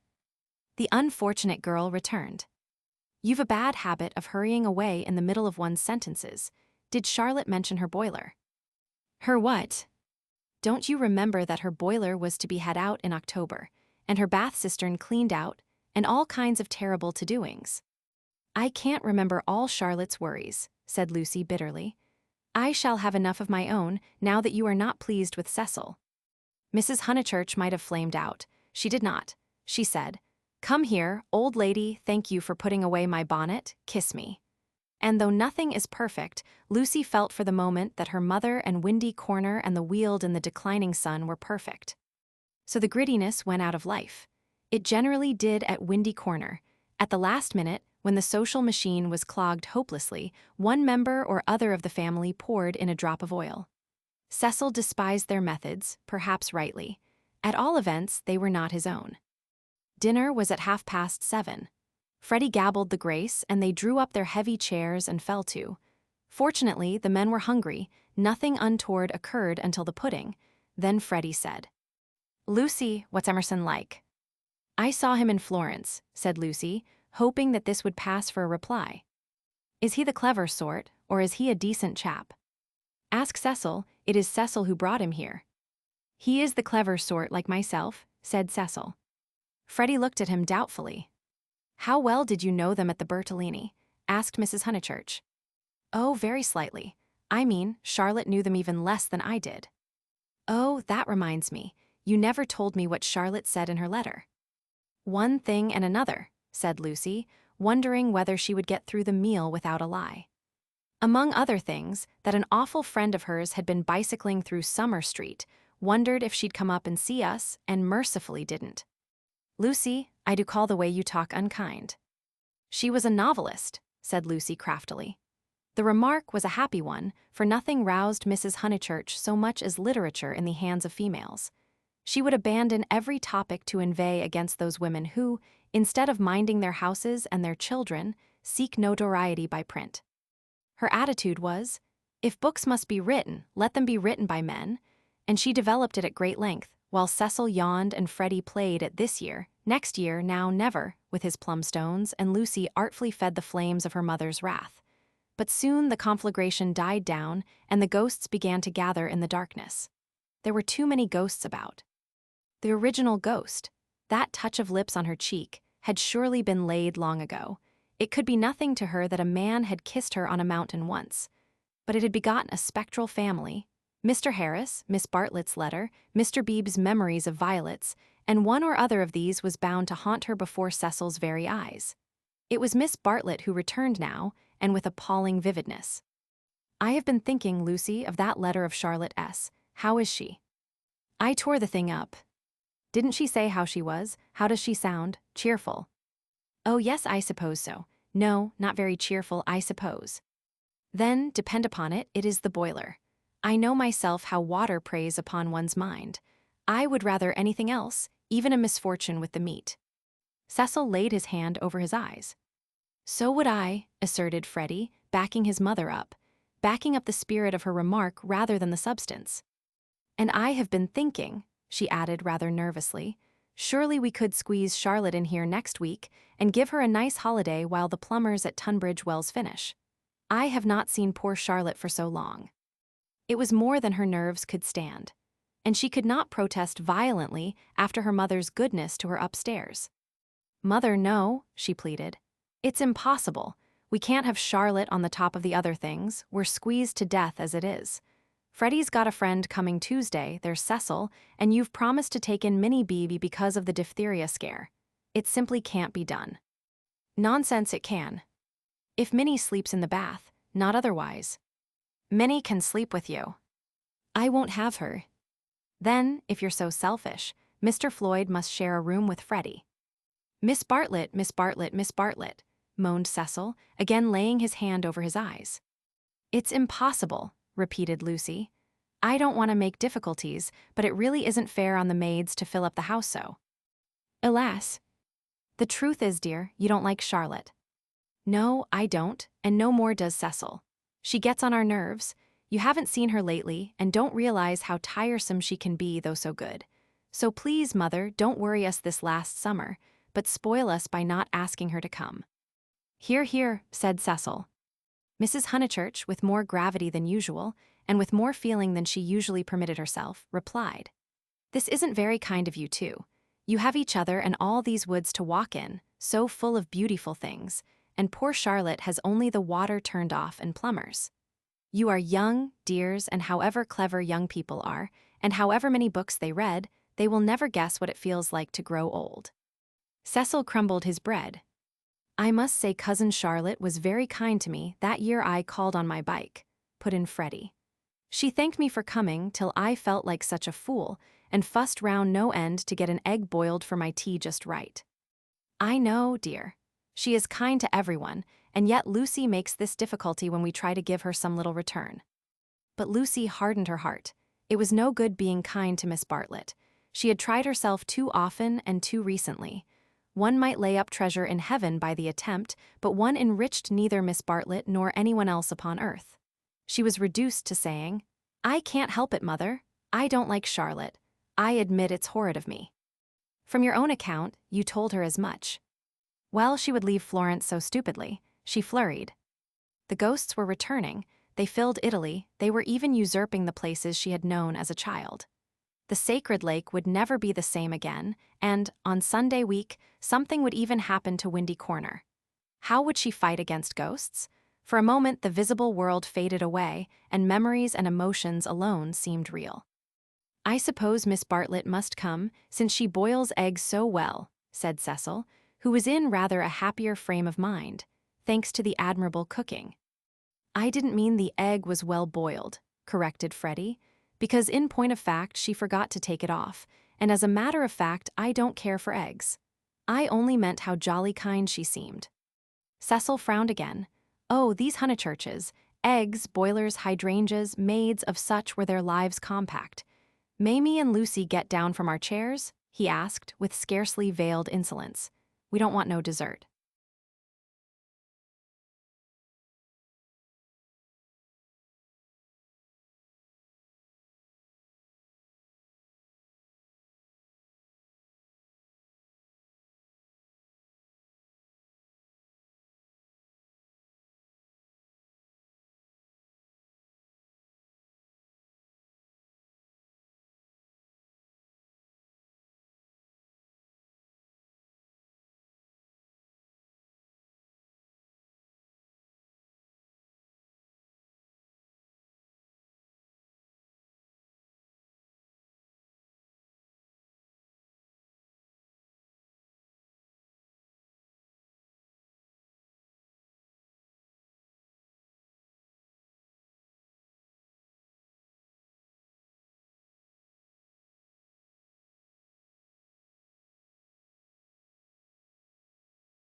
Chapter 14. How Lucy Faced the External Situation Bravely.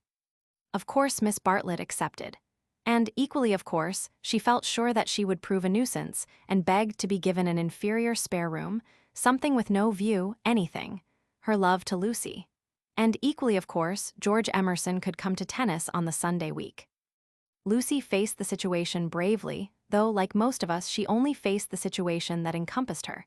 She never gazed inwards. If at times strange images rose from the depths, she put them down to nerves. When Cecil brought the Emersons to Summer Street, it had upset her nerves. Charlotte would burnish up past foolishness, and this might upset her nerves. She was nervous at night. When she talked to George, they met again almost immediately at the rectory. His voice moved her deeply, and she wished to remain near him. How dreadful if she really wished to remain near him. Of course, the wish was due to nerves, which love to play such perverse tricks upon us. Once she had suffered from things that came out of nothing and meant she didn't know what. Now Cecil had explained psychology to her one wet afternoon, and all the troubles of youth in an unknown world could be dismissed. It is obvious enough for the reader to conclude, she loves young Emerson. A reader in Lucy's place would not find it obvious. Life is easy to chronicle, but bewildering to practice, and we welcome nerves or any other shibboleth that will cloak our personal desire. She loved Cecil. George made her nervous. Will the reader explain to her that the phrases should have been reversed? But the external situation, she will face that bravely. The meeting at the rectory had passed off well enough. Standing between Mr. Beebe and Cecil, she had made a few temperate allusions to Italy, and George had replied. She was anxious to show that she was not shy and was glad that he did not seem shy either. "A nice fellow," said Mr. Beebe afterwards. "He will work off his crudities in time. I rather mistrust young men who slip into life gracefully." Lucy said, "He seems in better spirits. He laughs more." "Yes," replied the clergyman, "he is waking up." That was all, but as the week wore on, more of her defenses fell, and she entertained an image that had physical beauty. In spite of the clearest directions, Miss Bartlett contrived to bungle her arrival. She was due at the southeastern station at Dorking whither Mrs. Honeychurch drove to meet her. She arrived at the London and Brighton station and had to hire a cab up. No one was at home except Freddie and his friend, who had to stop their tennis and to entertain her for a solid hour. Cecil and Lucy turned up at 4 o'clock, and these, with little Minnie Beebe, made a somewhat lugubrious sextet upon the upper lawn for tea. "I shall never forgive myself," said Miss Bartlett, who kept on rising from her seat and had to be begged by the united company to remain. "I have upset everything, bursting in on young people, but I insist on paying for my cab up. Grant that at any rate." "Our visitors never do such dreadful things," said Lucy, while her brother, in whose memory the boiled egg had already grown unsubstantial, exclaimed in irritable tones, "Just what I've been trying to convince Cousin Charlotte of, Lucy, for the last half hour." "I do not feel myself an ordinary visitor," said Miss Bartlett, and looked at her frayed glove. "All right if you'd really rather. 5 shillings, and I gave a bob to the driver." Miss Bartlett looked in her purse. Only sovereigns and pennies. Could anyone give her change?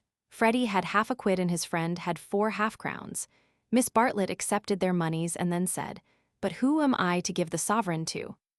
"Let's leave it all till Mother comes back," suggested Lucy.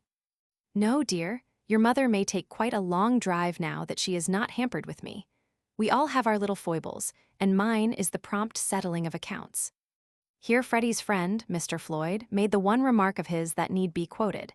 He offered to toss Freddie for Miss Bartlett's quid. A solution seemed in sight, and even Cecil, who had been ostentatiously drinking his tea at the View, felt the eternal attraction of chance, and turned round. But this did not do, either. "Please, please, I know I am a sad spoil-sport, but it would make me wretched. I should practically be robbing the one who lost." "Freddie owes me 15 shillings, interposed Cecil, "so it will work out right if you give the pound to me." 15 shillings, said Miss Bartlett dubiously. "How is that, Mr. Vyse?" "Because, don't you see, Freddie paid your cab. Give me the pound, and we shall avoid this deplorable gambling." Miss Bartlett, who was poor at figures, became bewildered and rendered up the sovereign, amidst the suppressed gurgles of the other youths. For a moment Cecil was happy. He was playing at nonsense among his peers. Then he glanced at Lucy, in whose face petty anxieties had marred the smiles. In January, he would rescue his Leonardo from this stupefying twaddle. "But I don't see that," exclaimed Minnie Beebe, who had narrowly watched the iniquitous transaction. "I don't see why Mr. Vyse is to have the quid." "Because of the 15 shillings and the 5, they said solemnly. 15 shillings and 5 shillings make £1, you see." "But I don't see." They tried to stifle her with cake. "No, thank you, I'm done. I don't see why. Freddie, don't poke me. Miss Honeychurch, your brother 's hurting me. Ow, what about Mr. Floyd's 10 shillings? Ow, no, I don't see, and I never shall see why Miss What's-her-name shouldn't pay that bob for the driver. I had forgotten the driver, said Miss Bartlett, reddening. Thank you, dear, for reminding me. A shilling was it? Can anyone give me change for half a crown? I'll get it, said the young hostess, rising with decision. Cecil, give me that sovereign. No, give me up that sovereign. I'll get Euphemia to change it, and we'll start the whole thing again from the beginning. Lucy, Lucy, what a nuisance I am, protested Miss Bartlett and followed her across the lawn. Lucy tripped ahead, simulating hilarity. When they were out of earshot, Miss Bartlett stopped her wails and said quite briskly, Have you told him about him yet? No, I haven't, replied Lucy, and then could have bitten her tongue for understanding so quickly what her cousin meant. Let me see, a sovereign's worth of silver. She escaped into the kitchen. Miss Bartlett's sudden transitions were too uncanny. It sometimes seemed as if she planned every word she spoke or caused to be spoken, as if all this worry about cabs and change had been a ruse to surprise the soul. No, I haven't told Cecil or anyone, she remarked when she returned. I promised you I shouldn't. Here is your money, all shillings except 2 half-crowns. Would you count it? You can settle your debt nicely now. Miss Bartlett was in the drawing room, gazing at the photograph of St. John Ascending, which had been framed. How dreadful, she murmured. How more than dreadful if Mr. Vyse should come to hear of it from some other source. Oh no, Charlotte, said the girl, entering the battle. George Emerson is all right, and what other source is there? Miss Bartlett considered. For instance, the driver. I saw him looking through the bushes at you. Remember, he had a violet between his teeth. Lucy shuddered a little. We shall get this silly affair on our nerves if we aren't careful. How could a Florentine cab driver ever get hold of Cecil? We must think of every possibility. Oh, it's all right. Or perhaps old Mr. Emerson knows. In fact, he is certain to know. I don't care if he does. I was grateful to you for your letter, but even if the news does get round, I think I can trust Cecil to laugh at it. To contradict it. No, to laugh at it. But she knew in her heart that she could not trust him, for he desired her untouched. Very well, dear, you know best. Perhaps gentlemen are different to what they were when I was young. Ladies are certainly different. Now, Charlotte, she struck at her playfully. You kind, anxious thing, what would you have me do? First you say don't tell, and then you say tell. Which is it to be? Quick. Miss Bartlett sighed. I am no match for you in conversation, dearest. I blush when I think how I interfered at Florence, and you so well able to look after yourself, and so much cleverer in all ways than I am. You will never forgive me. Shall we go out then? They will smash all the china if we don't. For the air rang with the shrieks of Minnie, who was being scalped with a teaspoon. Dear, one moment, we may not have this chance for a chat again. Have you seen the young one yet? Yes, I have. What happened? We met at the rectory. What line is he taking up? No line. He talked about Italy like any other person. It is really all right. What advantage would he get from being a cad, to put it bluntly? I do wish I could make you see it my way. He really won't be any nuisance, Charlotte. Once a cad, always a cad. That is my poor opinion. Lucy paused. Cecil said one day, and I thought it so profound, that there are 2 kinds of cads, the conscious and the subconscious. She paused again, to be sure of doing justice to Cecil's profundity. Through the window she saw Cecil himself, turning over the pages of a novel. It was a new one from Smith's library. Her mother must have returned from the station. Once a cad, always a cad, droned Miss Bartlett. What I mean by subconscious is that Emerson lost his head. I fell into all those violets, and he was silly and surprised. I don't think we ought to blame him very much. It makes such a difference when you see a person with beautiful things behind him unexpectedly. It really does. It makes an enormous difference, and he lost his head. He doesn't admire me or any of that nonsense, one straw. Freddie rather likes him and has asked him up here on Sunday, so you can judge for yourself. He has improved. He doesn't always look as if he's going to burst into tears. He is a clerk in the general manager's office at one of the big railways, not a porter, and runs down to his father for weekends. Papa was to do with journalism, but is rheumatic and has retired. There, now for the garden. She took hold of her guest by the arm. Suppose we don't talk about this silly Italian business anymore. We want you to have a nice restful visit at Windy Corner with no worrying." Lucy thought this rather a good speech. The reader may have detected an unfortunate slip in it. Whether Miss Bartlett detected the slip one cannot say, for it is impossible to penetrate into the minds of elderly people. She might have spoken further, but they were interrupted by the entrance of her hostess. Explanations took place, and in the midst of them Lucy escaped, the images throbbing a little more vividly in her brain.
Chapter 15, The Disaster Within. The Sunday after Miss Bartlett's arrival was a glorious day, like most of the days of that year. In the Weald, autumn approached, breaking up the green monotony of summer, touching the parks with the gray bloom of mist, the beech trees with russet, the oak trees with gold. Up on the heights, battalions of black pines witnessed the change, themselves unchangeable. Either country was spanned by a cloudless sky, and in either arose the tinkle of church bells. The garden of Windy Corners was deserted except for a red book, which lay sunning itself upon the gravel path. From the house came incoherent sounds, as of females preparing for worship. "The men say they won't go." "Well, I don't blame them," Minnie says. "Need she go?" "Tell her no nonsense." "Anne, Mary, hook me behind." "Dearest Lucia, may I trespass upon you for a pin?" For Miss Bartlett had announced that she at all events was one for church. The sun rose higher on its journey, guided not by Phaethon, but by Apollo, competent, unswerving, divine. Its rays fell on the ladies whenever they advanced towards the bedroom windows, on Mr. Beebe down at Summer Street as he smiled over a letter from Miss Catherine Allen, on George Emerson cleaning his father's boots, and lastly, to complete the catalogue of memorable things, on the red book mentioned previously. The ladies move, Mr. Beebe moves, George moves, and movement may engender shadow. But this book lies motionless, to be caressed all the morning by the sun and to raise its covers slightly, as though acknowledging the caress. Presently Lucy steps out of the drawing-room window. Her new cerise dress has been a failure and makes her look tawdry and wan. At her throat is a garnet brooch, on her finger a ring set with rubies, an engagement ring. Her eyes are bent to the Weald. She frowns a little, not in anger, but as a brave child frowns when he is trying not to cry. In all that expanse no human eye is looking at her, and she may frown unrebuked and measure the spaces that yet survive between Apollo and the western hills. "Lucy, Lucy, what's that book? Who's been taking a book out of the shelf and leaving it about to spoil?" "It's only the library book that Cecil's been reading." "But pick it up, and don't stand idling there like a flamingo." Lucy picked up the book and glanced at the title listlessly, under a logia. She no longer read novels herself, devoting all her spare time to solid literature in the hope of catching Cecil up. It was dreadful how little she knew, and even when she thought she knew a thing, like the Italian painters, she found she had forgotten it. Only this morning she had confused Francesco Francia with Piero della Francesca, and Cecil had said, "What? You aren't forgetting your Italy already." And this too had lent anxiety to her eyes when she saluted the dear view and the dear garden in the foreground, and above them, scarcely conceivable elsewhere, the dear sun. "Lucy, have you a sixpence for Minnie and a shilling for yourself?"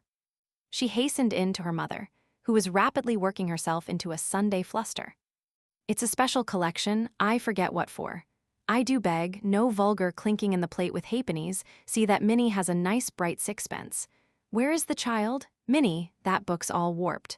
Gracious, how plain you look. Put it under the atlas to press, Minnie. Oh, Mrs. Honeychurch, from the upper regions. Minnie, don't be late. Here comes the horse. It was always the horse, never the carriage. Where's Charlotte? Run up and hurry her. Why is she so long? She had nothing to do. She never brings anything but blouses. Poor Charlotte, how I do detest blouses, Minnie. Paganism is infectious, more infectious than diphtheria or piety, and the rector's niece was taken to church protesting. As usual, she didn't see why. Why shouldn't she sit in the sun with the young men? The young men, who had now appeared, mocked her with ungenerous words. Mrs. Honeychurch defended orthodoxy, and in the midst of the confusion Miss Bartlett, dressed in the very height of the fashion, came strolling down the stairs. Dear Marian, I am very sorry, but I have no small change, nothing but sovereigns and half-crowns. Could anyone give me? Yes, easily, jump in. Gracious me, how smart you look, what a lovely frock, you put us all to shame. If I did not wear my best rags and tatters now, when should I wear them? Said Miss Bartlett reproachfully. She got into the Victoria and placed herself with her back to the horse. The necessary roar ensued, and then they drove off. Goodbye, be good, called out Cecil. Lucy bit her lip, for the tone was sneering. On the subject of church and so on, they had had rather an unsatisfactory conversation. He had said that people ought to overhaul themselves, and she did not want to overhaul herself. She did not know it was done. Honest orthodoxy Cecil respected, but he always assumed that honesty is the result of a spiritual crisis. He could not imagine it as a natural birthright that might grow heavenward like flowers. All that he said on this subject pained her, though he exuded tolerance from every pore. Somehow the Emersons were different. She saw the Emersons after church. There was a line of carriages down the road, and the Honeychurch vehicle happened to be opposite Sissy Villa. To save time, they walked over the green to it and found father and son smoking in the garden. Introduce me, said her mother, unless the young man considers that he knows me already. He probably did, but Lucy ignored the sacred lake and introduced them formally. Old Mr. Emerson claimed her with much warmth and said how glad he was that she was going to be married. She said yes, she was glad too, and then, as Miss Bartlett and Minnie were lingering behind with Mr. Beebe, she turned the conversation to a less disturbing topic and asked him how he liked his new house. Very much, he replied, but there was a note of offense in his voice. She had never known him offended before. He added, We find, though, that the Miss Allens were coming and that we have turned them out. Women mind such a thing. I am very much upset about it. I believe that there was some misunderstanding, said Mrs. Honeychurch uneasily. Our landlord was told that we should be a different type of person, said George, who seemed disposed to carry the matter further. He thought we should be artistic. He is disappointed. And I wonder whether we ought to write to the Miss Allens and offer to give it up. What do you think? He appealed to Lucy. Oh, stop now you have come, said Lucy lightly. She must avoid censuring Cecil, for it was on Cecil that the little episode turned, though his name was never mentioned. So George says. He says that the Miss Allens must go to the wall, yet it does seem so unkind. There is only a certain amount of kindness in the world, said George, watching the sunlight flash on the panels of the passing carriages. Yes, exclaimed Mrs. Honeychurch. That's exactly what I say. Why all this twiddling and twaddling over two Miss Allens? There is a certain amount of kindness, just as there is a certain amount of light, he continued in measured tones. We cast a shadow on something wherever we stand, and it is no good moving from place to save things, because the shadow always follows. Choose a place where you won't do harm. Yes, choose a place where you won't do very much harm, and stand in it for all you are worth, facing the sunshine. Oh, Mr. Emerson, I see you're clever. I see you're going to be clever. I hope you didn't go behaving like that to poor Freddie. George's eyes laughed, and Lucy suspected that he and her mother would get on rather well. No, I didn't, he said. He behaved that way to me. It is his philosophy. Only he starts life with it, and I have tried the note of interrogation first. What do you mean? No, never mind what you mean. Don't explain. He looks forward to seeing you this afternoon. Do you play tennis? Do you mind tennis on Sunday? George mind tennis on Sunday. George, after his education, distinguished between Sunday. Very well, George doesn't mind tennis on Sunday. No more do I, that's settled. Mr. Emerson, if you could come with your son, we should be so pleased. He thanked her, but the walk sounded rather far. He could only potter about in these days. She turned to George, and then he wants to give up his house to the Miss Allens. I know, said George, and put his arm round his father's neck. The kindness that Mr. Beebe and Lucy had always known to exist in him came out suddenly, like sunlight touching a vast landscape, a touch of the morning sun. She remembered that in all his perversities he had never spoken against affection. Miss Bartlett approached. You know our cousin, Miss Bartlett, said Mrs. Honeychurch pleasantly. You met her with my daughter in Florence. Yes, indeed, said the old man, and made as if he would come out of the garden to meet the lady. Miss Bartlett promptly got into the Victoria. Thus entrenched, she emitted a formal bow. It was the Pension Bertolini again, the dining table with the decanters of water and wine. It was the old battle of the room with the view. George did not respond to the bow. Like any boy, he blushed and was ashamed. He knew that the chaperone remembered. He said, I'll come up to tennis if I can manage it, and went into the house. Perhaps anything that he did would have pleased Lucy, but his awkwardness went straight to her heart. Men were not gods after all, but as human and as clumsy as girls, even men might suffer from unexplained desires and need help. To one of her upbringing and of her destination, the weakness of men was a truth unfamiliar. But she had surmised it at Florence, when George threw her photographs into the river Arno. George, don't go, cried his father, who thought it a great treat for people if his son would talk to them. George has been in such good spirits today, and I am sure he will end by coming up this afternoon. Lucy caught her cousin's eye. Something in its mute appeal made her reckless. Yes, she said, raising her voice, I do hope he will. Then she went to the carriage and murmured, The old man hasn't been told. I knew it was all right. Mrs. Honeychurch followed her, and they drove away. Satisfactory that Mr. Emerson had not been told of the Florence escapade, yet Lucy's spirits should not have leapt up as if she had sighted the ramparts of heaven. Satisfactory, yet surely she greeted it with disproportionate joy. All the way home the horses' hoofs sang a tune to her. He has not told, he has not told. Her brain expanded the melody. He has not told his father, to whom he tells all things. It was not an exploit. He did not laugh at me when I had gone. She raised her hand to her cheek. He does not love me. No, how terrible if he did, but he has not told, he will not tell. She longed to shout the words. It is all right. It's a secret between us two forever. Cecil will never hear. She was even glad that Miss Bartlett had made her promise secrecy that last dark evening at Florence when they had knelt packing in his room. The secret, big or little, was guarded. Only 3 English people knew of it in the world. Thus she interpreted her joy. She greeted Cecil with unusual radiance because she felt so safe. As he helped her out of the carriage, she said, The Emersons have been so nice. George Emerson has improved enormously. How are my protégés? Asked Cecil, who took no real interest in them, and had long since forgotten his resolution to bring them to Windy Corner for educational purposes. Protégés? She exclaimed with some warmth. For the only relationship which Cecil conceived was feudal, that of protector and protected. He had no glimpse of the comradeship after which the girl's soul yearned. You shall see for yourself how your protégés are. George Emerson is coming up this afternoon. He is a most interesting man to talk to. Only don't, she nearly said, don't protect him. But the bell was ringing for lunch, and, as often happened, Cecil had paid no great attention to her remarks. Charm, not argument, was to be her forte. Lunch was a cheerful meal. Generally, Lucy was depressed at meals. Someone had to be soothed, either Cecil or Miss Bartlett or a being not visible to the mortal eye, a being who whispered to her soul, It will not last, this cheerfulness. In January you must go to London to entertain the grandchildren of celebrated men. But today she felt she had received a guarantee. Her mother would always sit there, her brother here.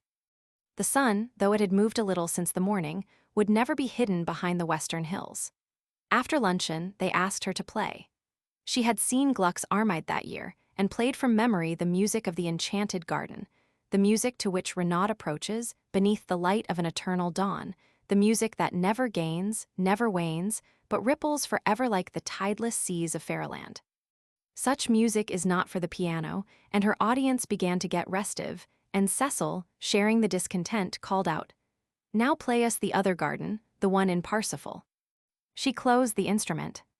"Not very dutiful," said her mother's voice. Fearing that she had offended Cecil, she turned quickly round. There George was. He had crept in without interrupting her. "Oh, I had no idea," she exclaimed, getting very red, and then, without a word of greeting, she reopened the piano. Cecil should have the Parsifal and anything else that he liked. "Our performer has changed her mind," said Miss Bartlett, perhaps implying she will play the music to Mr. Emerson. Lucy did not know what to do nor even what she wanted to do. She played a few bars of the Flower Maidens, sang very badly, and then she stopped. "I vote tennis," said Freddie, disgusted at the scrappy entertainment. "Yes, so do I." Once more she closed the unfortunate piano. "I vote you have amends for." "All right." "Not for me, thank you," said Cecil. "I will not spoil the set." He never realized that it may be an act of kindness in a bad player to make up a fourth. "Oh, come along, Cecil. I'm bad, Floyd's rot, and so I dare say's Emerson." George corrected him, "I am not bad." One looked down one's nose at this. "Then certainly I won't play," said Cecil, while Miss Bartlett, under the impression that she was snubbing George, added, "I agree with you, Mr. Vyse, you had much better not play. Much better not." Minnie, rushing in where Cecil feared to tread, announced that she would play. "I shall miss every ball anyway, so what does it matter?" But Sunday intervened and stamped heavily upon the kindly suggestion. "Then it will have to be Lucy," said Mrs. Honeychurch. "You must fall back on Lucy. There is no other way out of it. Lucy, go and change your frock." Lucy's Sabbath was generally of this amphibious nature. She kept it without hypocrisy in the morning and broke it without reluctance in the afternoon. As she changed her frock, she wondered whether Cecil was sneering at her. Really, she must overhaul herself and settle everything up before she married him. Mr. Floyd was her partner. She liked music, but how much better tennis seemed. How much better to run about in comfortable clothes than to sit at the piano and feel girt under the arms. Once more music appeared to her the employment of a child. George served and surprised her by his anxiety to win. She remembered how he had sighed among the tombs at Santa Croce because things wouldn't fit. How after the death of that obscure Italian he had leant over the parapet by the Arno and said to her, "I shall want to live, I tell you."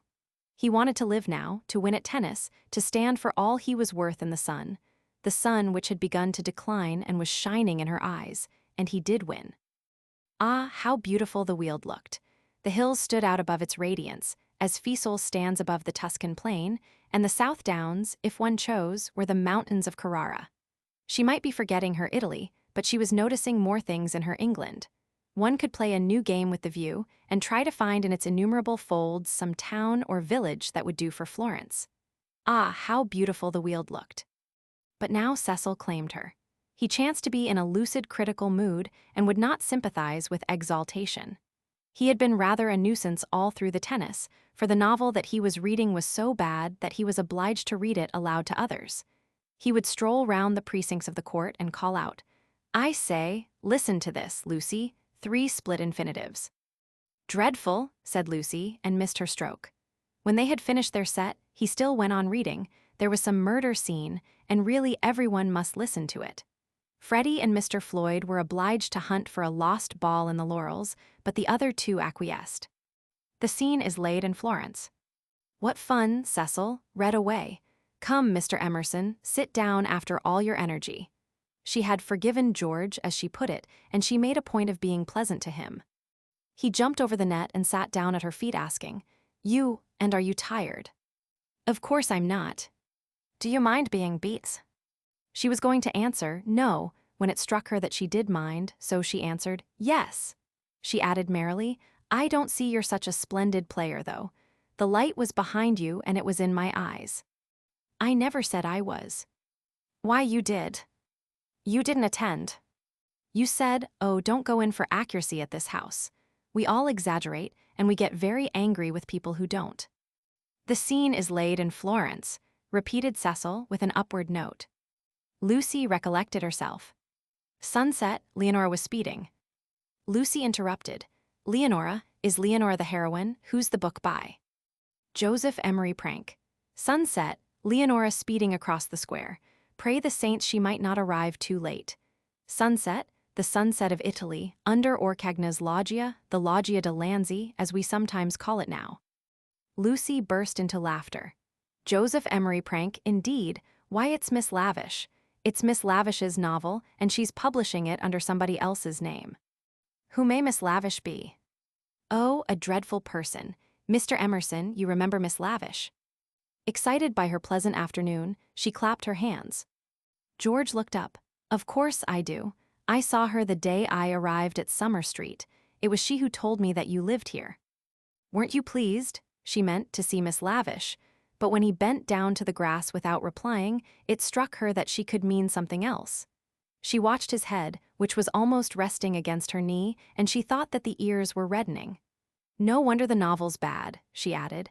I never liked Miss Lavish, but I suppose one ought to read it as one's met her.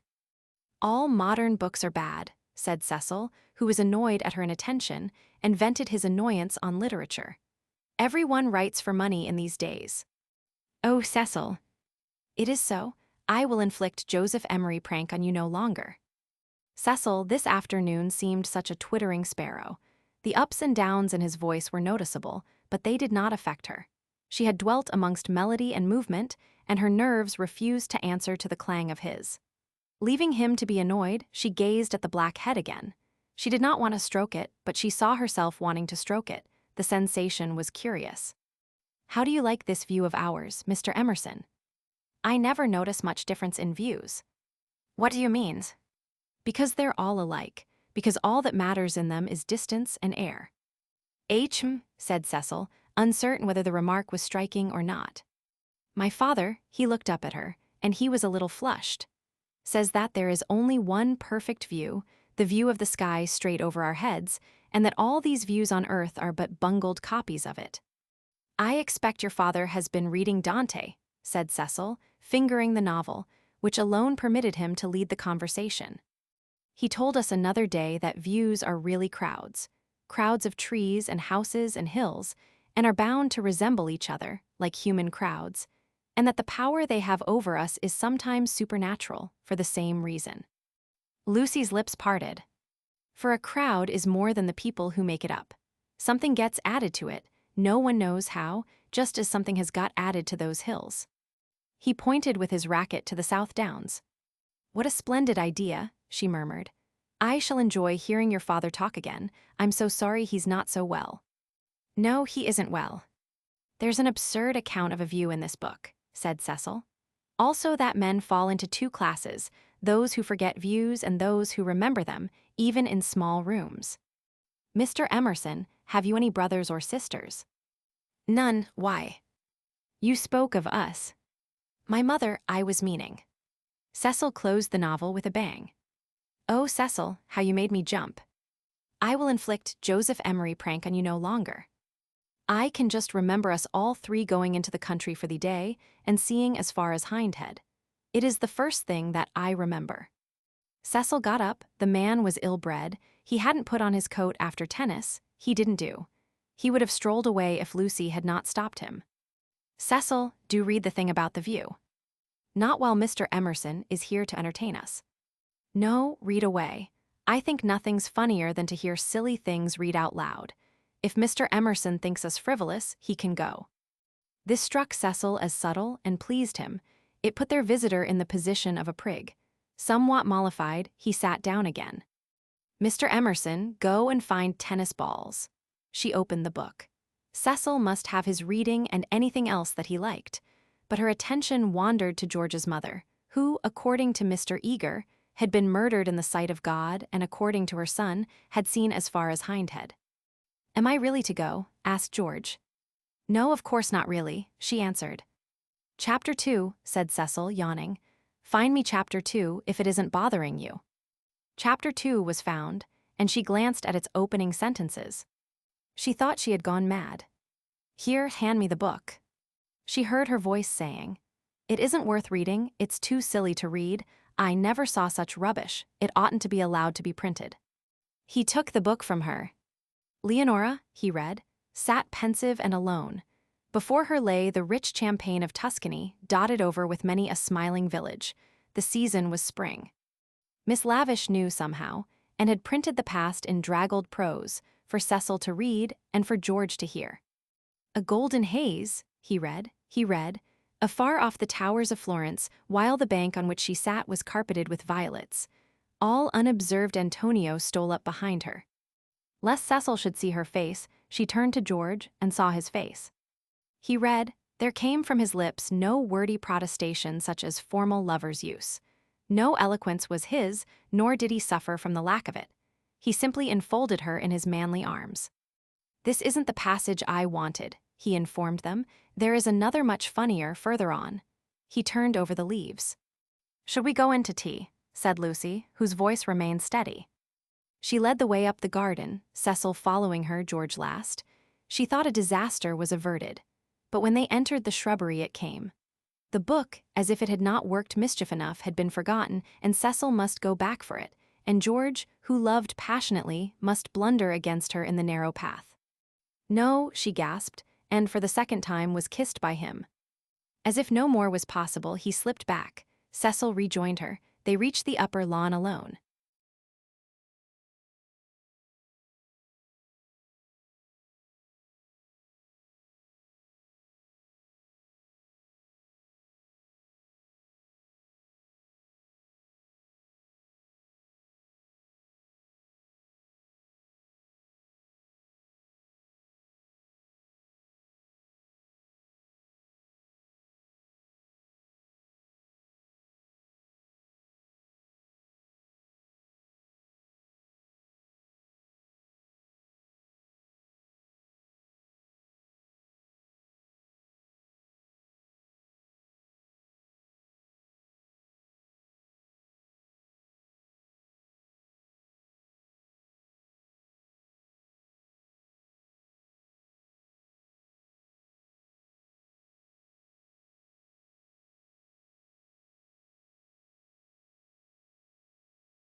Chapter 16, Lying to George.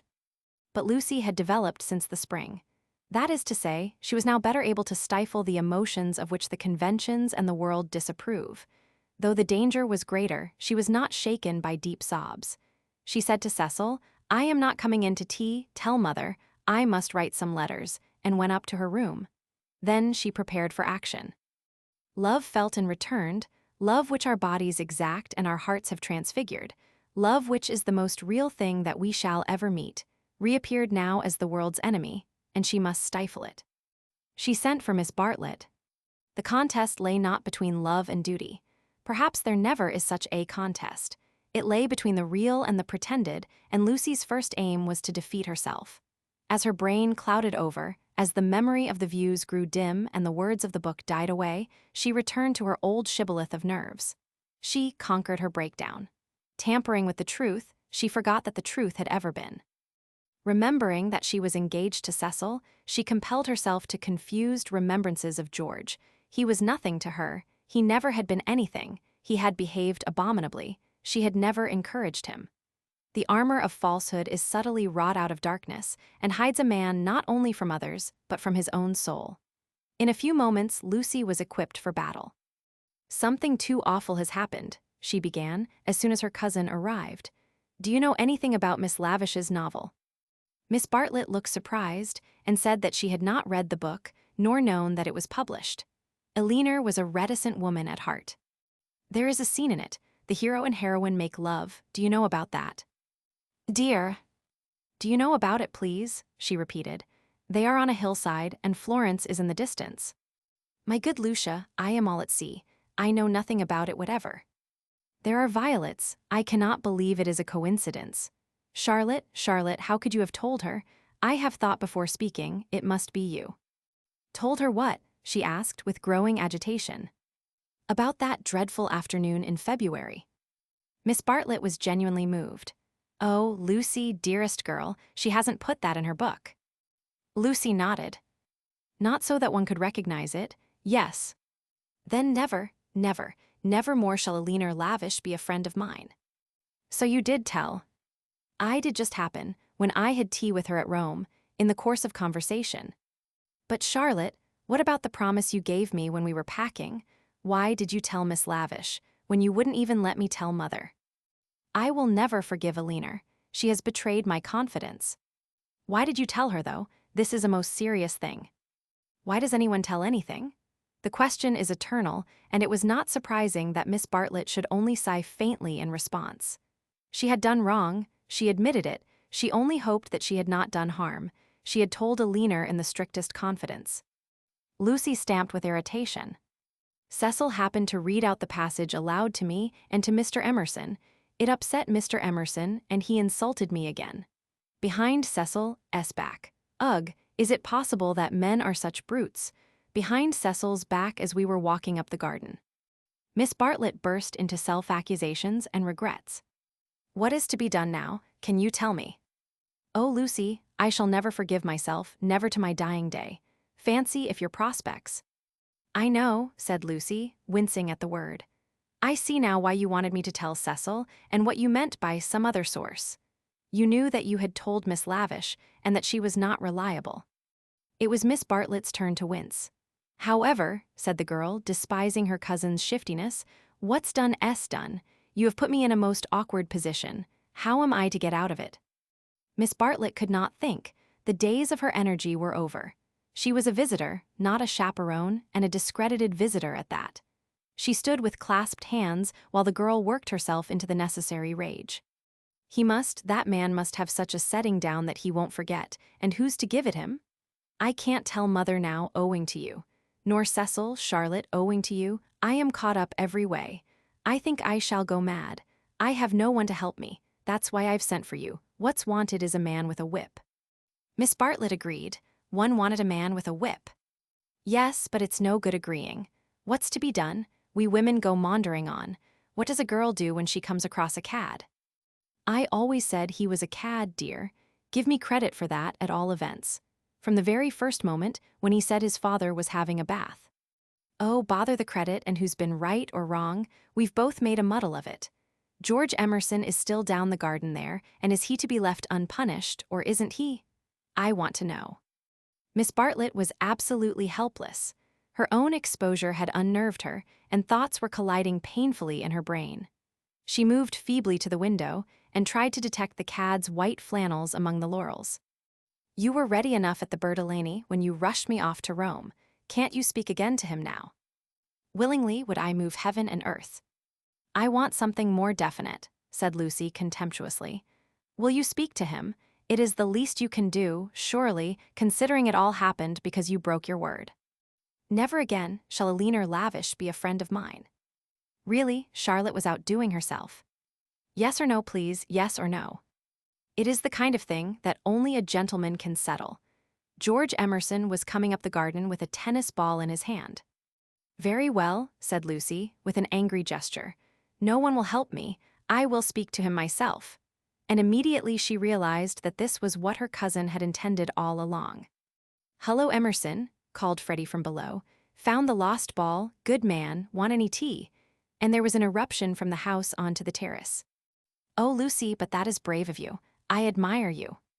They had gathered round George, who beckoned, she felt, over the rubbish, the sloppy thoughts, the furtive yearnings that were beginning to cumber her soul. Her anger faded at the sight of him. Ah, the Emersons were fine people in their way. She had to subdue a rush in her blood before saying, Freddie has taken him into the dining room. The others are going down the garden.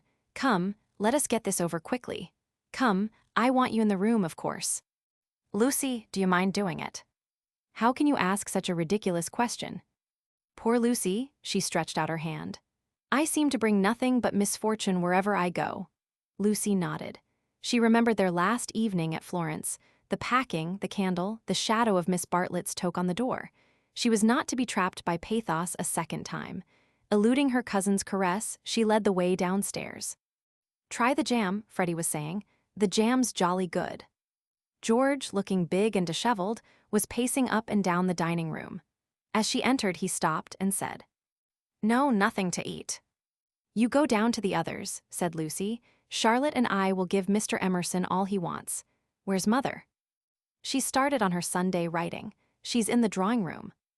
"That's all right, you go away." He went off singing. Lucy sat down at the table. Miss Bartlett, who was thoroughly frightened, took up a book and pretended to read. She would not be drawn into an elaborate speech. She just said, "I can't have it, Mr. Emerson. I cannot even talk to you. Go out of this house and never come into it again as long as I live here," flushing as she spoke and pointing to the door. "I hate a row. Go please." "What?" "No discussion." "But I can't." She shook her head. "Go please. I do not want to call in Mr. Vyse." "You don't mean," he said, absolutely ignoring Miss Bartlett, "you don't mean that you are going to marry that man?" The line was unexpected. She shrugged her shoulders, as if his vulgarity wearied her. "You are merely ridiculous," she said quietly. Then his words rose gravely over hers. "You cannot live with Vyse. He's only for an acquaintance. He is for society and cultivated talk. He should know no one intimately, least of all a woman." It was a new light on Cecil's character. "Have you ever talked to Vyse without feeling tired?" "I can scarcely discuss." "No, but have you ever? He is the sort who are all right so long as they keep to things, books, pictures, but kill when they come to people. That's why I'll speak out through all this muddle even now. It's shocking enough to lose you in any case, but generally a man must deny himself joy, and I would have held back if your Cecil had been a different person. I would never have let myself go. But I saw him first in the National Gallery, when he winced because my father mispronounced the names of great painters. Then he brings us here, and we find it is to play some silly trick on a kind neighbor. That is the man all over, playing tricks on people, on the most sacred form of life that he can find. Next, I meet you together and find him protecting and teaching you and your mother to be shocked, when it was for you to settle whether you were shocked or no. Cecil all over again. He daren't let a woman decide. He's the type who's kept Europe back for 1,000 years. Every moment of his life he's forming you, telling you what's charming or amusing or ladylike, telling you what a man thinks womanly. And you of all women, listen to his voice instead of to your own. So it was at the rectory when I met you both again, so it has been the whole of this afternoon. Therefore, not therefore I kissed you, because the book made me do that, and I wish to goodness I had more self-control. I'm not ashamed. I don't apologize. But it has frightened you, and you may not have noticed that I love you. Or would you have told me to go and dealt with a tremendous thing so lightly? But therefore I settled to fight him. Lucy thought of a very good remark. "You say Mr. Vyse wants me to listen to him, Mr. Emerson. Pardon me for suggesting that you have caught the habit." And he took the shoddy reproof and touched it into immortality. He said, "Yes, I have," and sank down as if suddenly weary. "I'm the same kind of brute at bottom. This desire to govern a woman, it lies very deep, and men and women must fight it together before they shall enter the garden. But I do love you surely in a better way than he does," he thought. "Yes, really in a better way. I want you to have your own thoughts even when I hold you in my arms." He stretched them towards her. "Lucy, be quick, there's no time for us to talk now. Come to me as you came in the spring, and afterwards I will be gentle and explain. I have cared for you since that man died. I cannot live without you, no good, I thought. She is marrying someone else. But I meet you again when all the world is glorious water and sun. As you came through the wood I saw that nothing else mattered. I called. I wanted to live and have my chance of joy." "And Mr. Vyse," said Lucy, who kept commendably calm. "Does he not matter? That I love Cecil and shall be his wife shortly? A detail of no importance, I suppose." But he stretched his arms over the table towards her. "May I ask what you intend to gain by this exhibition?" He said, "It is our last chance. I shall do all that I can." And as if he had done all else, he turned to Miss Bartlett, who sat like some portent against the skies of the evening. "You wouldn't stop us this second time if you understood," he said. "I have been into the dark, and I am going back into it, unless you will try to understand." Her long, narrow head drove backwards and forwards, as though demolishing some invisible obstacle. She did not answer. "It is being young," he said quietly, picking up his racket from the floor and preparing to go. "It is being certain that Lucy cares for me really, It is that love and youth matter intellectually. In silence, the two women watched him. His last remark, they knew, was nonsense, but was he going after it or not? Would not he, the cad, the charlatan, attempt a more dramatic finish? No, he was apparently content. He left them, carefully closing the front door, and when they looked through the hall window, they saw him go up the drive and begin to climb the slopes of withered fern behind the house. Their tongues were loosed, and they burst into stealthy rejoicings. "Oh, Lucia, come back here. Oh, what an awful man." Lucy had no reaction, at least not yet. "Well, he amuses me," she said. "Either I'm mad or else he is, and I'm inclined to think it's the latter. One more fuss through with you, Charlotte. Many thanks. I think, though, that this is the last. My admirer will hardly trouble me again." "And Miss Bartlett, too," essayed the roguish. "Well, it isn't everyone who could boast such a conquest, dearest, is it? Oh, one oughtn't to laugh, really. It might have been very serious. But you were so sensible and brave, so unlike the girls of my day. Let's go down to them." But once in the open air, she paused. Some emotion, pity, terror, love, but the emotion was strong, seized her, and she was aware of autumn. Summer was ending, and the evening brought her odors of decay, the more pathetic because they were reminiscent of spring. That something or other mattered intellectually. A leaf, violently agitated, danced past her, while other leaves lay motionless. That the earth was hastening to re-enter darkness, and the shadows of those trees over Windy Corner. "Hullo, Lucy. There's still light enough for another set if you two'll hurry. Mr. Emerson has had to go." "What a nuisance. That spoils the four.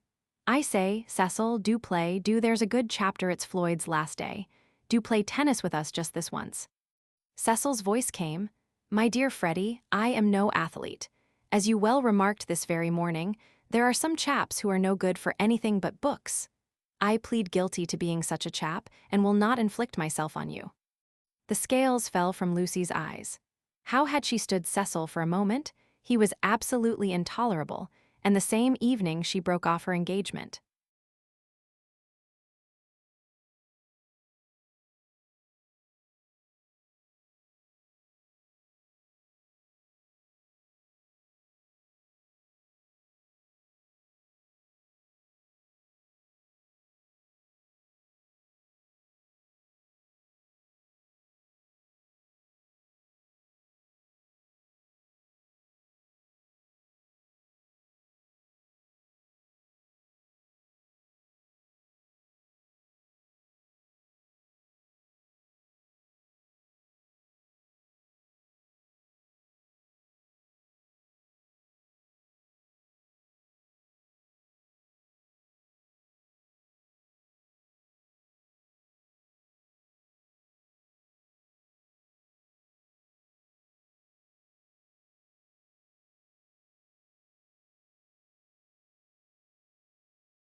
Chapter 17, Lying to Cecil.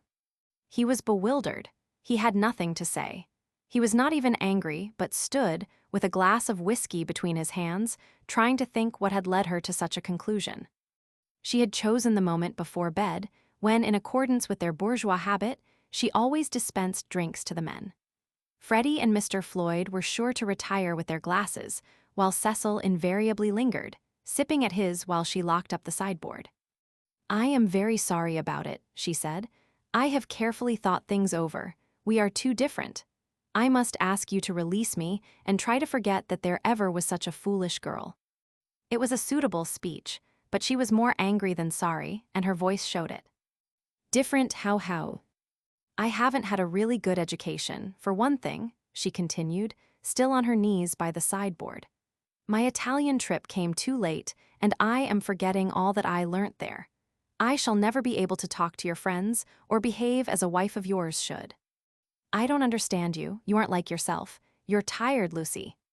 "Tired?" she retorted, kindling at once. "That is exactly like you. You always think women do mean what they say." "Well, you sound tired, as if something has worried you."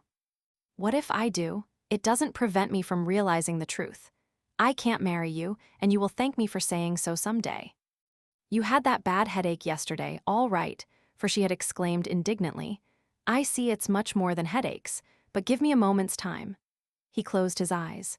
You must excuse me if I say stupid things, but my brain has gone to pieces. Part of it lives 3 minutes back, when I was sure that you loved me, and the other part, I find it difficult, I am likely to say the wrong thing. It struck her that he was not behaving so badly, and her irritation increased.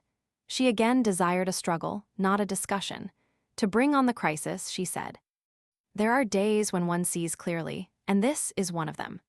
Things must come to a breaking point sometime, and it happens to be today. If you want to know, quite a little thing decided me to speak to you when you wouldn't play tennis with Freddie. I never do play tennis, said Cecil, painfully bewildered.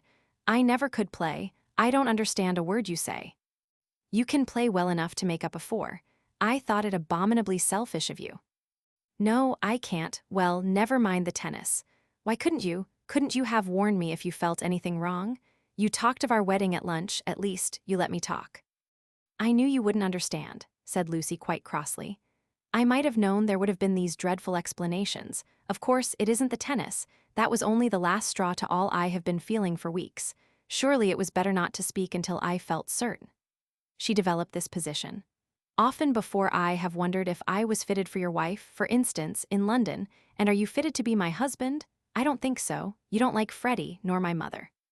There was always a lot against our engagement, Cecil, but all our relations seemed pleased, and we met so often, and it was no good mentioning it until all things came to a point. They have today. I see clearly. I must speak. That's all. I cannot think you were right, said Cecil gently. I cannot tell why, but though all that you say sounds true, I feel that you are not treating me fairly. It's all too horrible. What's the good of a scene? No good, but surely I have a right to hear a little more. He put down his glass and opened the window. From where she knelt, jangling her keys, she could see a slit of darkness, and peering into it, as if it would tell him that little more, his long, thoughtful face. Don't open the window, and you'd better draw the curtain, too. Freddie or anyone might be outside. He obeyed. I really think we had better go to bed, if you don't mind. I shall only say things that will make me unhappy afterwards. As you say, it is all too horrible, and it is no good talking. But to Cecil, now that he was about to lose her, she seemed each moment more desirable. He looked at her instead of through her, for the first time since they were engaged. From a Leonardo she had become a living woman, with mysteries and forces of her own, with qualities that even eluded art. His brain recovered from the shock, and, in a burst of genuine devotion, he cried, But I love you, and I did think you loved me. I did not, she said. I thought I did at first. I am sorry, and ought to have refused you this last time, too. He began to walk up and down the room, and she grew more and more vexed at his dignified behavior. She had counted on his being petty. It would have made things easier for her. By a cruel irony, she was drawing out all that was finest in his disposition. You don't love me, evidently. I dare say you are right not to, but it would hurt a little less if I knew why. Because, a phrase came to her, and she accepted it, you're the sort who can't know anyone intimately. A horrified look came into his eyes. I don't mean exactly that, but you will question me, though I beg you not to, and I must say something. It is that, more or less. When we were only acquaintances, you let me be myself, but now you're always protecting me. Her voice swelled. I won't be protected. I will choose for myself what is ladylike and right. To shield me is an insult. Can't I be trusted to face the truth, but I must get it secondhand through you, a woman's place. You despise my mother? I know you do, because she's conventional and bothers over puddings, but oh goodness. She rose to her feet. Conventional, Cecil, you're that, for you may understand beautiful things, but you don't know how to use them, and you wrap yourself up in art and books and music and would try to wrap up me. I won't be stifled, not by the most glorious music, for people are more glorious and you hide them from me. That's why I break off my engagement. You were all right as long as you kept to things, but when you came to people, she stopped. There was a pause, then Cecil said with great emotion, It is true. True on the whole, she corrected, full of some vague shame. True every word, it is a revelation, it is I. Anyhow, those are my reasons for not being your wife. He repeated, the sort that can know no one intimately. It is true. I fell to pieces the very first day we were engaged. I behaved like a cad to Beebe and to your brother. You are even greater than I thought. She withdrew a step. I'm not going to worry you. You are far too good to me. I shall never forget your insight, and dear, I only blame you for this. You might have warned me in the early stages, before you felt you wouldn't marry me, and so have given me a chance to improve. I have never known you till this evening. I have just used you as a peg for my silly notions of what a woman should be. But this evening, you are a different person. New thoughts, even a new voice. What do you mean by a new voice? She asked, seized with incontrollable anger. I mean that a new person seems speaking through you, said he. Then she lost her balance. She cried, If you think I am in love with someone else, you are very much mistaken. Of course I don't think that. You are not that kind, Lucy. Oh yes, you do think it. It's your old idea, the idea that has kept Europe back. I mean the idea that women are always thinking of men. If a girl breaks off her engagement, everyone says, oh, she had someone else in her mind. She hopes to get someone else. It's disgusting, brutal, as if a girl can't break it off for the sake of freedom. He answered reverently, I may have said that in the past. I shall never say it again. You have taught me better. She began to redden and pretended to examine the windows again. Of course, there is no question of someone else in this, no jilting or any such nauseous stupidity. I beg your pardon most humbly if my words suggested that there was. I only meant that there was a force in you that I hadn't known of up till now. All right, Cecil, that will do. Don't apologize to me. It was my mistake. It is a question between ideals, yours and mine, pure abstract ideals, and yours are the nobler. I was bound up in the old vicious notions, and all the time you were splendid and new. His voice broke. I must actually thank you for what you have done, for showing me what I really am. Solemnly, I thank you for showing me a true woman. Will you shake hands? Of course I will, said Lucy, twisting up her other hand in the curtains. Good night, Cecil. Goodbye, that's all right, I'm sorry about it. Thank you very much for your gentleness. Let me light your candle, shall I? They went into the hall. Thank you, good night again. God bless you, Lucy. Goodbye, Cecil. She watched him steal upstairs, while the shadows from 3 banisters passed over her face like the beat of wings. On the landing, he paused strong in his renunciation and gave her a look of memorable beauty. For all his culture, Cecil was an ascetic at heart, and nothing in his love became him like the leaving of it. She could never marry. In the tumult of her soul, that stood firm. Cecil believed in her. She must some day believe in herself. She must be one of the women whom she had praised so eloquently, who care for liberty and not for men. She must forget that George loved her, that George had been thinking through her and gained her this honorable release, that George had gone away into, what was it? The darkness. She put out the lamp. It did not do to think nor, for the matter of that, to feel. She gave up trying to understand herself and joined the vast armies of the benighted, who follow neither the heart nor the brain and march to their destiny by catchwords. The armies are full of pleasant and pious folk, but they have yielded to the only enemy that matters, the enemy within. They have sinned against passion and truth, and vain will be their strife after virtue. As the years pass, they are censured. Their pleasantry and their piety show cracks, their wit becomes cynicism, their unselfishness hypocrisy. They feel and produce discomfort wherever they go. They have sinned against Eros and against Pallas Athene, and not by any heavenly intervention, but by the ordinary course of nature, those allied deities will be avenged. Lucy entered this army when she pretended to George that she did not love him, and pretended to Cecil that she loved no one. The night received her, as it had received Miss Bartlett 30 years before.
Chapter 18 Lying to Mr. Beebe. Mrs. Honeychurch, Freddie, and the servants. Windy Corner lay, not on the summit of the ridge, but a few hundred feet down the southern slope, at the springing of one of the great buttresses that supported the hill. On either side of it was a shallow ravine, filled with ferns and pine trees, and down the ravine on the left ran the highway into the Weald. Whenever Mr. Beebe crossed the ridge and caught sight of these noble dispositions of the earth, and poised in the middle of them, Windy Corner, he laughed. The situation was so glorious, the house so commonplace, not to say impertinent. The late Mr. Honeychurch had affected the cube, because it gave him the most accommodation for his money, and the only addition made by his widow had been a small turret, shaped like a rhinoceros horn, where she could sit in wet weather and watch the carts going up and down the road. So impertinent, and yet the house did, for it was the home of people who loved their surroundings honestly. Other houses in the neighborhood had been built by expensive architects, over others their inmates had fidgeted sedulously, yet all these suggested the accidental, the temporary, while Windy Corner seemed as inevitable as an ugliness of nature's own creation. One might laugh at the house, but one never shuddered. Mr. Beebe was bicycling over this Monday afternoon with a piece of gossip. He had heard from the Miss Allens. These admirable ladies, since they could not go to Sissy Villa, had changed their plans. They were going to Greece instead. "Since Florence did my poor sister so much good," wrote Miss Catherine, "we do not see why we should not try Athens this winter. Of course, Athens is a plunge, and the doctor has ordered her special digestive bread, but after all, we can take that with us, and it is only getting first into a steamer and then into a train. But is there an English church?" And the letter went on to say, "I do not expect we shall go any further than Athens, but if you knew of a really comfortable pension at Constantinople, we should be so grateful." Lucy would enjoy this letter, and the smile with which Mr. Beebe greeted Windy Corner was partly for her. She would see the fun of it, and some of its beauty, for she must see some beauty. Though she was hopeless about pictures, and though she dressed so unevenly, oh, that cerise frock yesterday at church, she must see some beauty in life, or she could not play the piano as she did. He had a theory that musicians are incredibly complex, and know far less than other artists what they want and what they are, that they puzzle themselves as well as their friends, that their psychology is a modern development and has not yet been understood. This theory, had he known it, had possibly just been illustrated by facts.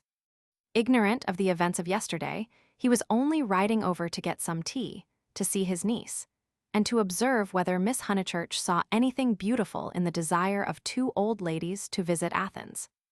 A carriage was drawn up outside Windy Corner, and just as he caught sight of the house it started, bowled up the drive, and stopped abruptly when it reached the main road. Therefore it must be the horse, who always expected people to walk up the hill in case they tired him. The door opened obediently, and two men emerged, whom Mr. Beebe recognized as Cecil and Freddie. They were an odd couple to go driving, but he saw a trunk beside the coachman's legs. Cecil, who wore a bowler, must be going away, while Freddie, a cap, was seeing him to the station. They walked rapidly, taking the short cuts, and reached the summit while the carriage was still pursuing the windings of the road. They shook hands with the clergyman, but did not speak. "So you're off for a minute, Mr. Vyse?" he asked. Cecil said yes, while Freddie edged away. "I was coming to show you this delightful letter from those friends of Miss Honeychurch." He quoted from it. "Isn't it wonderful? Isn't it romance? Most certainly they will go to Constantinople. They are taken in a snare that cannot fail. They will end by going round the world." Cecil listened civilly, and said he was sure that Lucy would be amused and interested. "Isn't romance capricious? I never notice it in you young people. You do nothing but play lawn tennis and say that romance is dead, while the Miss Allens are struggling with all the weapons of propriety against the terrible thing. A really comfortable pension at Constantinople, so they call it out of decency, but in their hearts they want a pension with magic windows opening on the foam of perilous seas in fairyland forlorn. No ordinary view will content the Miss Allens. They want the pension Keats." "I'm awfully sorry to interrupt, Mr. Beebe," said Freddie, "but have you any matches?" "I have," said Cecil, and it did not escape Mr. Beebe's notice that he spoke to the boy more kindly. "You have never met these Miss Allens, have you, Mr. Vyse?" "Never." "Then you don't see the wonder of this Greek visit. I haven't been to Greece myself and don't mean to go, and I can't imagine any of my friends going. It is altogether too big for our little lot. Don't you think so? Italy is just about as much as we can manage. Italy is heroic, but Greece is godlike or devilish. I am not sure which, and in either case absolutely out of our suburban focus. All right, Freddie, I am not being clever. Upon my word, I am not. I took the idea from another fellow, and give me those matches when you've done with them. He lit a cigarette and went on talking to the two young men. I was saying, if our poor little Cockney lives must have a background, let it be Italian, big enough in all conscience. The ceiling of the Sistine Chapel for me, there the contrast is just as much as I can realize. But not the Parthenon, not the frieze of Phidias at any price. And here comes the Victoria. You're quite right, said Cecil. Greece is not for our little lot, and he got in. Freddie followed, nodding to the clergyman, whom he trusted not to be pulling one's leg, really. And before they had gone a dozen yards, he jumped out and came running back for Vise's matchbox, which had not been returned. As he took it, he said, I'm so glad you only talked about books. Cecil's hard hit. Lucy won't marry him. If you'd gone on about her, as you did about them, he might have broken down. But when's? Late last night, I must go. Perhaps they won't want me down there. No, go on, goodbye. Thank goodness, exclaimed Mr. Beebe to himself, and struck the saddle of his bicycle approvingly. It was the one foolish thing she ever did. Oh, what a glorious riddance. And, after a little thought, he negotiated the slope into Windy Corner, light of heart. The house was again, as it ought to be, cut off forever from Cecil's pretentious world.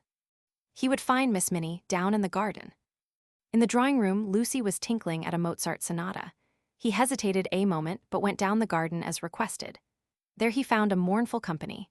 It was a blustering day, and the wind had taken and broken the dahlias. Mrs. Honeychurch, who looked cross, was tying them up, while Miss Bartlett, unsuitably dressed, impeded her with offers of assistance. At a little distance stood Minnie and the garden child, a minute importation, each holding either end of a long piece of bass. Oh, how do you do, Mr. Beebe? Gracious, what a mess everything is. Look at my scarlet pompons, and the wind blowing your skirts about, and the ground so hard that not a prop will stick in, and then the carriage having to go out, when I had counted on having Powell, who, give everyone their due, does tie up dahlias properly. Evidently, Mrs. Honeychurch was shattered. How do you do? Said Miss Bartlett, with a meaning glance, as though conveying that more than dahlias had been broken off by the autumn gales. Here, Lenny, the bass, cried Mrs. Honeychurch. The garden child, who did not know what bass was, stood rooted to the path with horror. Minnie slipped to her uncle and whispered that everyone was very disagreeable today, and that it was not her fault if dahlia strings would tear longways instead of across. Come for a walk with me, he told her. You have worried them as much as they can stand. Mrs. Honeychurch, I only called in aimlessly. I shall take her up to tea at the Beehive Tavern, if I may. Oh, must you? Yes, do. Not the scissors, thank you, Charlotte, when both my hands are full already. I'm perfectly certain that the orange cactus will go before I can get to it. Mr. Beebe, who was an adept at relieving situations, invited Miss Bartlett to accompany them to this mild festivity. Yes, Charlotte, I don't want you to go. There's nothing to stop about for, either in the house or out of it. Miss Bartlett said that her duty lay in the dahlia bed, but when she had exasperated everyone, except Minnie, by a refusal, she turned round and exasperated Minnie by an acceptance. As they walked up the garden, the orange cactus fell, and Mr. Beebe's last vision was of the garden child clasping it like a lover, his dark head buried in a wealth of blossom. It is terrible, this havoc among the flowers, he remarked. It is always terrible when the promise of months is destroyed in a moment, enunciated Miss Bartlett. Perhaps we ought to send Miss Honeychurch down to her mother, or will she come with us? I think we had better leave Lucy to herself, and to her own pursuits. They're angry with Miss Honeychurch because she was late for breakfast, whispered Minnie, and Floyd has gone, and Mr. Vyse has gone, and Freddie won't play with me. In fact, Uncle Arthur, the house is not at all what it was yesterday. Don't be a prig, said her Uncle Arthur. Go and put on your boots. He stepped into the drawing-room, where Lucy was still attentively pursuing the sonatas of Mozart. She stopped when he entered.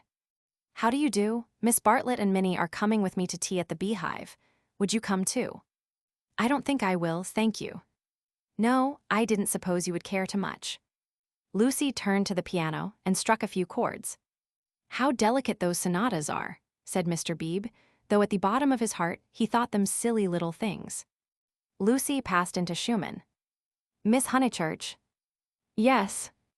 "I met them on the hill, your brother told me." "Oh, he did," she sounded annoyed. Mr. Beebe felt hurt, for he had thought that she would like him to be told. "I needn't say that it will go no further." "Mother, Charlotte, Cecil, Freddie, you," said Lucy, playing a note for each person who knew, and then playing a sixth note. "If you'll let me say so, I am very glad, and I am certain that you have done the right thing. So I hoped other people would think, but they don't seem to. I could see that Miss Bartlett thought it unwise. So does Mother. Mother minds dreadfully." "I am very sorry for that," said Mr. Beebe with feeling. Mrs. Honeychurch, who hated all changes, did mind, but not nearly as much as her daughter pretended, and only for the minute. It was really a ruse of Lucy's to justify her despondency, a ruse of which she was not herself conscious, for she was marching in the armies of darkness. And Freddie minds. Still, Freddie never hit it off with Vyse much, did he? I gathered that he disliked the engagement and felt it might separate him from you. Boys are so odd. Minnie could be heard arguing with Miss Bartlett through the floor. Tea at the Beehive apparently involved a complete change of apparel. Mr. Beebe saw that Lucy, very properly, did not wish to discuss her action, so after a sincere expression of sympathy, he said, "I have had an absurd letter from Miss Allen. That was really what brought me over. I thought it might amuse you all." "How delightful," said Lucy in a dull voice. For the sake of something to do, he began to read her the letter. After a few words her eyes grew alert, and soon she interrupted him with going abroad. "When do they start?"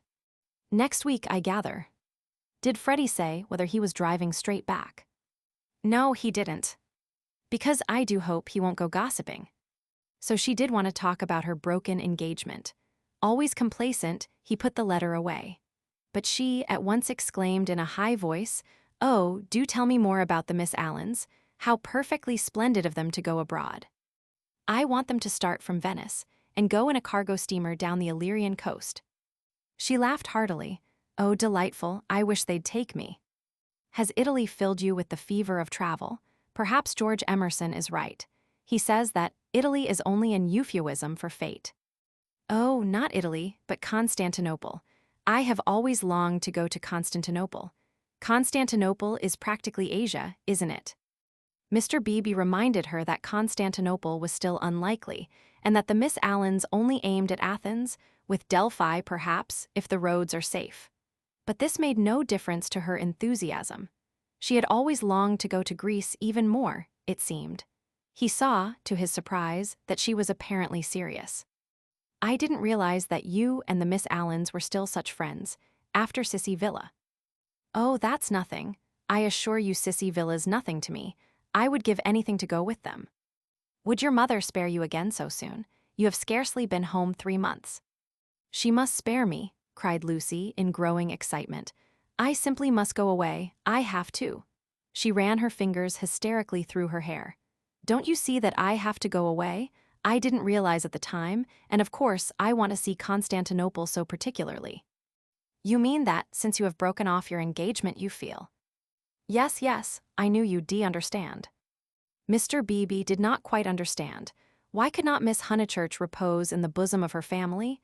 Cecil had evidently taken up the dignified line and was not going to annoy her. Then it struck him that her family itself might be annoying. He hinted this to her, and she accepted the hint eagerly. "Yes, of course, to go to Constantinople until they are used to the idea and everything has calmed down." "I am afraid it has been a bothersome business," he said gently. "No, not at all. Cecil was very kind indeed, only I had better tell you the whole truth since you have heard a little. It was that he is so masterful. I found that he wouldn't let me go my own way. He would improve me in places where I can't be improved. Cecil won't let a woman decide for herself. In fact, he daren't. What nonsense I do talk, but that is the kind of thing. It is what I gathered from my own observation of Mr. Vyse. It is what I gather from all that I have known of you. I do sympathize and agree most profoundly. I agree so much that you must let me make one little criticism. Is it worth while rushing off to Greece?" But I must go somewhere, she cried. I have been worrying all the morning, and here comes the very thing. She struck her knees with clenched fists and repeated, I must, and the time I shall have with Mother and all the money she spent on me last spring. You all think much too highly of me. I wish you weren't so kind. At this moment, Miss Bartlett entered, and her nervousness increased. I must get away, ever so far. I must know my own mind and where I want to go. Come along, tea, said Mr. Beebe, and bustled his guests out of the front door. He hustled them so quickly that he forgot his hat. When he returned for it, he heard, to his relief and surprise, the tinkling of a Mozart sonata. She is playing again, he said to Miss Bartlett. Lucy can always play, was the acid reply. One is very thankful that she has such a resource. She is evidently much worried, as, of course, she ought to be. I know all about it. The marriage was so near that it must have been a hard struggle before she could wind herself up to speak. Miss Bartlett gave a kind of wriggle, and he prepared for a discussion. He had never fathomed Miss Bartlett. As he had put it to himself at Florence, she might yet reveal depths of strangeness, if not of meaning. But she was so unsympathetic that she must be reliable. He assumed that much, and he had no hesitation in discussing Lucy with her. Minnie was fortunately collecting ferns. She opened the discussion with, We had much better let the matter drop. I wonder. It is of the highest importance that there should be no gossip in Summer Street. It would be death to gossip about Mr. Vyse's dismissal at the present moment. Mr. Beebe raised his eyebrows. Death is a strong word, surely too strong. There was no question of tragedy, he said. Of course, Miss Honeychurch will make the fact public in her own way and when she chooses. Freddie only told me because he knew she would not mind. I know, said Miss Bartlett civilly. Yet Freddie ought not to have told even you. One cannot be too careful. Quite so. I do implore absolute secrecy. A chance word to a chattering friend, and... Exactly. He was used to these nervous old maids and to the exaggerated importance that they attach to words. A rector lives in a web of petty secrets and confidences and warnings, and the wiser he is, the less he will regard them. He will change the subject, as did Mr. Beebe, saying cheerfully, Have you heard from any Bertolini people lately? I believe you keep up with Miss Lavish.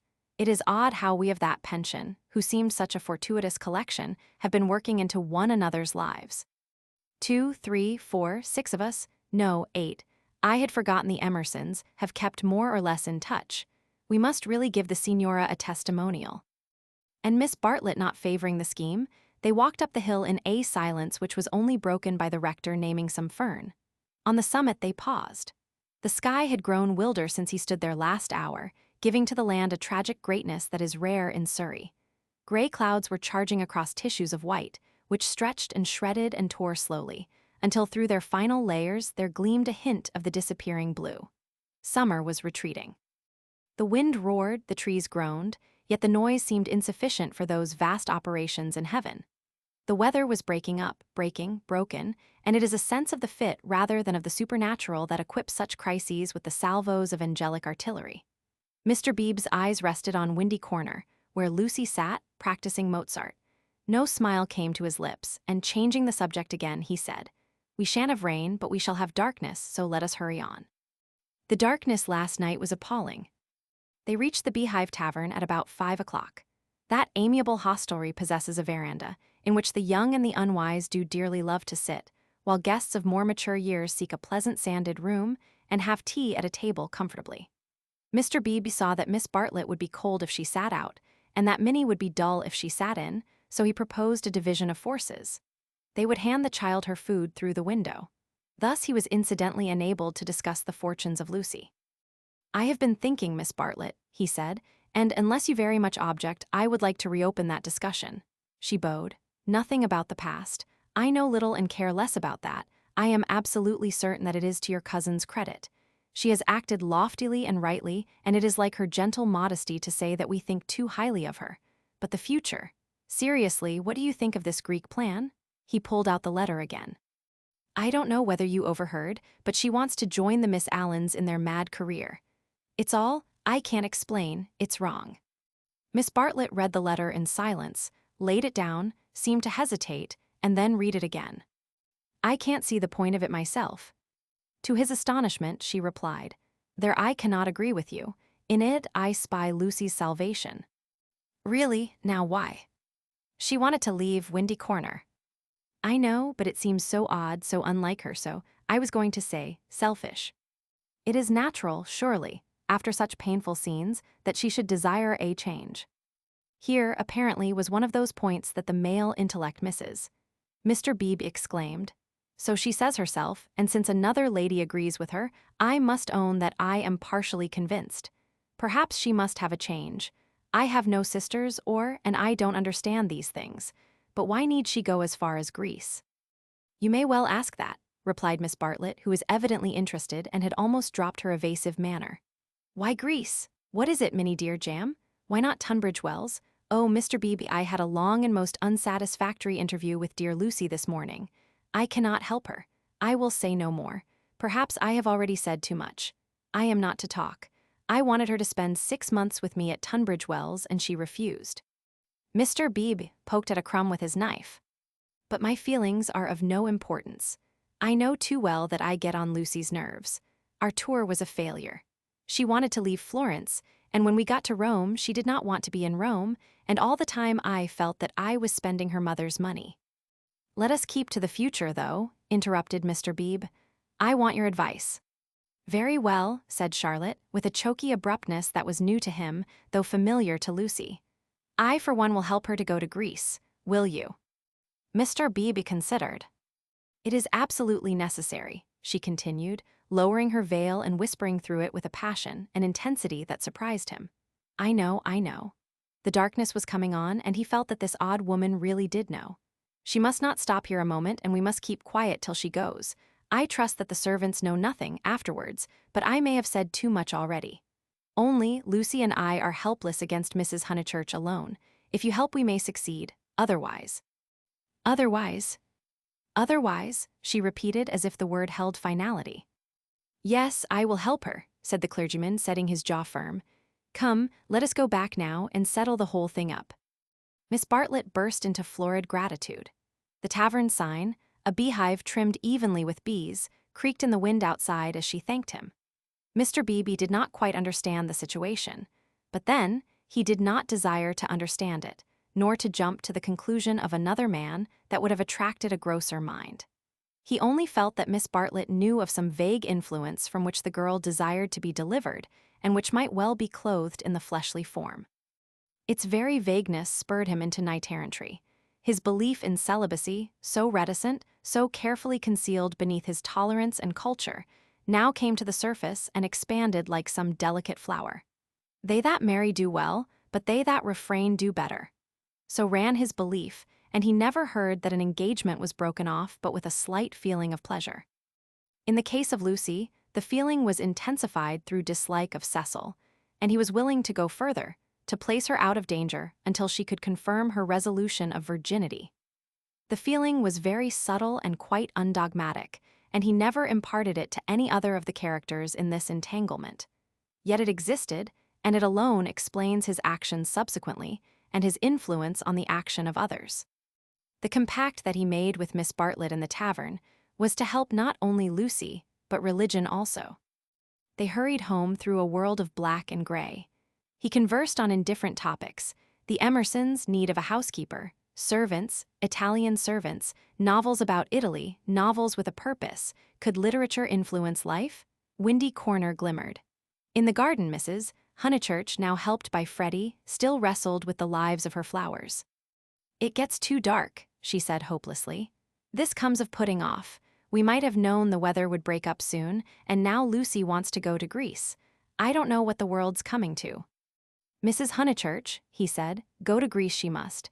Come up to the house and let's talk it over. Do you, in the first place, mind her breaking with Vi's? Mr. Beebe, I'm thankful, simply thankful. So am I, said Freddie. Good, now come up to the house.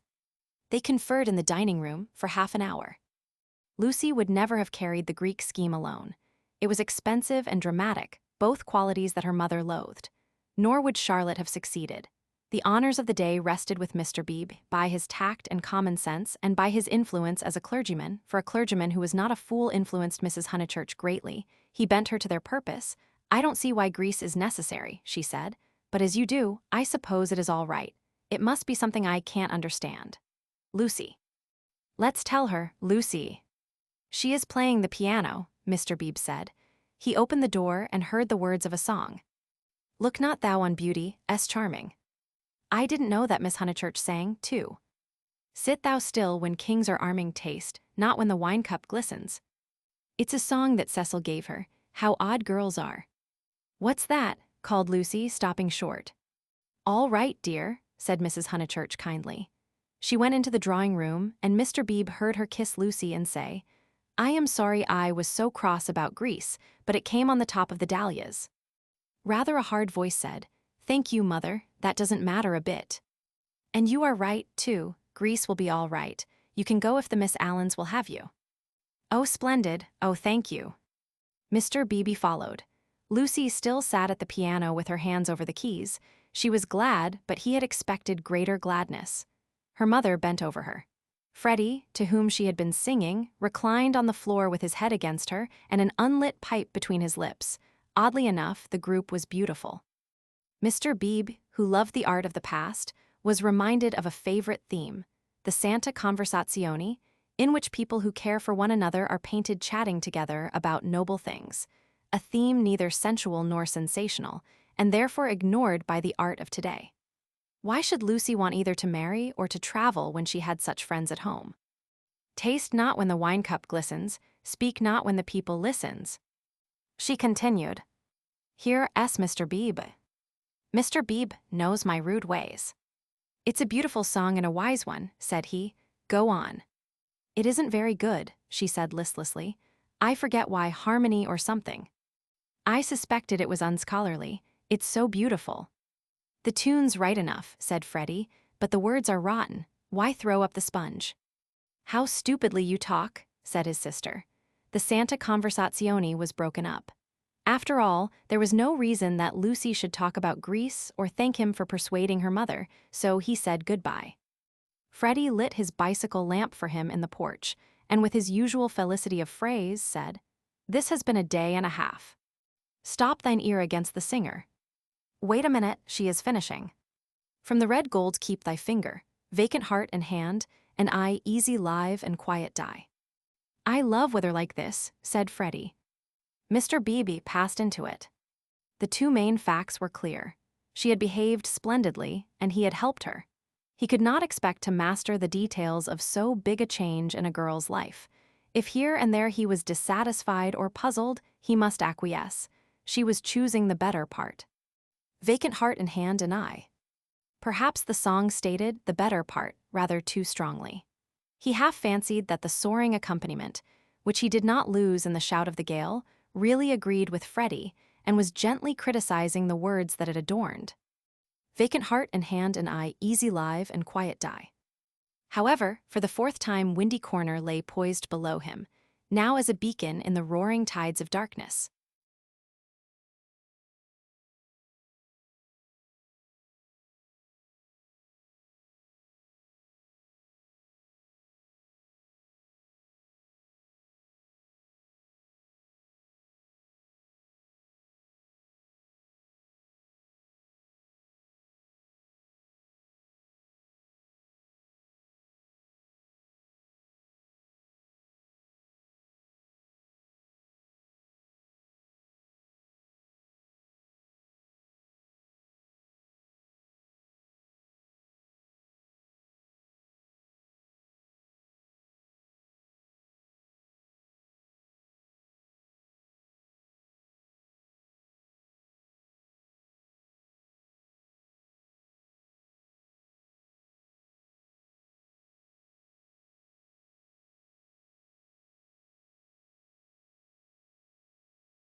Chapter 19, Lying to Mr. Emerson. The Miss Allens were found in their beloved temperance hotel near Bloomsbury, a clean, airless establishment much patronized by provincial England. They always perched there before crossing the great seas, and for a week or two would fidget gently over clothes, guidebooks, Macintosh squares, digestive bread, and other continental necessaries.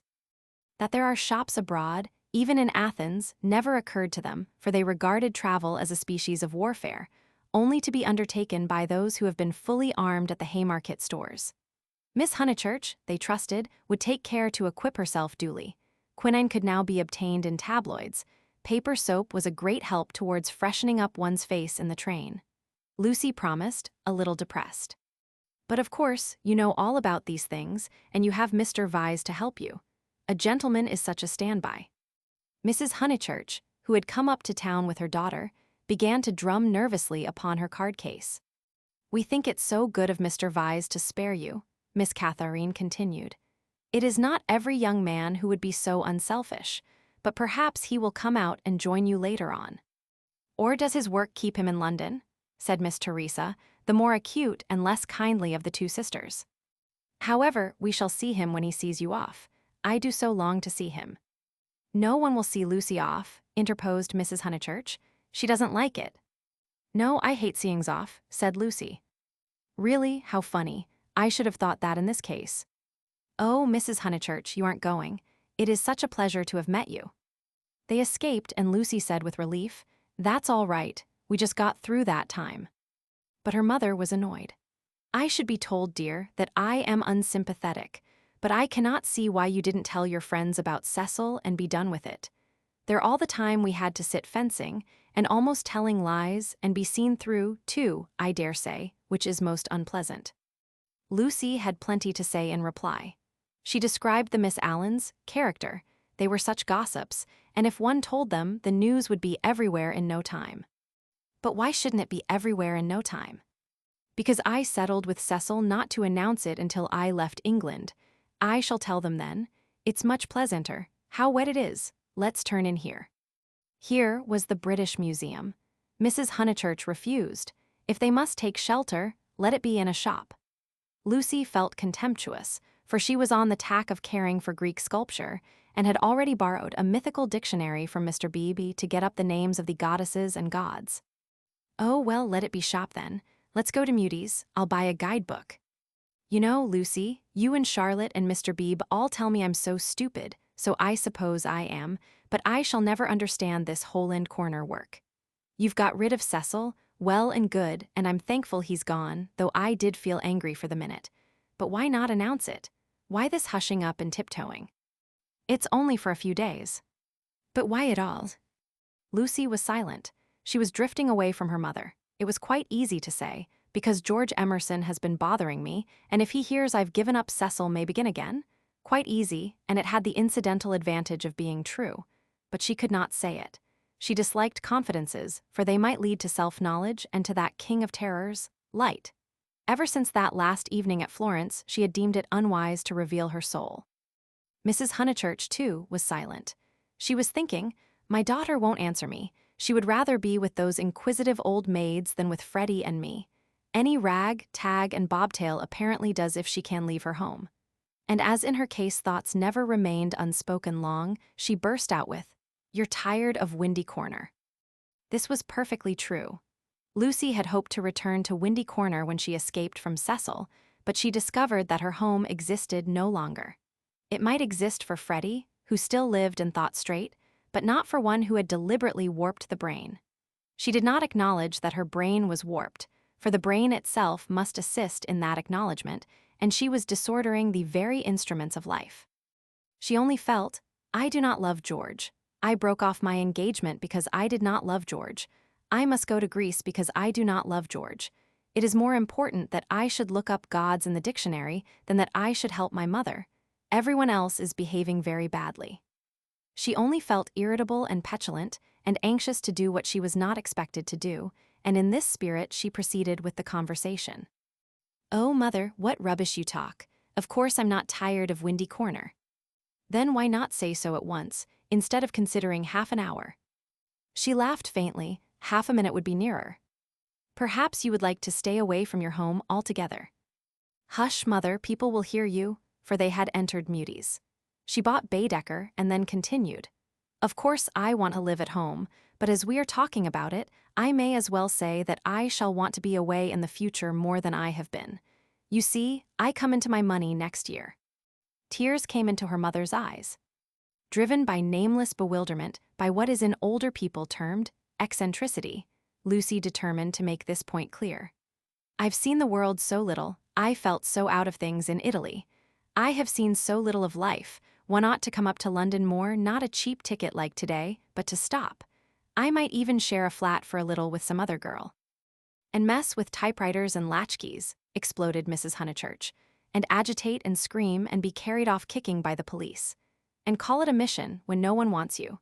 And call it duty when it means that you can't stand your own home. And call it work when thousands of men are starving with the competition as it is. And then to prepare yourself, find 2 doddering old ladies and go abroad with them." "I want more independence," said Lucy lamely. She knew that she wanted something, and independence is a useful cry.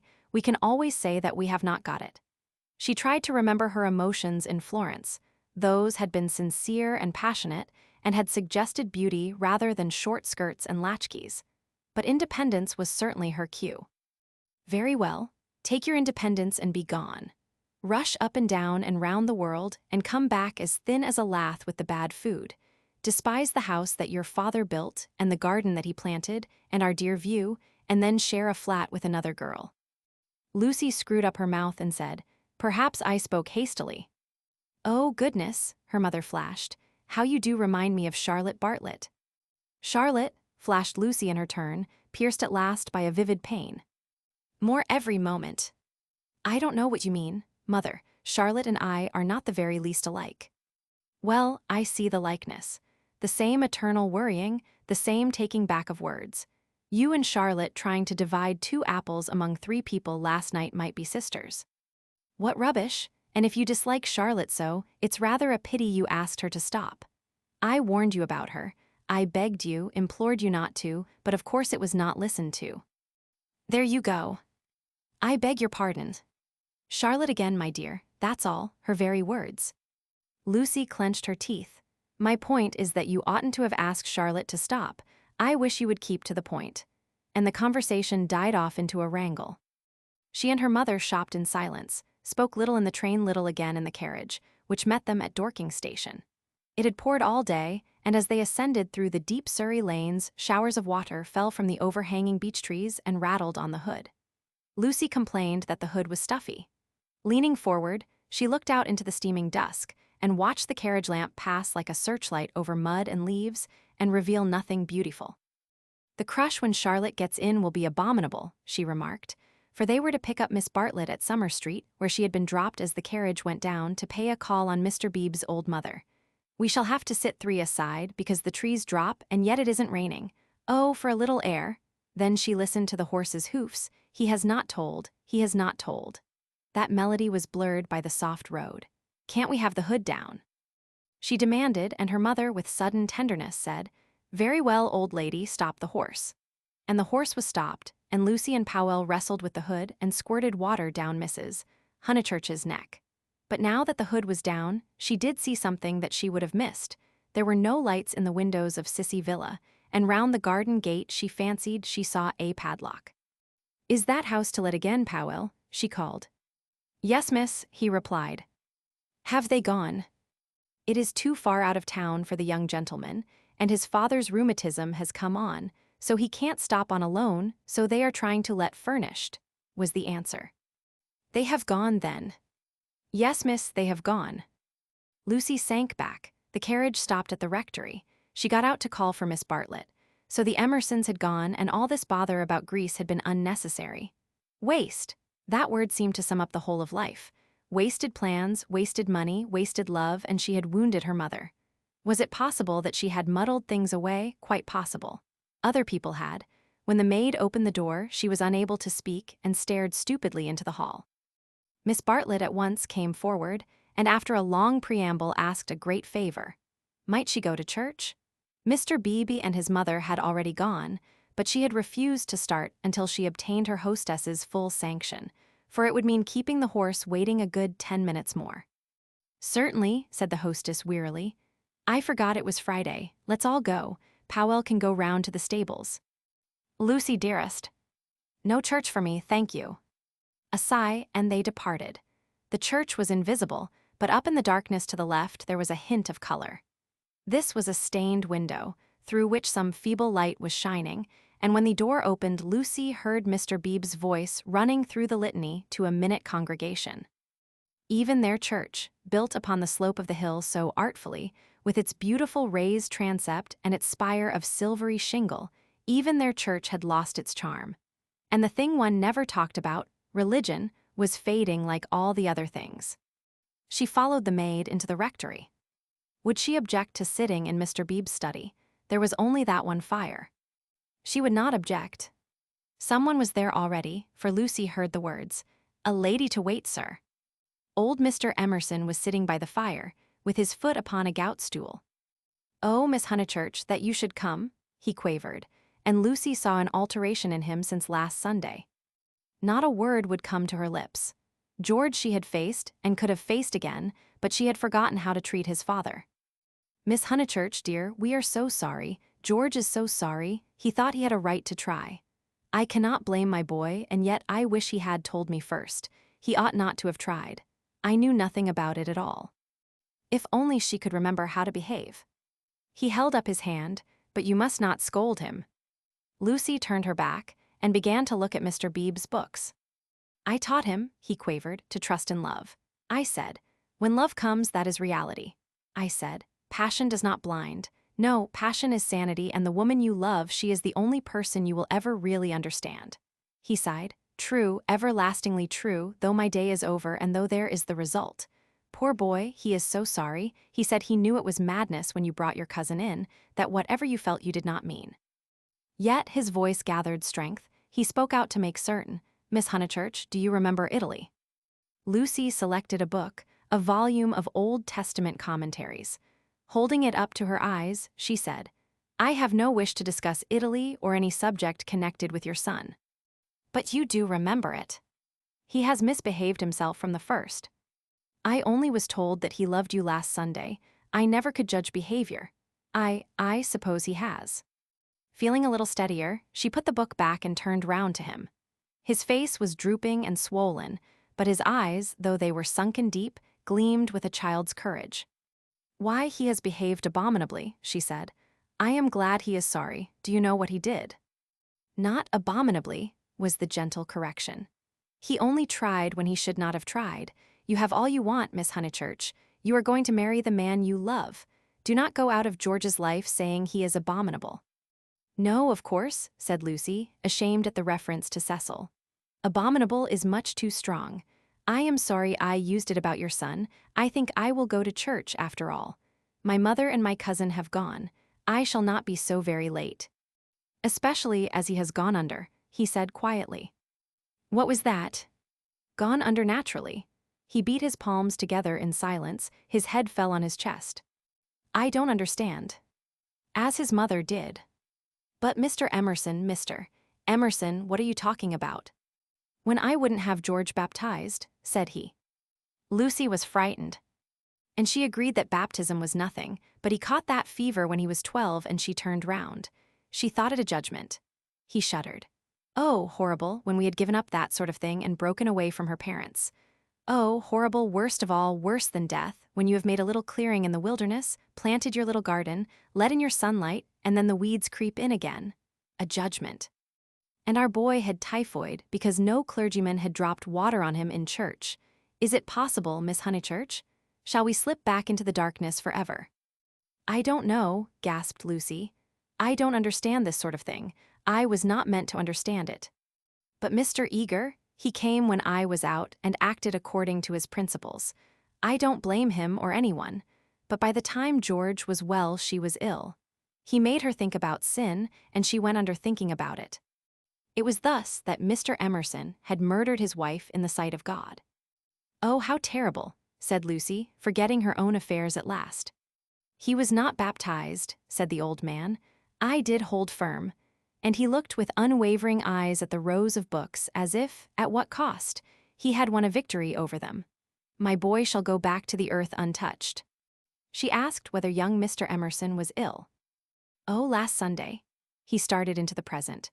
George last Sunday, no, not ill, just gone under. He is never ill, but he is his mother's son. Her eyes were his, and she had that forehead that I think so beautiful, and he will not think it worthwhile to live. It was always touch and go. He will live, but he will not think it worthwhile to live. He will never think anything worthwhile. You remember that church at Florence? Lucy did remember, and how she had suggested that George should collect postage stamps. After you left Florence, horrible. Then we took the house here, and he goes bathing with your brother and became better. You saw him bathing. I am so sorry, but it is no good discussing this affair. I am deeply sorry about it. Then there came something about a novel. I didn't follow it at all. I had to hear so much, and he minded telling me. He finds me too old. Ah, well, one must have failures. George comes down tomorrow and takes me up to his London rooms. He can't bear to be about here, and I must be where he is. Mr. Emerson, cried the girl, don't leave, at least not on my account. I am going to Greece. Don't leave your comfortable house. It was the first time her voice had been kind, and he smiled. How good everyone is, and look at Mr. B housing me, came over this morning and heard I was going. Here I am so comfortable with a fire. Yes, but you won't go back to London. It's absurd. I must be with George. I must make him care to live, and down here he can't. He says the thought of seeing you and of hearing about you, I am not justifying him. I am only saying what has happened. Oh, Mr. Emerson, she took hold of his hand, you mustn't. I've been bother enough to the world by now. I can't have you moving out of your house when you like it, and perhaps losing money through it, all on my account. You must stop. I am just going to Greece. All the way to Greece. Her manner altered. To Greece. So you must stop. You won't talk about this business, I know. I can trust you both. Certainly you can. We either have you in our lives or leave you to the life that you have chosen. I shouldn't want. I suppose Mr. Vyse is very angry with George. No, it was wrong of George to try. We have pushed our beliefs too far. I fancy that we deserve sorrow. She looked at the books again, black, brown, and that acrid theological blue. They surrounded the visitors on every side, they were piled on the tables, they pressed against the very ceiling. To Lucy, who could not see that Mr. Emerson was profoundly religious, and differed from Mr. Beebe chiefly by his acknowledgement of passion, it seemed dreadful that the old man should crawl into such a sanctum when he was unhappy and be dependent on the bounty of a clergyman. More certain than ever that she was tired, he offered her his chair. No, please sit still. I think I will sit in the carriage. Miss Honeychurch, you do sound tired. Not a bit, said Lucy, with trembling lips. But you are, and there's a look of George about you. And what were you saying about going abroad? She was silent. Greece, and she saw that he was thinking the word over. Greece. But you were to be married this year, I thought. Not till January, it wasn't, said Lucy, clasping her hands. Would she tell an actual lie when it came to the point? I suppose that Mr. Vyse is going with you. I hope it isn't because George spoke that you are both going. No. I hope that you will enjoy Greece with Mr. Vyse. Thank you. At that moment, Mr. B came back from church. His cassock was covered with rain. That's all right, he said kindly. I counted on you two keeping each other company. It's pouring again. The entire congregation, which consists of your cousin, your mother, and my mother, stands waiting in the church till the carriage fetches it. Did Powell go round? I think so, I'll see. No, of course I'll see. How are the Miss Allens? Very well, thank you. Did you tell Mr. Emerson about Greece?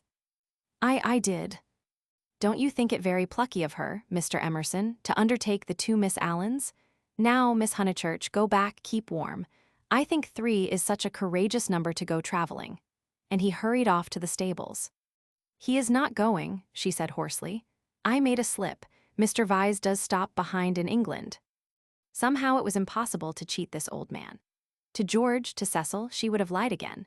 But he seemed so near the end of things, so dignified in his approach to the gulf, of which he gave one account, and the books that surrounded him another, so mild to the rough paths that he had traversed, that the true chivalry, not the worn-out chivalry of sex, but the true chivalry that all the young may show to all the old, awoke in her, and at whatever risk, she told him that Cecil was not her companion to Greece.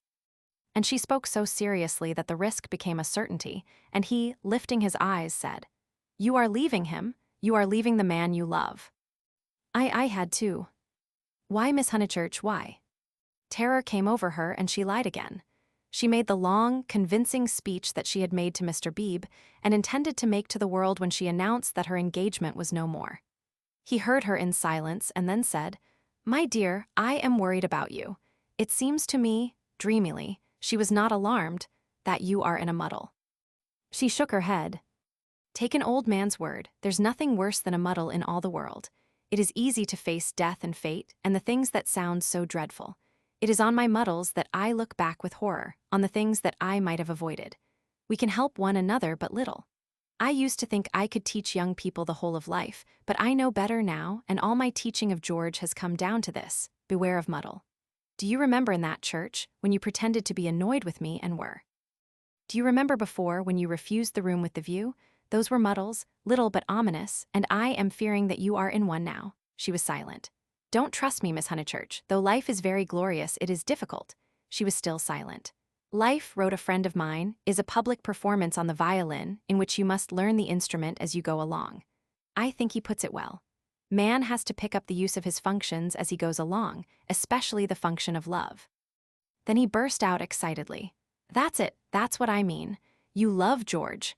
And after his long preamble, the 3 words burst against Lucy like waves from the open sea. But you do, he went on, not waiting for contradiction. You love the boy body and soul, plainly, directly, as he loves you, and no other word expresses it. You won't marry the other man for his sake. How dare you? Gasped Lucy, with the roaring of waters in her ears. Oh, how like a man. I mean, to suppose that a woman is always thinking about a man. But you are. She summoned physical disgust. You're shocked, but I mean to shock you. It's the only hope at times. I can reach you no other way. You must marry, or your life will be wasted. You have gone too far to retreat. I have no time for the tenderness and the comradeship and the poetry and the things that really matter and for which you marry. I know that, with George, you will find them and that you love him. Then be his wife. He is already part of you. Though you fly to Greece and never see him again or forget his very name, George will work in your thoughts till you die. It isn't possible to love and to part. You will wish that it was. You can transmute love, ignore it, muddle it, but you can never pull it out of you. I know by experience that the poets are right. Love is eternal. Lucy began to cry with anger, and though her anger passed away soon, her tears remained. I only wish poets would say this too.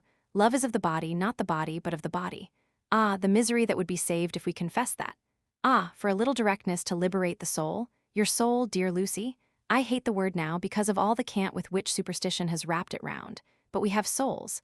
I cannot say how they came nor whither they go, but we have them, and I see you ruining yours. I cannot bear it. It is again the darkness creeping in, it is hell. Then he checked himself. What nonsense I have talked, how abstract and remote, and I have made you cry. Dear girl, forgive my prosiness, marry my boy.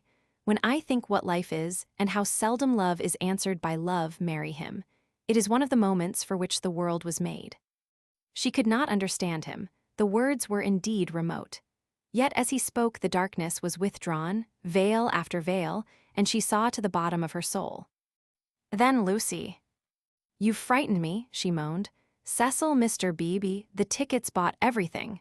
She fell sobbing into the chair. I'm caught in the tangle. I must suffer and grow old away from him. I cannot break the whole of life for his sake. They trusted me. A carriage drew up at the front door. Give George my love once only. Tell him muddle. Then she arranged her veil, while the tears poured over her cheeks inside. Lucy. No, they are in the hall. Oh, please not, Mr. Emerson, they trust me. But why should they, when you have deceived them? Mr. Beebe opened the door, saying, Here's my mother. You're not worthy of their trust. What's that? Said Mr. Beebe sharply. I was saying, why should you trust her when she deceived you? 1 minute, mother. He came in and shut the door. I don't follow you, Mr. Emerson. To whom do you refer? Trust whom? I mean, she has pretended to you that she did not love George. They have loved one another all along. Mr. Beebe looked at the sobbing girl. He was very quiet, and his white face, with its ruddy whiskers, seemed suddenly inhuman. A long black column, he stood and awaited her reply. I shall never marry him, quavered Lucy. A look of contempt came over him, and he said, "Why not?" "Mr. Beebe, I have misled you. I have misled myself." "Oh, rubbish, Miss Honeychurch." "It is not rubbish," said the old man hotly. "It's the part of people that you don't understand." Mr. Beebe laid his hand on the old man's shoulder pleasantly. "Lucy, Lucy," called voices from the carriage. "Mr. Beebe, could you help me?" He looked amazed at the request and said in a low, stern voice, "I am more grieved than I can possibly express. It is lamentable, lamentable, incredible." "What's wrong with the boy?" fired up the other again. "Nothing, Mr. Emerson, except that he no longer interests me. Marry George, Miss Honeychurch, he will do admirably." He walked out and left them. They heard him guiding his mother upstairs. "Lucy," the voices called.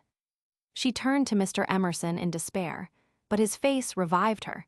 It was the face of a saint who understood. "Now it is all dark. Now beauty and passion seem never to have existed, I know, but remember the mountains over Florence and the view. Ah, dear, if I were George and gave you one kiss, it would make you brave. You have to go cold into a battle that needs warmth, out into the muddle that you have made yourself, and your mother and all your friends will despise you, oh, my darling, and rightly, if it is ever right to despise. George still dark, all the tussle and the misery without a word from him. Am I justified?" Into his own eyes tears came. "Yes, for we fight for more than love or pleasure. There is truth, truth counts, truth does count." "You kiss me," said the girl. "You kiss me, I will try." He gave her a sense of deities reconciled, a feeling that in gaining the man she loved, she would gain something for the whole world. Throughout the squalor of her homeward drive, she spoke at once. His salutation remained. He had robbed the body of its taint, the world's taunts of their sting. He had shown her the holiness of direct desire. She never exactly understood, she would say in after years, how he managed to strengthen her. It was as if he had made her see the whole of everything at once.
Chapter 20, The End of the Middle Ages.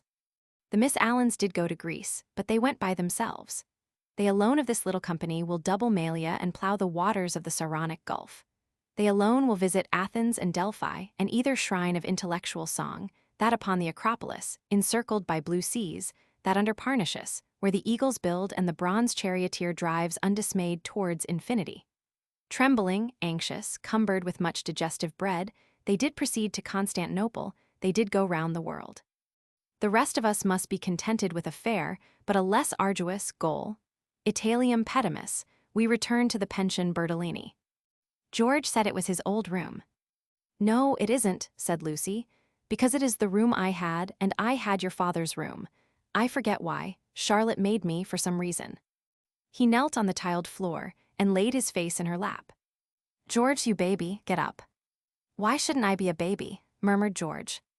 Unable to answer this question, she put down his sock, which she was trying to mend, and gazed out through the window. It was evening and again the spring. "Oh, bother, Charlotte," she said thoughtfully. "What can such people be made of?" "Same stuff as parsons are made of." "Nonsense." "Quite right, it is nonsense. Now you get up off the cold floor, or you'll be starting rheumatism next, and you stop laughing and being so silly." "Why shouldn't I laugh?" he asked, pinning her with his elbows and advancing his face to hers. "What's there to cry at? Kiss me here." He indicated the spot where a kiss would be welcome. He was a boy after all. When it came to the point, it was she who remembered the past, she into whose soul the iron had entered, she who knew whose room this had been last year. It endeared him to her strangely that he should be sometimes wrong. "Any letters?" he asked. "Just a line from Freddie." "Now kiss me here, then here." Then, threatened again with rheumatism, he strolled to the window, opened it, as the English will, and leant out. There was the parapet, there the river, there to the left the beginnings of the hills.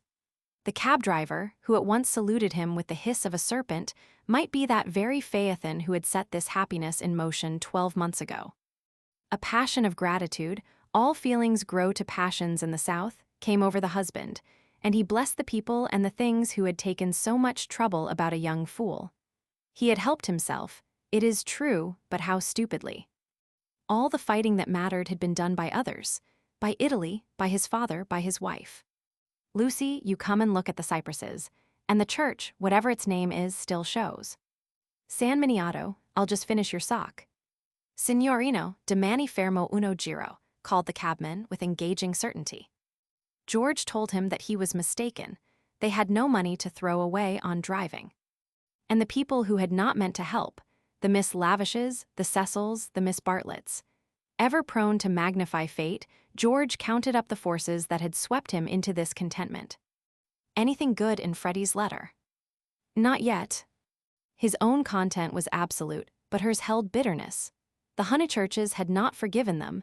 They were disgusted at her past hypocrisy. She had alienated Windy Corner, perhaps forever. What does he say? "Silly boy, he thinks he's being dignified. He knew we should go off in the spring. He has known it for 6 months, that if mother wouldn't give her consent, we should take the thing into our own hands. They had fair warning, and now he calls it an elopement. Ridiculous boy." "Signorino, domani fermo uno giro." "But it will all come right in the end. He has to build us both up from the beginning again. I wish, though, that Cecil had not turned so cynical about women. He has, for the second time, quite altered. Why will men have theories about women? I haven't any about men. I wish, too, that Mr. Beebe." "You may well wish that. He will never forgive us. I mean, he will never be interested in us again. I wish that he did not influence them so much at Windy Corner. I wish he hadn't, but if we act the truth, the people who really love us are sure to come back to us in the long run." "Perhaps." Then he said more gently, "Well, I acted the truth, the only thing I did do, and you came back to me, so possibly, you know." He turned back into the room. Nonsense with that sock. He carried her to the window so that she, too, saw all the view. They sank upon their knees, invisible from the road, they hoped, and began to whisper one another's names.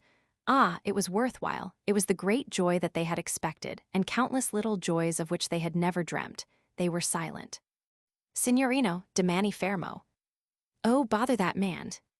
But Lucy remembered the vendor of photographs and said, "No, don't be rude to him." Then, with a catching of her breath, she murmured, "Mr. Eager and Charlotte, dreadful frozen Charlotte. How cruel she would be to a man like that. Look at the lights going over the bridge. This room reminds me of Charlotte. How horrible to grow old in Charlotte's way.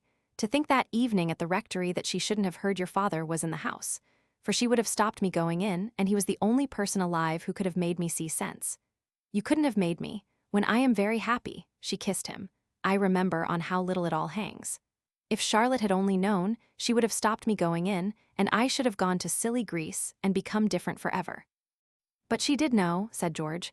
"She did see my father, surely. He said so." "Oh no, she didn't see him. She was upstairs with old Mrs. Beebe, don't you remember, and then went straight to the church. She said so." George was obstinate again. "My father," said he, "saw her, and I prefer his word. He was dozing by the study fire, and he opened his eyes, and there was Miss Bartlett. A few minutes before you came in, she was turning to go as he woke up. He didn't speak to her." Then they spoke of other things, the desultory talk of those who have been fighting to reach one another, and whose reward is to rest quietly in each other's arms. It was long ere they returned to Miss Bartlett, but when they did her behavior seemed more interesting. George, who disliked any darkness, said, "It's clear that she knew. Then, why did she risk the meeting? She knew he was there, and yet she went to church. They tried to piece the thing together. As they talked, an incredible solution came into Lucy's mind. She rejected it and said, "How like Charlotte to undo her work by a feeble muddle at the last moment."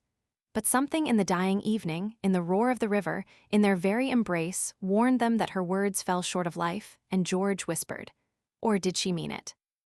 "Mean what?" "Signorino, domani fermo uno giro."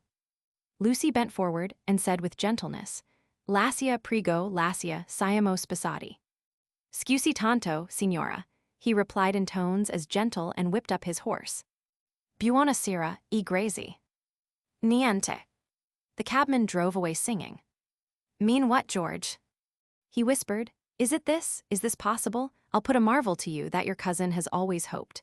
That from the very first moment we met, she hoped far down in her mind that we should be like this, of course, very far down, that she fought us on the surface, and yet she hoped. I can't explain her any other way. Can you? Look how she kept me alive in you all the summer, how she gave you no peace, how month after month she became more eccentric and unreliable. The sight of us haunted her, or she couldn't have described us as she did to her friend. There are details it burnt.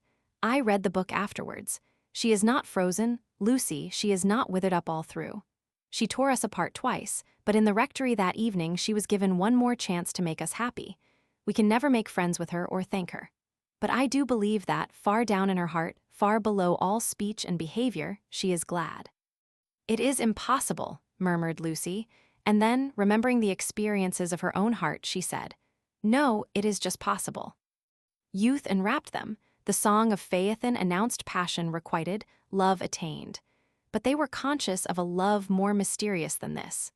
The song died away, they heard the river, bearing down the snows of winter into the Mediterranean.